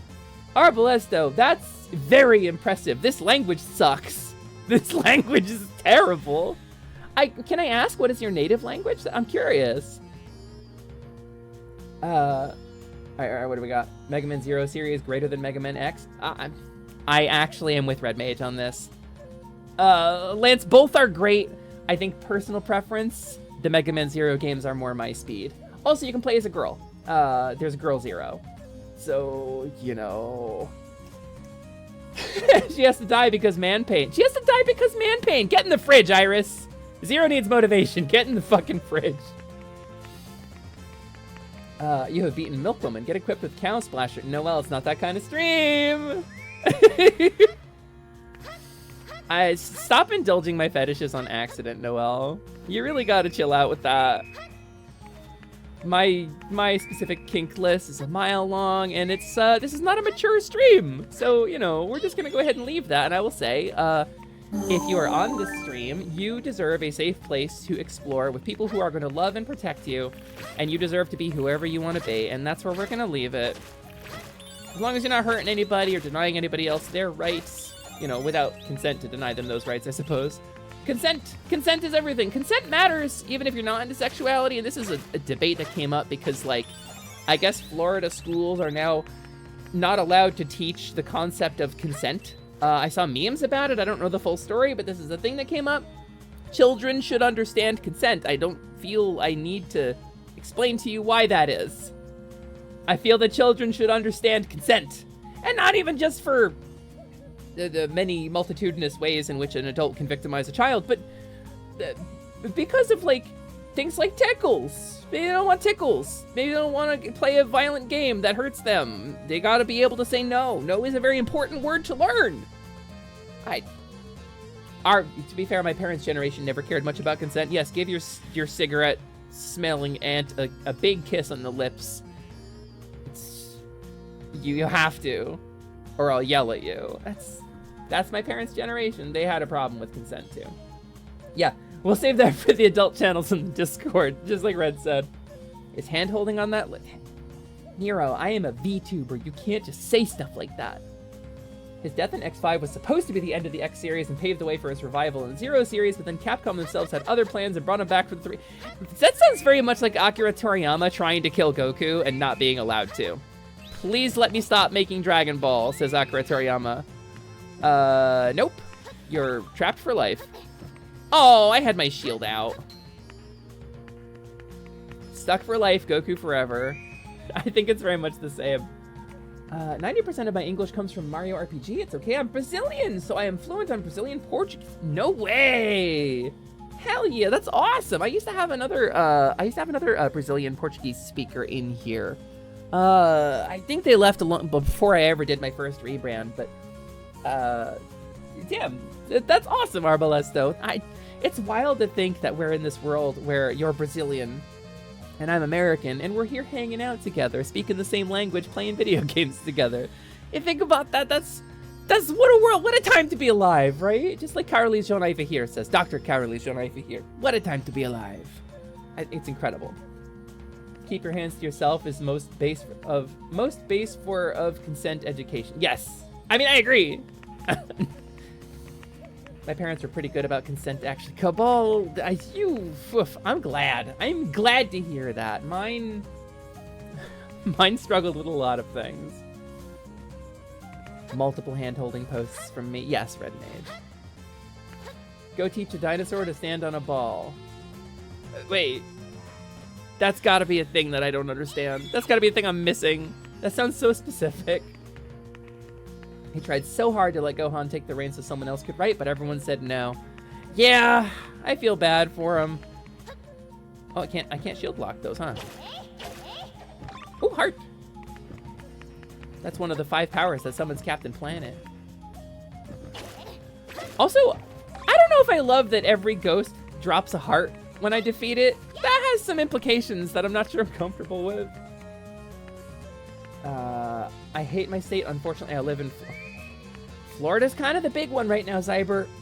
I'm literally illegal in Florida. I'm actually illegal. If I, like, wear a bra to contain my tits in Florida, which I have like a B cup. That is legally considered cross-dressing, and I can be arrested and put in prison for up to 5 years for it. To say nothing of if they smack me with something like child endangerment fully frivolously, because they can. I'll just go to jail if I go to Florida. It's a thing. Just trans people in Florida. Technically, no trans person in Florida, to my understanding, has yet been jailed on these anti-drag laws. But somebody's gonna be the first. And I don't want it to be me. Florida sucks, and we should do what Bugs Bunny did and just saw it off and push it out into the Atlantic Ocean. Or the Gulf of Mexico. There's a joke about a dangling pocket watch here somewhere, but I keep losing track of it. So my older brother was not so enlightened. Turns out the universal communication of leave me alone is initiating a fist fight. That sounds a little bit like my older sister. Not the trauma dump, but I think we have this in common too, maybe. My older sister is actually, like, clinically a sociopath. She used to punch me in the stomach at full force every time she would walk past me for, like, probably 10 to 15 years of my life. Like, I think I was, like, 6 or 7 when she started doing it.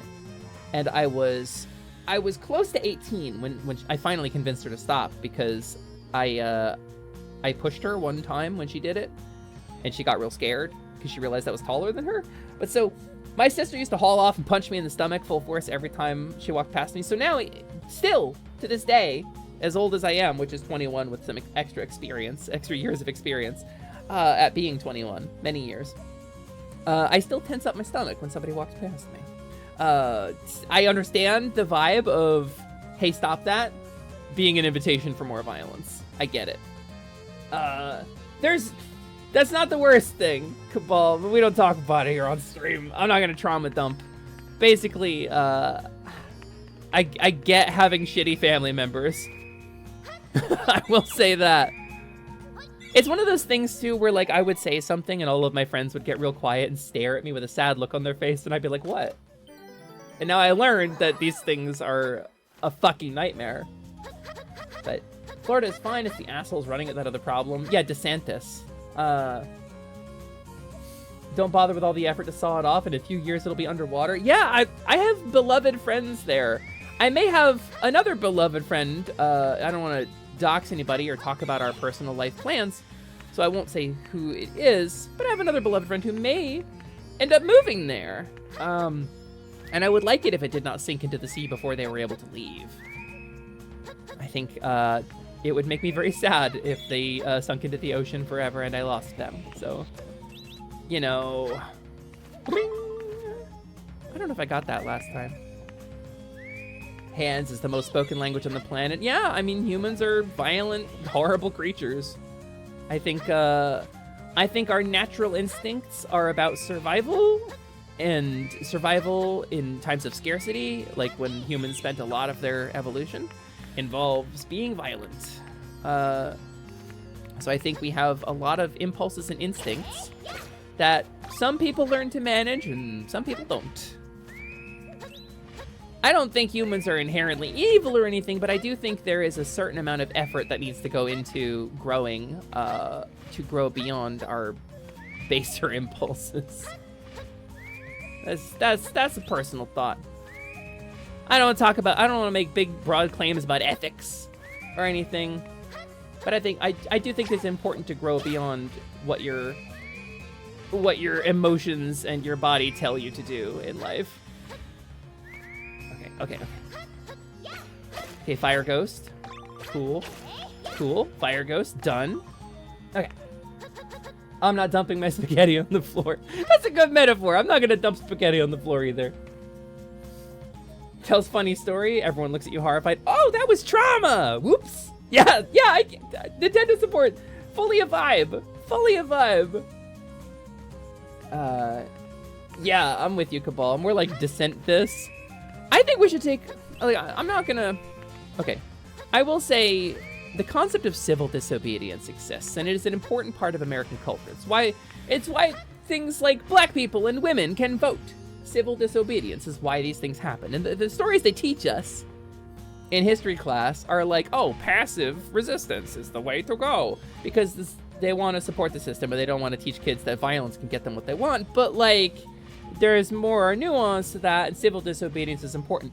So I'm not going to say on Twitch that you should go out and, you know, burn a senator's meeting place down where they're having a rally or something. You know, I'm not gonna say you should throw a brick at a cop. I'm not gonna say these things. These things would get me Twitch banned. I'm not gonna recommend this or advocate for violence. What I will say is that there are some interesting historical examples of ways in which people have won their rights against a system that was slanted against them. Look at France. Just look up how France got workers' rights. I think it's a very important bit of cultural history about humanity and anthropology in general. I think it is an educational thing that you could learn a lot from. And I will say, if you're gonna, you know, engage in any kind of disobedience, don't talk about it in places where you'll get your loved ones in trouble. And there are safe ways to organize such things. I think what's going on in Paris right now, and goes on in Paris every couple of months since their system is corrupt as shit right now. I think it's an interesting example of civil disobedience at work. I think it has social implications that you could look into it. You could stand to learn a lot from observing the do's and don'ts of that sort of thing, and that's where I'll leave that. And I think Florida could benefit a lot from the example of how they handled that situation in Paris. And why France has such powerful workers' protections. I do not want it to sink into the aquifer, but specific persons absolutely could. Yeah, I'm with you. Humans' first instinct is community. We'll put all of our points into it, and the effort politicians are making to divide us are going to blow up in their faces eventually. I hope so. There's a reason that, like, even, like, fetal infants respond to 3 dots arranged with 2 on top and 1 in the center on the bottom, because that is the rough, blurry approximation of a human face, and it's the first thing you see, and for the first couple years of your life, it is how you survive. You have to be able to recognize that. We are social creatures. It's just what humans are. I'm with you, Click. Oh my, there's so much. I don't want to talk about Ben Shapiro. Yeah, but I do agree. Well, if the homes are going to sink into the sea, people are just going to sell them and move. Who's going to buy them? That home is going to sink into the sea, Ben Shapiro, you fucking idiot. Mild inconvenience is so much more effective than passive resistance. Yeah, mild inconvenience, that's really the way to go, you know? Like, throw a brick, like, into the street, where it'll be inconvenient for motorists. You know, I think if you're gonna start a fire, you know, start a fire, like, safely on campgrounds, but, like, you know, be a little louder than usual while you're hanging out toasting your s'mores. I think mild inconvenience is a great way to do it. Starting fires, throwing bricks, in those manners. Also use your local library, it's so handy. It is, libraries exist for a reason. There's a reason some people are trying to close them. I hope you had a good rest of stream, Lumi in chat. I hope you have a good rest of stream, Lumi in chat. Don't forget to have a stretch and a hydrate. Lots of love. Love you, Punky. Have a wonderful evening. Thanks for coming by. It's always nice to see you. And yeah, I'm with you, Noel. That guy's a stain. India went galaxy brain with nonviolent protest. They protested to the English to leave. The English beat them with sticks. The Indians just sent a limitless amount of people until the stick-wielding English got so tired they just left. Oh, definitely true. Definitely exactly the way that went down. Much like what I was taught in high school, which is that the civil rights movement in the U.S. had 2 halves. It had the Martin Luther King Jr. half, which was fully peaceful, and the Malcolm X half, which was violent, bad people, like the Black Panthers, who burned buildings down and beat up innocents. And those halves are fully separate and not a Venn diagram. And Martin Luther King Jr. was the good guy. That's what they taught us in school. So, you know,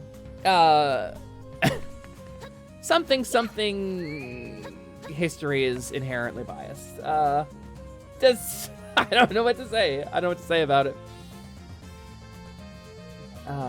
Don't fix the potholes, but draw a bunch of dicks in them and the city suddenly fixes them way faster. I have read that article. What an incredible power move. What a power move. The story is basically, as Nintendo support put it there, a guy was at town council meetings, very unhappy that they wouldn't fix a bunch of potholes that were doing a lot of intense damage to people's cars, because they didn't want to spend the money, so he put a bunch of dicks in them, and then they paved over them. There's a pothole that's almost become a sinkhole in the parking lot of my work that all the customers are complaining about. Might need to, yeah, paint a big dick in it. Just come in there, middle of the night, paint a big old cock and balls, and then, I mean, don't, that's vandalism, that's bad. Vandalism is bad, don't do vandalism. Just, you know, oh, I bought a heart and I could have had that one. Okay. In my small town of 100 people, library can do ebook lending, so can y'all. So you don't even have to go to the library once you have your card. It's true. Get a library card. It's very good. You can read a lot of things without having to worry about, you know, telecom communications and what they allow you to see. This is not to say our media is controlled, you know, by a monopoly of basically 5 people. Because I wouldn't say something like that. That puts me at risk as a person who relies on that media. I won't do a vandalism, but I do enjoy art. I love art too, Noelle, and having looked at a lot of internet dicks, I think I could draw a pretty convincing dick. That doopy, no, Noelle, I love the doopy tongue. Unless there are security cameras, don't commit vandalism in places with cameras. I mean, obviously, don't commit vandalism, right? But in the United States, we have a concept called innocent until proven guilty, and you're not guilty of a crime as far as the system is concerned unless they can prove you committed the crime. The burden of proof is on the accuser. That's a legal principle, the burden of proof. So, you know, fucking, you're all smart people. You're all here. You're all very smart people, clearly, with good taste and very. I love the way you're dressed today. I think it's a very good look for you, and you have a good energy coming off you. There's an app called Libby and an app called Overdrive that let you take out books from all over the whole. It's wild to me. Wow. Oh no. How high can I throw Pepper Lagoo? Oh. Wow. All right. Lending is punk, and libraries are so punk on a broad scale. Such a thing that probably the people who founded the punk movement would not have ever said. But now, having open access to literature is a little bit it's a little counterculture. It's a little bit anti-authoritarian. Having access to unfettered literature. Wild that that's a punk thing, but it is. Don't ever let anybody tell you that punk is not political. I said to my mom and dad, if Florida drops off the US, I will move in with my elder sister. I mean, that's good. It would be very good to get out of Florida. I have a couple of friends down there. And I don't love it. I don't love it for them. At least 2 of them are women. So, okay. Oh, we did it. Dark green is a very pleasant color contrast with your hair, for the record. Thank you, Cabal. I went through a bunch of different color combinations before I settled on this one. Much appreciated. I really appreciate that vibe. Kind of fruit colored. Some kind of fruit and or flower. The vibe was originally flowers. The dress that I originally designed for this was more based on like a blooming flower. But you can kind of still see that influence, right? It's still kind of flower petally and leafy. And I do have kind of like a flower motif going on here in my hair. So, also, stars. Flowers and stars and moons. Celestial stuff and starry stuff and flower stuff. That's my vibe. Thank you for the compliment. Having lived a few years in Florida while I was with the chair force, I support leaving the state. And that was like before most of this shit was going on. And, you know, before you were like any kind of out. Just saying. Yeah. Who said punk was in any way not political? People are arguing. What band was it? Fucking I don't remember well enough to defend a stance on this, but it was a big deal on the internet for a little bit whether punk was political or not. It was a Twitter argument because the frontman for some band took like a political stance. And it was like I don't know. It was like a sign up at a concert, and people were like, "Why are you getting all political with your punk music?" It was some senator. I don't remember. I don't remember the specifics. Oh, I think it was Rage Against the Machine. Yes, Noelle. I think that was what it was. Yeah, click Flint. Punk literally started as a movement protest against British government. I mean, it's called punk. Like that was a derogatory term for a ill-behaved youth. So I don't know. My hand, hey. An XX broken Twitter, XX. Yeah, I'm sad about it. But it's finally close to breathing its last, I think. Oh, yeah, we got it this time. We don't want to miss those. God, there's so many. There's so many. There's so much, so many of them. Okay, climbing, climbing. Yeah, what do you think it means? Oh, well done making it this far. How did you get up here? The boss lies near. The other boss only tells truth. Oh, I made that joke last time. Sorry, gang, I've let you down. I've repeated a joke. All right, down we go to try to find the bossu. Bossu. Ah. It's a new boss, therefore the bossa nova. Okay. The moment it dies, it gets brought back by someone else that revives it. Was advertising. The Twitter you love is back. I mean, still a win scenario in my mind. Oh, we have a shield, gang. We actually remembered we have a shield. Ow. I was animation locked. This is, I think, what hit me the most last time was this particular segment. Boop. All right. Hey. Pepilagoo. Hey. Pepilagoo, hit the button. All right, go up. Oh, I'm like face first in this thing.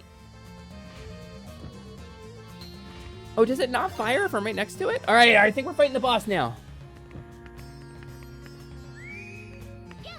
Actually, I think this is where we died. Oh, this is definitely where we died. Okay. Project Gutenberg is basically everything it can confirm in the public domain. That's where I read 1001 Nights. That's where I got 1001 Nights to read that because I wanted to know about it. Yeah, oh, this is definitely where we died on last week's stream. Okay. I'm gonna focus in a little bit. Oh, that one, okay. Hoop. Hoop. And hoop. And get a heart. Get a heart. I wish I had save states. I've never wished so hard that I had save states. Okay. That's where I got it from, and I had the same disappointed reaction you did. I mean, I liked it. I did genuinely enjoy it. With the cultural significance, it was really interesting to learn about it and read it and to know where these stories and this whole pop culture thing had come from. I enjoyed my experience, but damn, did a lot of it not age particularly well. As much, no. Okay. As much misogyny as the Bible and considerably more graphic about it. Whoa. Okay. Is this what we're freaking doing here right now? All right, hand, seriously. Okay. All right, really focusing in. We're not losing this. You can see where the goopy spoopies are.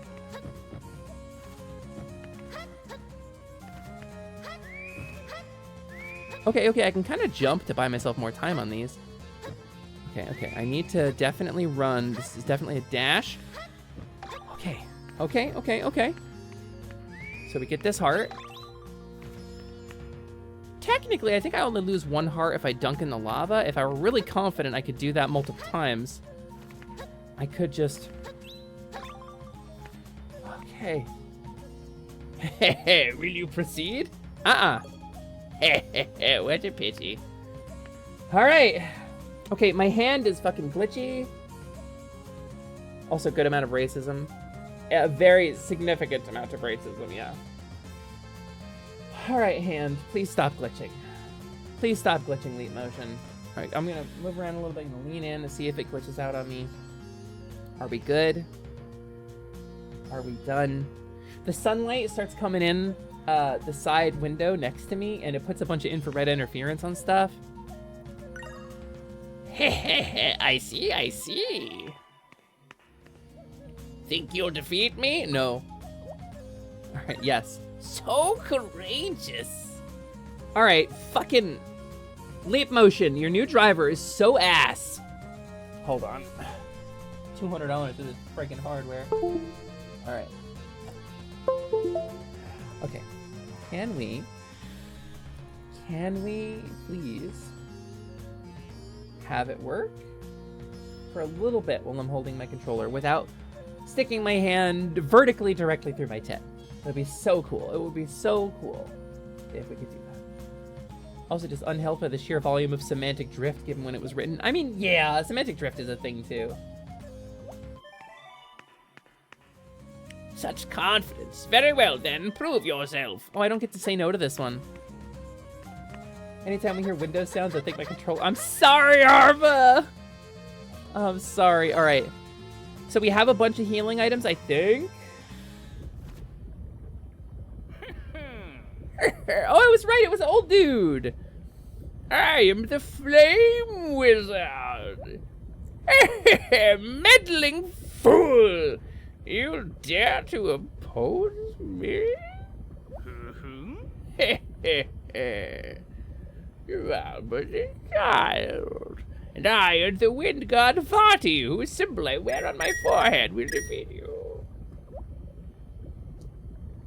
Yet I'm glad came. Is that an expression? Yeah. Hey babe, was it good for you? Ugh, I'm glad came.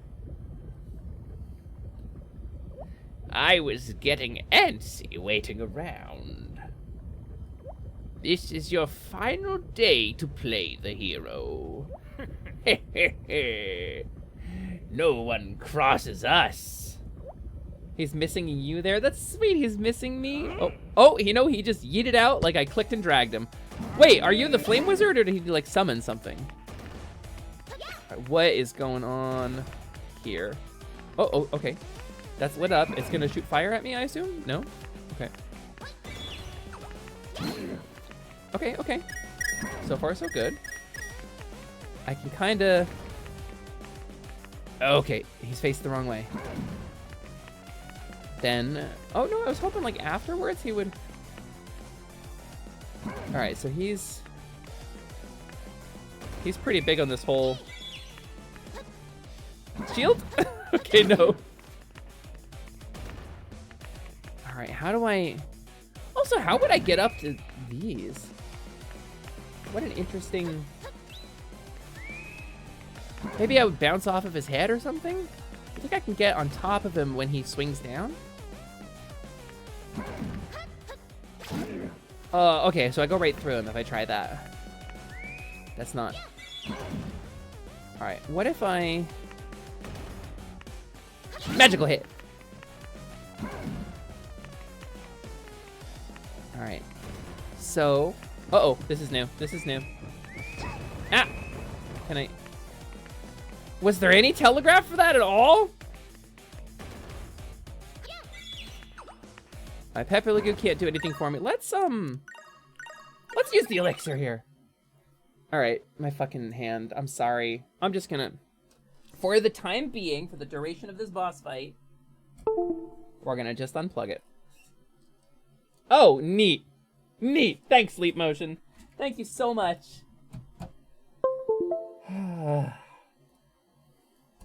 Alright. Now I can... Okay, I think we're good. I'll plug it back in when we are done with the fight. When we've beaten this guy to within an inch of his life. Okay, let's charge up a magical hit, right? You need to... Sir? Okay. He's gonna be on this side. He kind of telegraphs it. He kind of... You can see what way he's turned when he's in the air, and that's the way he's gonna be facing. So if I stay kind of under him, I can sort of predict what side is gonna be vulnerable. Ow, ow, ow, ow, ow, ow, ow, ow. Okay. This side.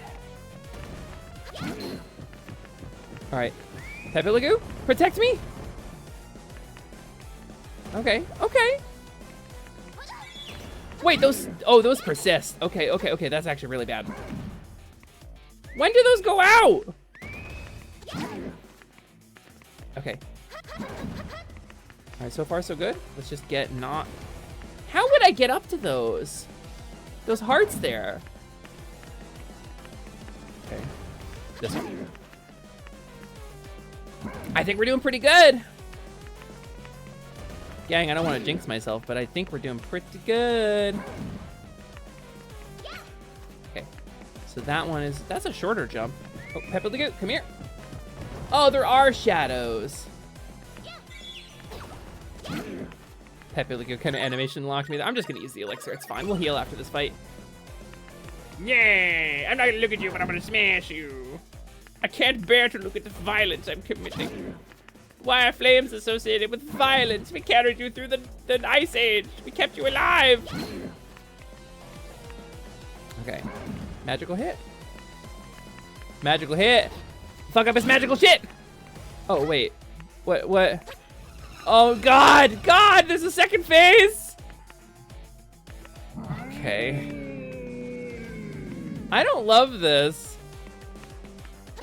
He's doing him a little wobble. You having fun there, buddy? Oh, he's gonna...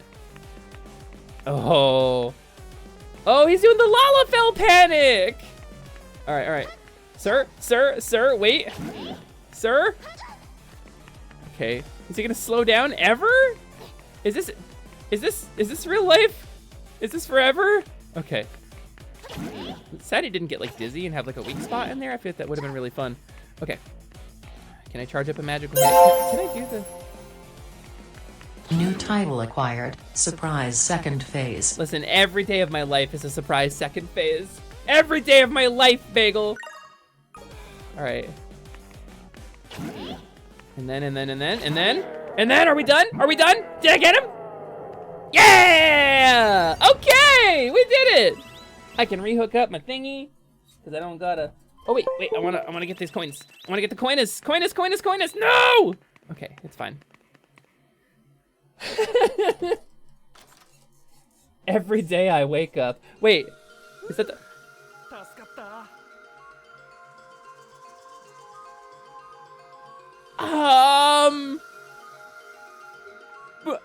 Brother, you are so welcome. If I had known you were hiding there, I would have done an extra hour on stream on last Saturday. I would have pushed through. Give that drag. That was pretty good. That coming out of the back of his neck there. Dargon, we'll name him Roto, the Flyinator. I wish I had known this guy was involved. Thank you for saving me. I am the Earth Spirit. The Flame Wizard had trapped me here. A dragon Earth Spirit? I wonder why and how he came extra space to this world. Maybe it's time the legend repeats itself. What does that mean? Sir? So, okay, we're riding the Mushroom Genie. All right. Riding the Mushroom Genie is a euphemism, by the way. I don't get to ride the Mushroom Genie because I don't have any AMAB partners. So, hello, gang. I love you all very much. Let's save. We did this thing. But I've been live for almost 5 hours. I think it's time for me to go get some food. And maybe do a stretch and take a break. So, this was rad as hell. I think my elite motion needs to like cool down too because it is scorching hot to the touch. Lumi, I want to know, did you think you had to hit his head? Was that why you jumped into him and took damage when hitting him? Do you not have to hit his head? CGP, I assumed you couldn't hit the part that was literal fire, that you had to hit the part that was solid, right? Ah! I don't know if this is a primitive thing or it's just me, but I am fascinated by fire. It's as long as you're careful with it, I think that's a perfectly normal thing. Let's find somebody to raid out to, though. Gang, we talked about a lot of stuff today. We had a lot of fun playing Asha. Wait! Wait. Start button. System menu. Save. This game doesn't auto-save. From 1 hour to however long we've been playing this game, plus 1 hour. How much time did we just... So that would have been 2 hours of replay if I had messed that up. Okay, we did it. We did it. Let's figure out who we're gonna raid out to. I love y'all. This has been a wonderful stream. I had a really good time today. This game is really fun. Well, thanks for coming to Special Seder Day today, which is our whole vibe. Special Seder Day is where we play something that is out of our normal vibe. So the thing is, Lionel's doing his birthday stream today, and a lot of you may not know Lionel, the Liontist VTuber, and he's currently playing a Link to the Past randomizer, but I don't know how long he's going. Is the thing. Does anybody happen to know how long Lionel's going live today? I don't want to raid out and have him just end. And then there's Luna Amari, because we've raided Ryusei this week already. Let's raid Slime and Jelmont VT. He seems like a fun streamer. I think he's playing the new Slime Myth. It's a brilliant idea, buddy. Okay, no, Luna Amari's doing a feat tier list. I think we're gonna skip that content today. Cube is playing retro, but yeah, all right. I think we're gonna just go with our good old buddy. We're gonna raid our good buddy Ryusei Shining Heart. Raid Shining Heart VT. He's guaranteed to be a good time. I don't know about the other content. Gang, thank you for being here with me today. I really appreciate you. Streaming has been a huge light in my life. It's helped me get through a brain injury, some serious depression, and I look forward to doing more of it with you. I'm here. I'm your girl, Lumina, Luciduous Alexandria, Momet, Choco Taco, Hydro Puncher, everything went better than expected. First try, perfect timing, Lilyhoof. I'm here Tuesdays and Thursdays and Saturdays from 2 p.m. Pacific. I run the Atelier, Atelier Lumi. It's my place, it's the thing that I run. And here's Slime and Jelmont, my familiar. What is our raid message? Genie greater than Dwaggy raid. Don't at me.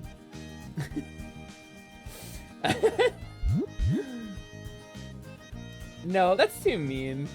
I don't want to insult Ryusei. I want to give him love. Remember to use your shield raid. Okay, gang, I'm gonna throw some emojis on this real quick. We're running out of time. I love y'all a whole bunch. Here's the raid message. Decorate with whatever emojis you want. I love you very much. I got 7 seconds. Go give a lot of love to Ryusei. Say hi in his chat. You'll get more channel points. Goodbye!